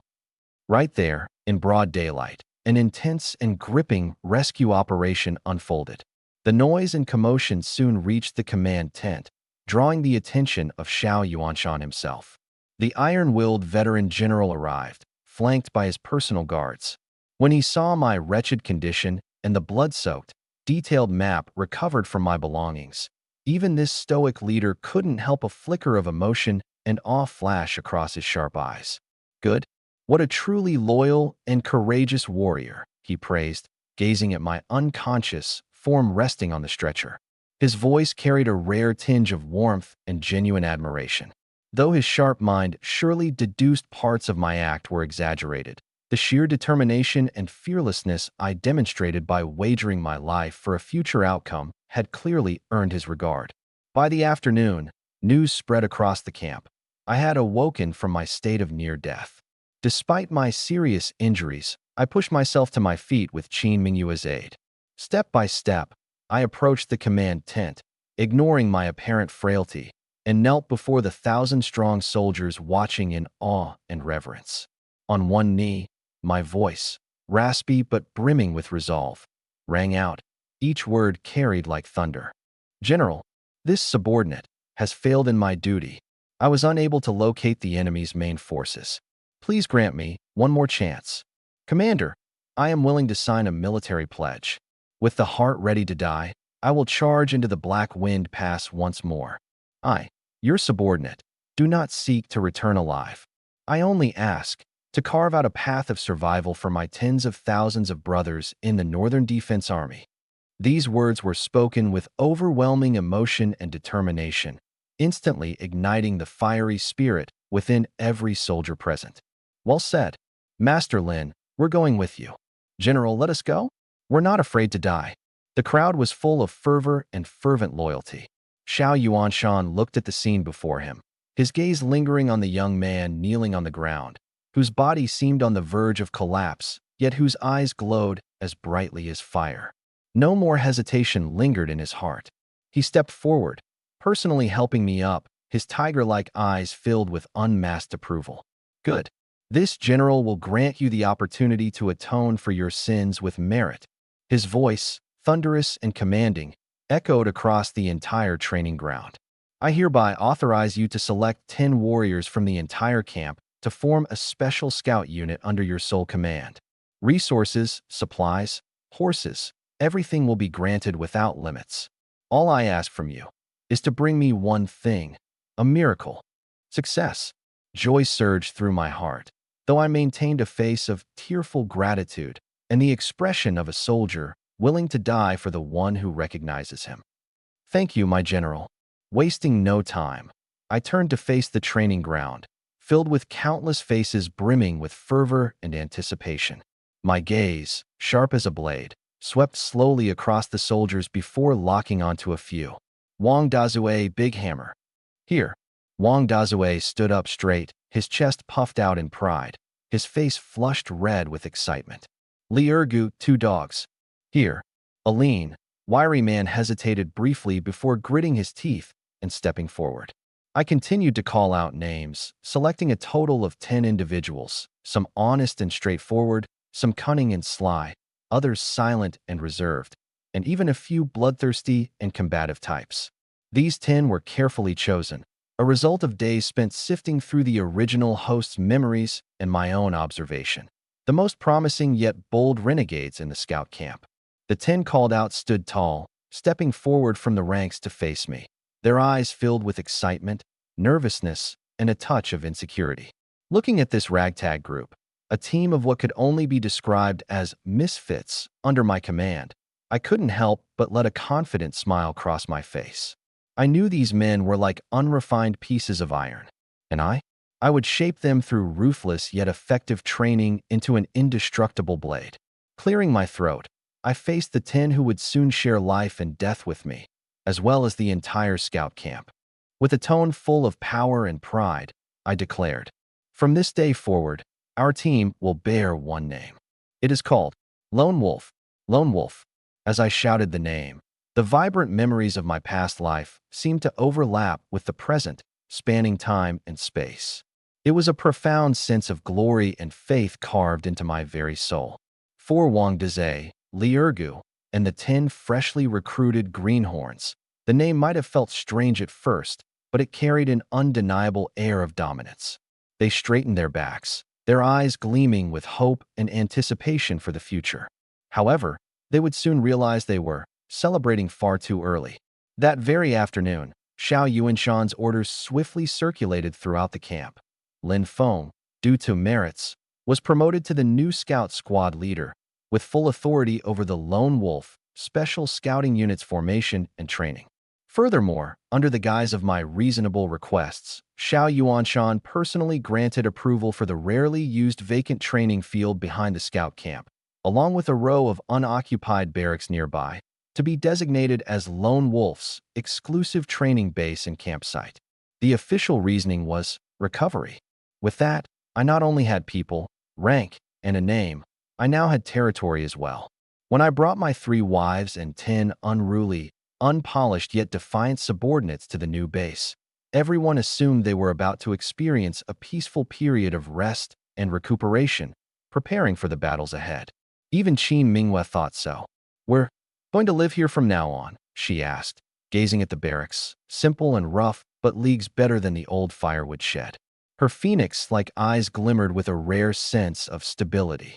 "That's correct," I nodded, clapping my hands to draw everyone's attention. "Brothers," my voice rang clear and strong. "Welcome to the Lone Wolf team. I know every one of you joined me with hopes of rising through the ranks and enjoying the spoils of victory." The bluntness of my words embarrassed a few crafty old hands, like Li Ergu, who chuckled awkwardly. But my tone shifted abruptly, becoming sharp and serious. To feast, to succeed, you've got to have the skills. On the battlefield, steel and blades show no mercy. If your skills fall short, death is certain. So, my gaze, piercing as a blade, swept across every soul in the room before announcing. Individuals, including Qin Minghua, were given the directive, starting now, until we embark on our mission, all of you must undergo my special training. Here, there are no team leaders, no Miss General, no veterans or rookies. You have only one identity. From this moment on, you're all reserve members of the Lone Wolf unit. And as for me, I pointed to myself, a devilish smirk playing on my lips. I'm your instructor. The next day, before dawn, a sharp, clanging noise from a brass gong echoed through the entire Lone Wolf camp. Get up, drag your sorry selves out of bed now," I shouted while banging the gong, my voice cutting through the barracks with an undeniable authority. Wang Dazue and the others, deep in their slumber, were startled awake like a bomb had gone off. Groggily scrambling and stumbling, they ended up tumbling out of their bunks. By the time everyone saw me standing composed and alert at the barracks doorway, I was already fully dressed, looking sharp, with the brass gong still in hand. Get yourselves into proper gear and be at the training ground in the time it takes for an incense stick to burn. If you're late, I paused, letting a sweet yet ominous smile spread across my face. There's no breakfast for you. No breakfast. For these men who live to eat and fuel their soldiering, the words "no breakfast" might as well have been a death sentence. The barracks descended into chaos as everyone scrambled like headless chickens. When all 11 of them, disheveled and barely standing upright, finally assembled on the training field, the incense stick had just burned down to its last ember. Good. Nobody's late, I said with approval, nodding. Then, with a sharp gesture, I pointed to a row of unevenly sized logs that had been neatly arranged on the side of the training field and announced their first task. All of you, strap on 20 pounds of weight, gear up for a long run. Around the back mountain, 10 laps. What? The words were like a thunderclap, leaving every one of them dumbfounded. The back mountain had a trail that was at least 5 miles per lap. 10 laps meant 50 miles. With 20 pounds of weight. This wasn't training. This was insanity. What's that? Complaints. A cold, piercing look swept across my face. See Coach. Li Ergu, typically the slyest of the bunch, mustered up his courage and tiptoed up to me with a flattering smile on his face. We're scouts. You know scouts. Aren't we supposed to train for stealth and assassinations? All this running doesn't seem like scouts. I cut him off sharply. Let me ask you this. When you're exposed, when a pack of northern barbarian cavalry is chasing you down, what are you going to rely on to survive? That sweet-talking mouth of yours. Li Erga froze, stumped into silence on the spot. Physical fitness. I barked, my voice rigorous and unrelenting. It's the foundation of everything in combat. Without a strong body, all the skills in the world are useless. I don't care how you were trained before. Here in the Lone Wolf unit, my rules are law. And right now, my rule is simple. Move now. Under my intense gaze, every single one of them, even Qin Mingyue, had no choice but to grit their teeth, hoist the heavy logs onto their shoulders, and begin what would become a truly grueling self-punishment session of a morning run. And this was just the beginning. After completing the 50-mile run, the entire squad looked like a pack of exhausted dogs, collapsed on the ground, eyes glazed, with no strength left for even the smallest movement. But I allowed them no rest, not even for a moment. All of you, 100 push-ups, 100 sit-ups, frog jumps, 3 laps around the entire training field. One unexpected, and in their words, absurd, task after another was issued with unwavering precision, leaving no room for reprieve. Throughout the field, groans and cries filled the air. See, Coach, I can't. I really can't do it anymore. One of the soldiers, thin and wiry, flopped down during his push-ups, absolutely spent. I walked over, towering above him. My eyes were as sharp and unyielding as steel. Can't, I said coldly, each syllable like freezing ice. Let me tell you something. On the battlefield, you don't have the luxury of saying I can't. The moment those words leave your mouth, an enemy blade will have already severed your head. I pointed toward Qin Mingyue, who, though pale and drenched in sweat, was silently gritting her teeth and persevering through each grueling movement without complaint. Look at her, a woman, and she's tougher than you lot. That comment hit them where it hurt, their pride. They might have been okay admitting they were exhausted, but there was no way they'd admit a woman outmatched them in guts. With a roar of defiance, the exhausted soldier on the ground miraculously found the strength to push himself back up and carry on. This relentless regimen continued all day. These soldiers, who previously lounged around and shirked duties, were put through one of the most scientifically advanced yet grueling special forces training methodologies from the 21st century, methods they'd never even heard of. For the first time in their lives, the idea of pushing their limits took on a whole new meaning. Only as the sun set did I finally blow the whistle signaling the end of the day's training. The lot of them collapsed onto the ground like marionettes with their strings cut, not even bothering to lift a single finger. They felt like every bone and every muscle in their bodies had been torn apart. But then a tantalizing, heady aroma of stewed meat began wafting over from the mess hall in the distance. That was stewed meat. The aroma. Everyone instinctively swallowed their saliva, as their stomachs protested with a grumble. I looked at their exhausted and famished faces, and a smile finally crept across mine. I walked to the center of the training ground where everyone could see and planted a meticulously prepared training plan. The paper was covered in densely packed text detailing an even more brutal regimen of training they were about to face in the coming days. "Want some meat?" I asked loudly. "Yes," they responded feebly but with genuine desire. "Then remember what I say today." I pointed at the training plan, my voice low and menacing like a devil's whisper, yet full of irresistible temptation. "Starting tomorrow, whoever completes all the training tasks first, the largest piece of meat in the pot is theirs." As for the last one, my lips curved into a wicked grin.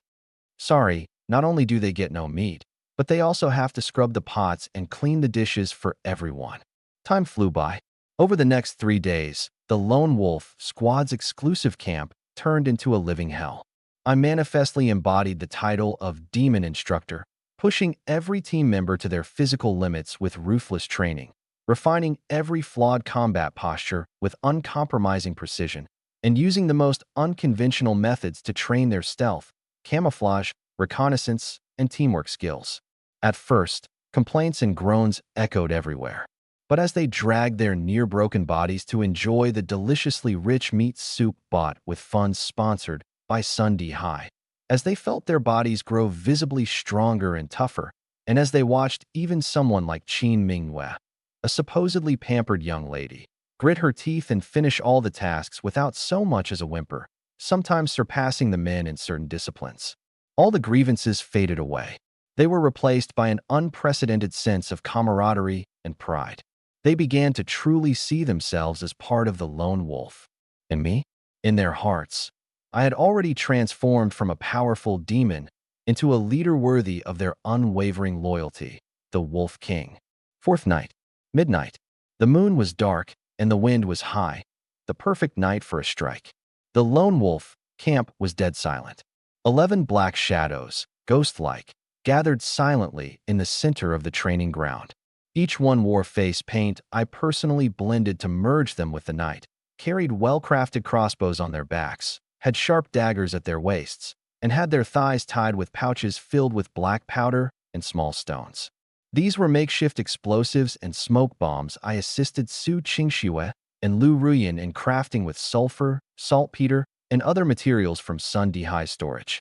Despite being far less potent than modern explosives, in this era of cold weapons, they were enough to create surprising effects. "Is everyone ready?" My low voice carried with precision to each person's ears. "Ready." The 10 responses were uniform and deep, carrying an irrepressible excitement and hunger for blood. After 3 days of devilish training, they had undergone a complete transformation. At this moment, they were like a pack of wolves starved for 3 days, eager to test their claws and fangs on their prey. "Good." I nodded in satisfaction and spread out a carefully crafted, highly detailed map on the ground. Using the faint starlight, I began the final tactical briefing. "Our goal is not to ambush at Eagle Sorrow Cliff, nor is it to march to One Line Sky to die. Our target is here." My finger landed heavily on an inconspicuous little valley on the outskirts of Blackwind Pass. Blackcliff Valley. This is the true forward operating base and granary of the Northern Barbarian troops. I obtained this crucial intel from a captured Northern Barbarian team leader named Badu. Key information that was the crux of my confidence in delivering on the miracle I promised Xiao Yuanshan. Our mission is simple. A cold fire blazed in my eyes. Burn all their supplies. Turn their 70-man raid team, originally planning to ambush our supply lines, into a starving, isolated force. Do you understand? Understood. Blackcliff Valley. True to its name, the valley was encircled by mountains on 3 sides, with only a narrow passage for entry and exit. The terrain was advantageous for defense and challenging for attacks. At this hour, bonfires glimmered within the valley, tents sprawled across the terrain, and over 100 northern barbarian elites were stationed there.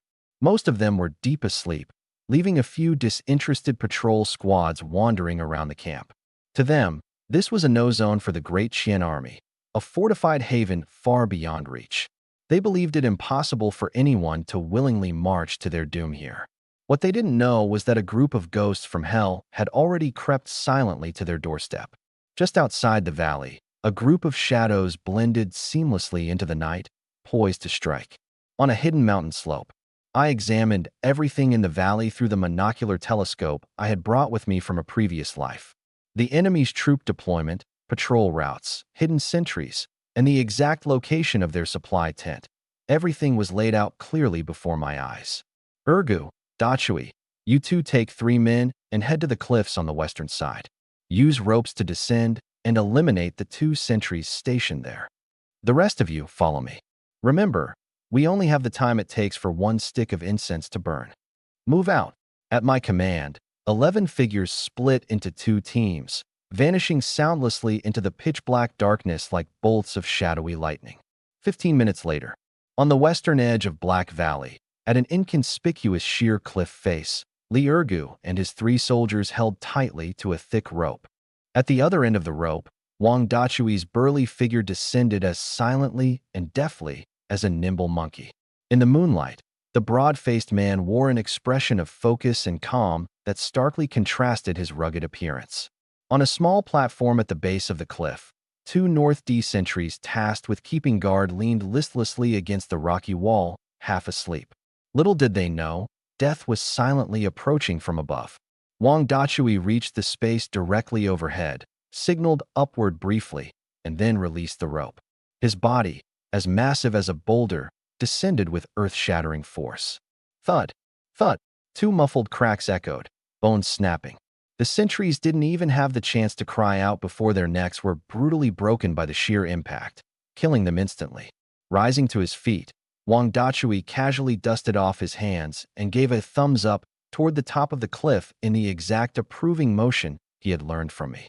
At the same moment, I had already led Qin Mingwei and the others deep into the heart of the North D encampment like shadows. Our target, the heavily guarded supply tent. Do it. In response to my command, Qin Mingwei shot forward like a streak of lightning in the night. Her dagger traced icy arcs against the moonlit backdrop. Swish, swish. The 4 North D guards posted at the tent entrance didn't even register what was happening before clutching their throats and collapsing silently in pools of their own blood. Thanks to 3 days of grueling training and my personal guidance, her already remarkable assassination skills had ascended to a terrifying new level. Without pausing, I kicked open the supply tent flap. A dense, dry scent of hay and grain hit me as I entered. The enormous tent housed towering mounds of supplies that almost reached the peak of the structure.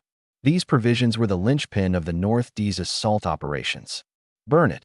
My instruction was cold, succinct, decisive. The pre-prepared fire starters were lit in an instant, and fire-soaked arrows loosed into the piles of dry fodder. Whoosh!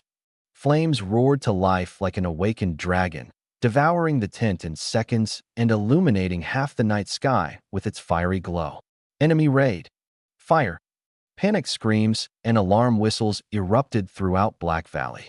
Disoriented North D soldiers stumbled out of their tents, many still in nightclothes, only to freeze in utter shock at the inferno consuming their precious supplies.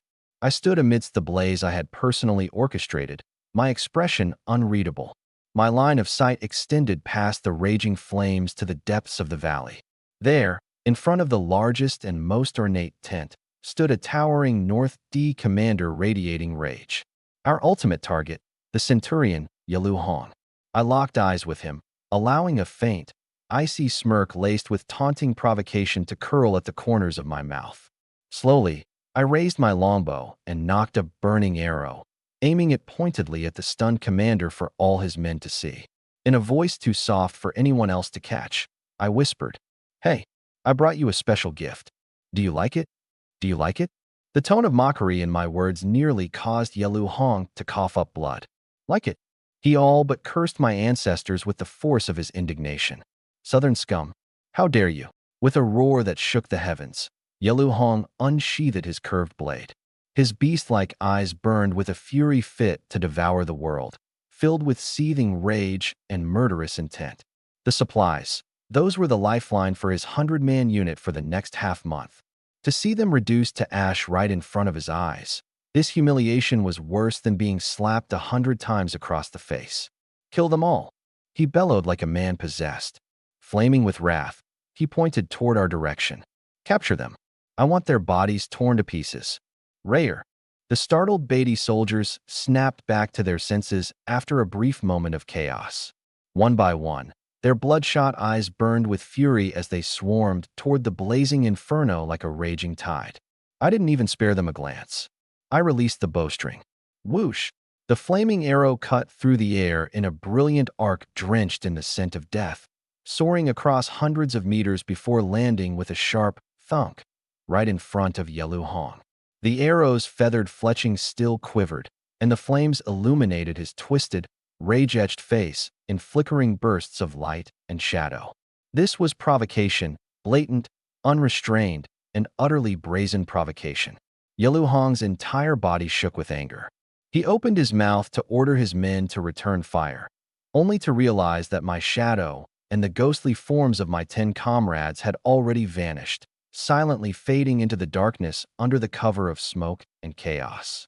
We came like phantoms, and we left just as mysteriously. All that remained was an all-consuming sea of flames, and a humiliation so deep that Yelu Hong would carry it to his grave, unable to ever wash it away. Retreat! My voice, low and composed, crackled in the ears of every member of the Lone Wolf Squad. Big Hammer, ergo cover the rear. Deploy smoke grenades to block their pursuit routes. Everyone else, follow the original plan and retreat via the cliffside on the west. Yes, sir. The 11 figures operated with flawless coordination, each performing their roles seamlessly without a shred of panic. They resembled a finely tuned killing machine that, having completed its mission, disengaged without any hesitation and vacated the battlefield with precision. Meanwhile, when Yelu Hong and his enraged men finally charged to the provisions tent, they were met with nothing but smoldering ashes and several devilish traps that erupted into thick, acrid smoke. Cough, cough. What the hell is this stuff? My eyes. I can't open my eyes. The dense smoke left the pursuing Beatty soldiers choking and stumbling, their ranks devolving into utter disarray. By the time they managed to stagger out of the haze, we were long gone, leaving nothing behind except for the raging inferno and the impotent, furious cries of the Beatty people. The following morning, as the first rays of sunlight bathed the Jinbei army camp, a piece of news erupted like a tempest, sweeping through every corner and shaking the entire scouting regiment to its core. The Lone Wolf Squad had launched a nighttime raid on Black Mountain Valley. In one fiery stroke, they burned the entire provision stockpile of the Beatty, Songlong, 100-man unit to the ground. Not a single scratch on them. They returned to camp utterly unscathed. The sight of us walking back into camp, covered in the scent of gunpowder and victory, sent the entire regiment into an uproar. Some couldn't believe that 11 men could burn an enemy supplies depot guarded by 100 soldiers. Others exclaimed in awe, declaring this the work of a divine war god.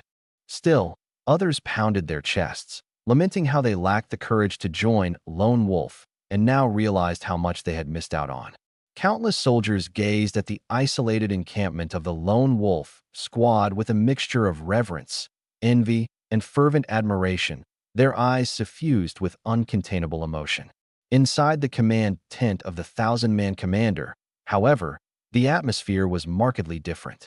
Xiao Yuanshan looked at me, travel-worn but brimming with vitality.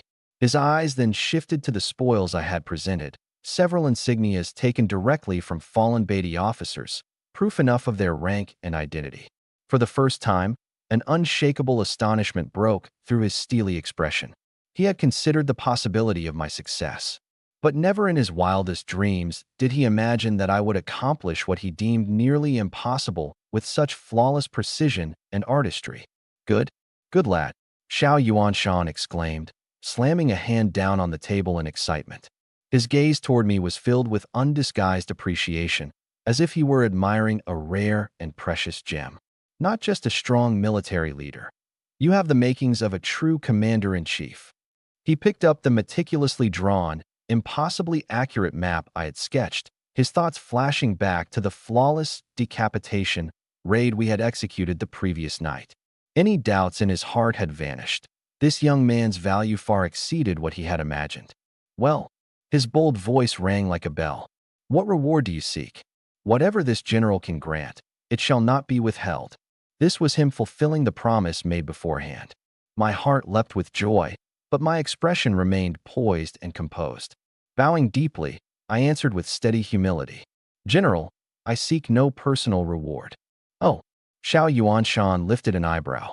"Instead, I asked the general to fulfill 3 prior pledges." As I raised my head, my gaze was clear and unwavering. "First, I request that the general officially grant myself and the Lone Wolf Squad proper military ranks and designations. Second, I ask that my 3 innocent family members have their criminal records expunged and be reinstated as law-abiding citizens. And third, I humbly ask the general to return the Dragonsteel Bright Silver Spear to its rightful owner, the Qin family, to whom it belongs." Each request was reasonable and grounded, without avarice but cutting straight to the core. Xiao Yuanshan regarded me in silence for a long time before bursting into hearty laughter, a laughter full of sincere admiration and gratification. "Good. What a man of loyalty and righteousness, neither greedy for wealth nor blinded by ambition. This general approves." He swiftly signed his name with a bold stroke, issuing 3 military orders on the spot. "Relay my command." His voice carried an undeniable authority. "Scout Lin Feng, resourceful, daring, and courageous. Your surprise night assault on the enemy camp was an unparalleled achievement. Effective immediately, you are officially promoted to squad leader of the Scout Battalion, elevated by 1 rank. You're awarded 100 taels of silver and a steed of exceptional quality. As for the Lone Wolf Squad under your command, all 10 members shall be credited with significant merits and each rewarded with 10 taels of silver. The exile status of Su, Qin, and Lu is hereby nullified. From this moment, they are reinstated as citizens in good standing and registered under the military household of the Northern Garrison, where they will receive the Army's protection. The personal weapon of the late Banner Commander Qin Lai, the Silver Spear of Courage, is to be immediately retrieved from the armory and returned to his daughter, Qin Minghua. One command after another was rapidly issued from the command tent, sending waves of emotion rippling through the Scout Battalion. When the appointment letter naming me as squad leader Lin Feng, along with the weighty 100 taels of silver, was delivered into my hands, when Su Qingxue, Qin Minghua, and Lu Ruyan received the clean, new household registration documents that would change their fates forever, when Qin Minghua, after 3 long years, finally held her father's cold, yet achingly familiar, silver spear of courage in her hands once more. This normally indomitable daughter of a military family, whose will was forged in iron, could no longer hold back her tears, sobbing uncontrollably. As for me, looking at the hard-won fruits of victory before my eyes, I couldn't help but feel a surge of emotion swell in my chest. I knew that from this day forward, I had truly planted my feet firmly in this world. I slowly approached Qin Minghua, gently placed a hand on her shoulder, and gazed past her, looking toward the northern sky. Out there, another storm, a far greater one, was already beginning to brew. Seeing the fiery determination in her tear-streaked, reddened eyes, filled with both uncontainable exhilaration and lingering hatred, I spoke with a calm but resolute voice, laden with power. "The spear is back. Next, it's time to claim the heads of those who wronged us."